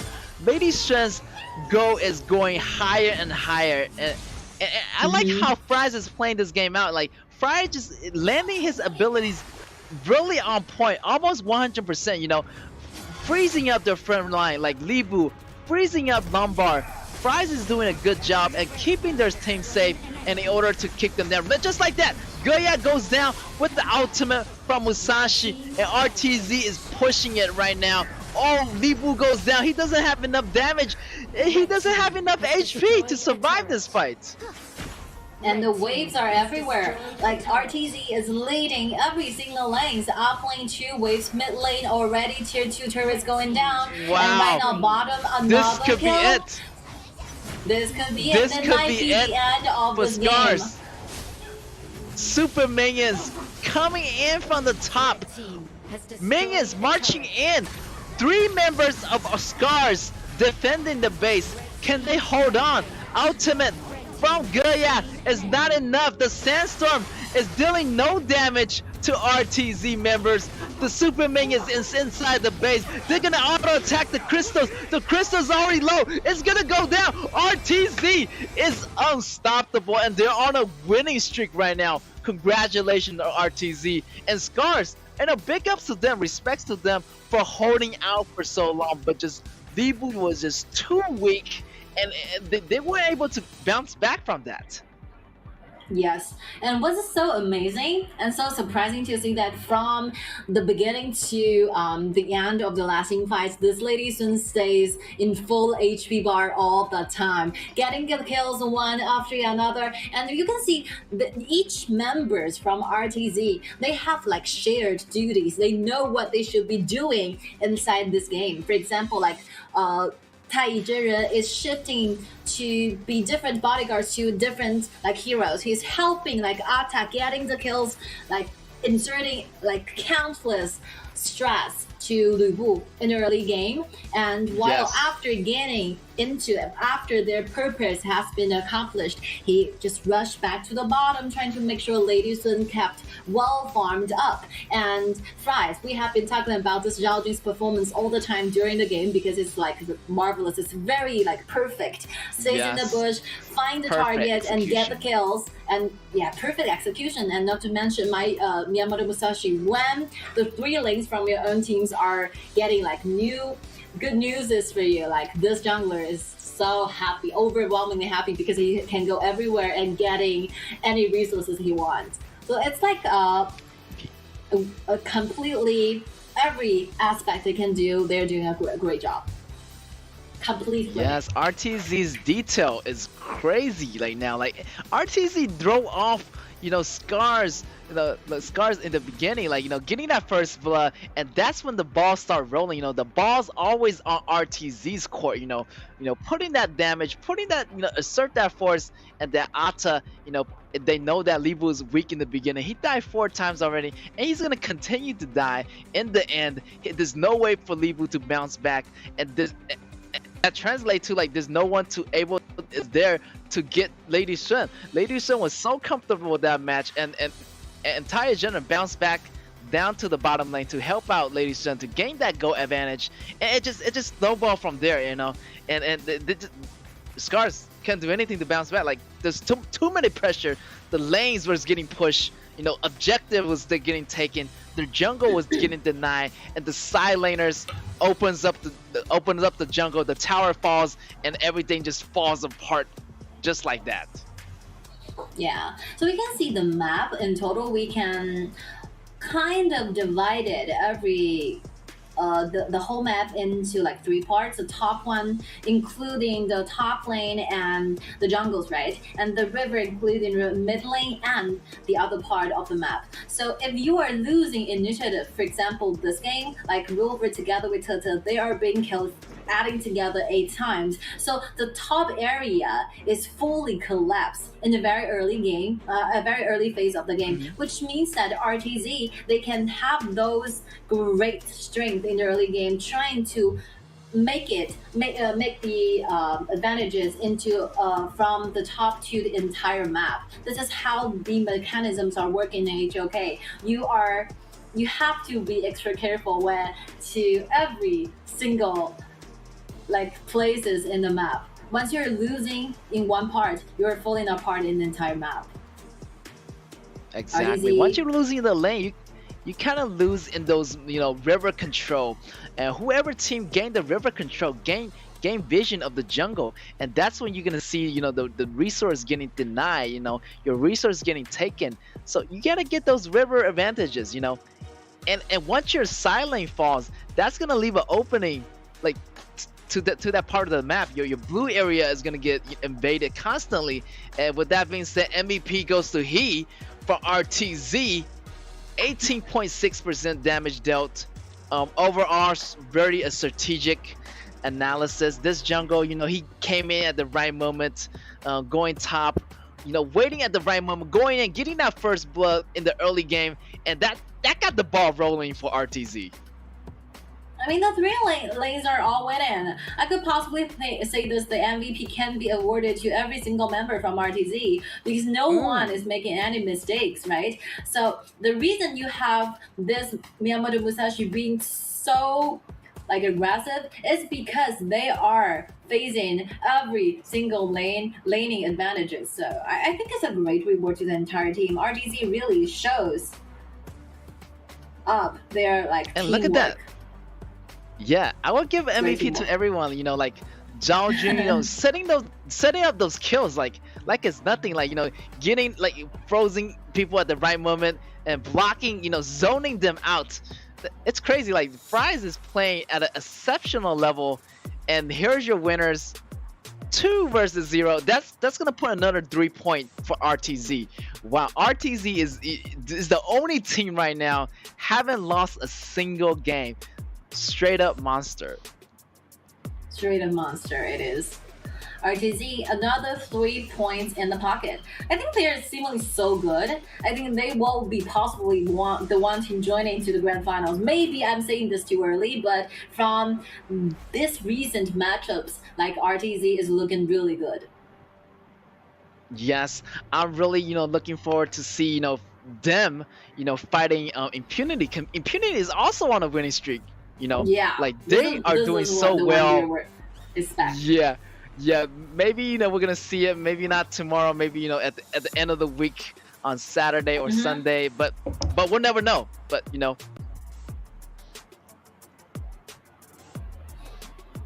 a good match to be expected.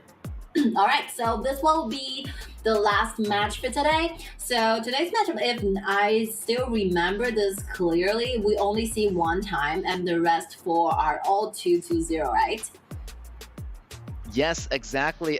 That one time maybe is Killer Gaming against RCG, and that's the only matchup that we went for a tie. The rest is gonna be all 2-0. Amazing ones. I'm really looking forward to see the game between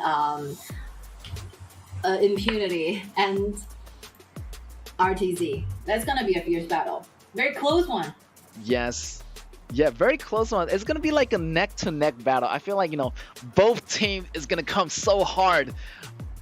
It's gonna be the most anticipated match, of the KAW competition. So I can't wait for that to happen. And both teams are being so well coordinated. So it's gonna be a show for you guys. It's gonna be a treat for all your audiences out there. And one thing to remember for those players and these teams, because you only have 4 weeks in total, 20 matching days. So if this week finished it means that they have already been passing half of their journey in 2023, like Honor Against Asian Ways. So if you still have something that you want to improve, if you still have some regrets that you didn't do, didn't accomplish in the side and during the game, you do better work on more, like practice harder and trying to like have better preparation for the following up matches. That's right. That's right. You gotta put everything on the line. It's a competition. You either go hard or you go home. You gotta practice like with your members of your team. Have better communication. Talk it over with your coaches. It's a battle to the end. It is not over till it's over. Every team still have the advantages to come back. So just don't give up and never say never. Always moving forward. I was trying to figure out who is going to be the winner. If RTC is finally gonna be facing Impunity, because these are the two teams that never been defeated by the other teams, right? So maybe Yes. that battle, that BO2, will be a tie, maybe 1-1. I don't know, because after like Cassie and watching their performances after today's all the matchups, I think they all stand for great chances to be the winner. Maybe it's a tie, maybe it's a 1-1. Yes, maybe it's 1-1. Maybe it is. Like their skill caps, it definitely, edge to edge, neck to neck. They're gonna be studying each other, in these few days. So they try to figure out, RTZ strategy. RTZ try to figure out Impunity strategy. So it's gonna be a famous battle to remember. But for like BO2, I think BO2 there's not much strategies when it comes to BP. There's not much things you can do, because in BO2 there's so many choices, so many very good compositions you can possibly choose. Trying to form yourself up with a composition that is good enough, strong enough to win. So I think BP just you pay like around 20% of all your hard work in trying to restrict how your enemy is going to perform during the BP, but the resting 80% is on yourself. Like you have to be a better team trying to be a winner when it comes to the most fierce battle in Honor Against Asian Waves. So yeah, the coaches, they have to find those weaknesses from their own teammates and trying to improve quickly, because that battle is going to be arriving at soon. You does not have enough time. Yeah. They need to cover those weaknesses as soon as possible. And RTZ, I feel like they still have a lot of trick up its sleeves. And compared to Impunity also has a diversity of hero pools. But we're still talking about BO2 here, so anything can happen. There's a lot of choices on deck, so they can have a lot of hero choices, and they can, mix and match different kind of heroes. So those coaches need to cover their mistakes or their weaknesses as soon as possible in these couple of days. Sure. I've been saying this in earlier phases, but I have to emphasize once more, because in our format, we're playing a double robin in Build 2. Double robin means that you will always have the second chances to fighting against with the same opponent, right? So adding together, for example, like RTZ and Scars, they will have 2 games with one another, and each game will be a BO2. So for this one, RTZ might be getting themselves a 2 against 0, but Scar still have some time to make some preparations, make some strategic moves, so that they can revenge back. This is I always love like double robbing. It's more interesting. Yeah, double robin. Yeah, double robin is like everything is on. You just go all in. Like you use all your skills and just choose your best character, choose the character you're most proficiency in, and just put it all on the line here. And there's not much to choose, and you just choose the top meta picks and the safer choices, and it's gonna be up to your team to win the match. Good ones. May the 5th. I'm surprising to see how the time flies, because from today's beginning 5 o'clock, I think the time flies really fast. So all of a sudden, like 10 matches has already been ended. I'm still trying to remember which will be I the know, one that like- leave me the most impression with.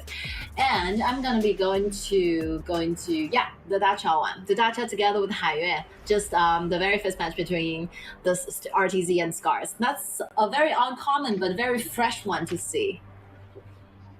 Yes, yes, yes. I have to agree. Yeah, like that Dacha one and Fuji one was leave a great impression on me. Like I seen them, have that same composition over the few days, but especially this one, it leave a greater impression.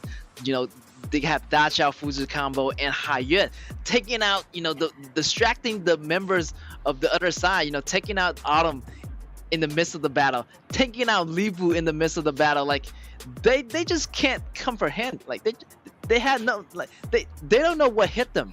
And RTZ, great collaboration on their part, and making them plays, making the outplays is just, it's just awesome to see RTZ playing such a high level. Indeed.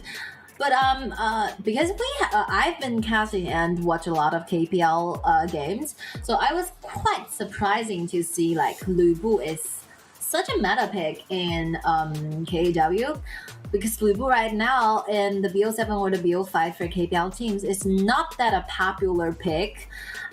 Because of the laning, a lot of heroes are appearing on KPL games. For example, Byron, as we can also see that there's one game that today's matchups happening with this Byron, and the other, for example, Guan Yu, Charlotte, those Soldier, Mulan at the same time. So Ma Chao maybe that's a very difficult hero to master. It's a Hopefully super we can difficult have hero. the opportunity to see this, right? Okay. Yeah, So exactly. today's result. I haven't. Yes, the result, as you can see here, 2-0 across the board. Just a tie between KG and RCG. But the rest, you already know, is gonna be 2-0. 3 points for the winning side, but the tie is gonna be 1 point, and unfortunately for the losers, it's gonna be 0 points. And I think we can see them ranking right now. So RTZ and Impunity are staying all time non-defeated. So they all reward themselves with 18 points, and the number 3 will be Nova, 12 points. When admitting that they have been winning for 4 times but losing 1 time, and RCG 10 points, MNH 6 points. This will be the first half among the 10 teams. And for Alpha D and AE, they really need to work it on for a little bit, trying to chase up the pace. Yes, exactly. They need to catch up, And for the MVP, wow, look, 6-time MVP, rank number 1 for Impunity. Up is doing such a great job at those games. He's getting all them MVPs. How do you say to that? What do you say to that? I mean, from like watch and casting Impurity's games, this Up is really good and proficient in every type, every style of the marksman, right? So today we're seeing is using those marksmen with a lot of mobility so well, but also when you give this player those like Huang Zhong or DNJ, he always can play safely and trying to deal as much damage as possible. So we're looking at tomorrow's matchups. Oh, also great ones. Yes, Up is up and away in those rank and MVP, and we still got a lot of great matchup for you guys tomorrow up ahead. Same time tomorrow. So make sure you don't go away. Whatever devices you're watching on, you're either on your cell phones, your TVs, on your computers, and we'll be here. Again, I'm your caster for today. I'm Git. I'm Tae. All right, and we'll see you guys tomorrow. Bye-bye.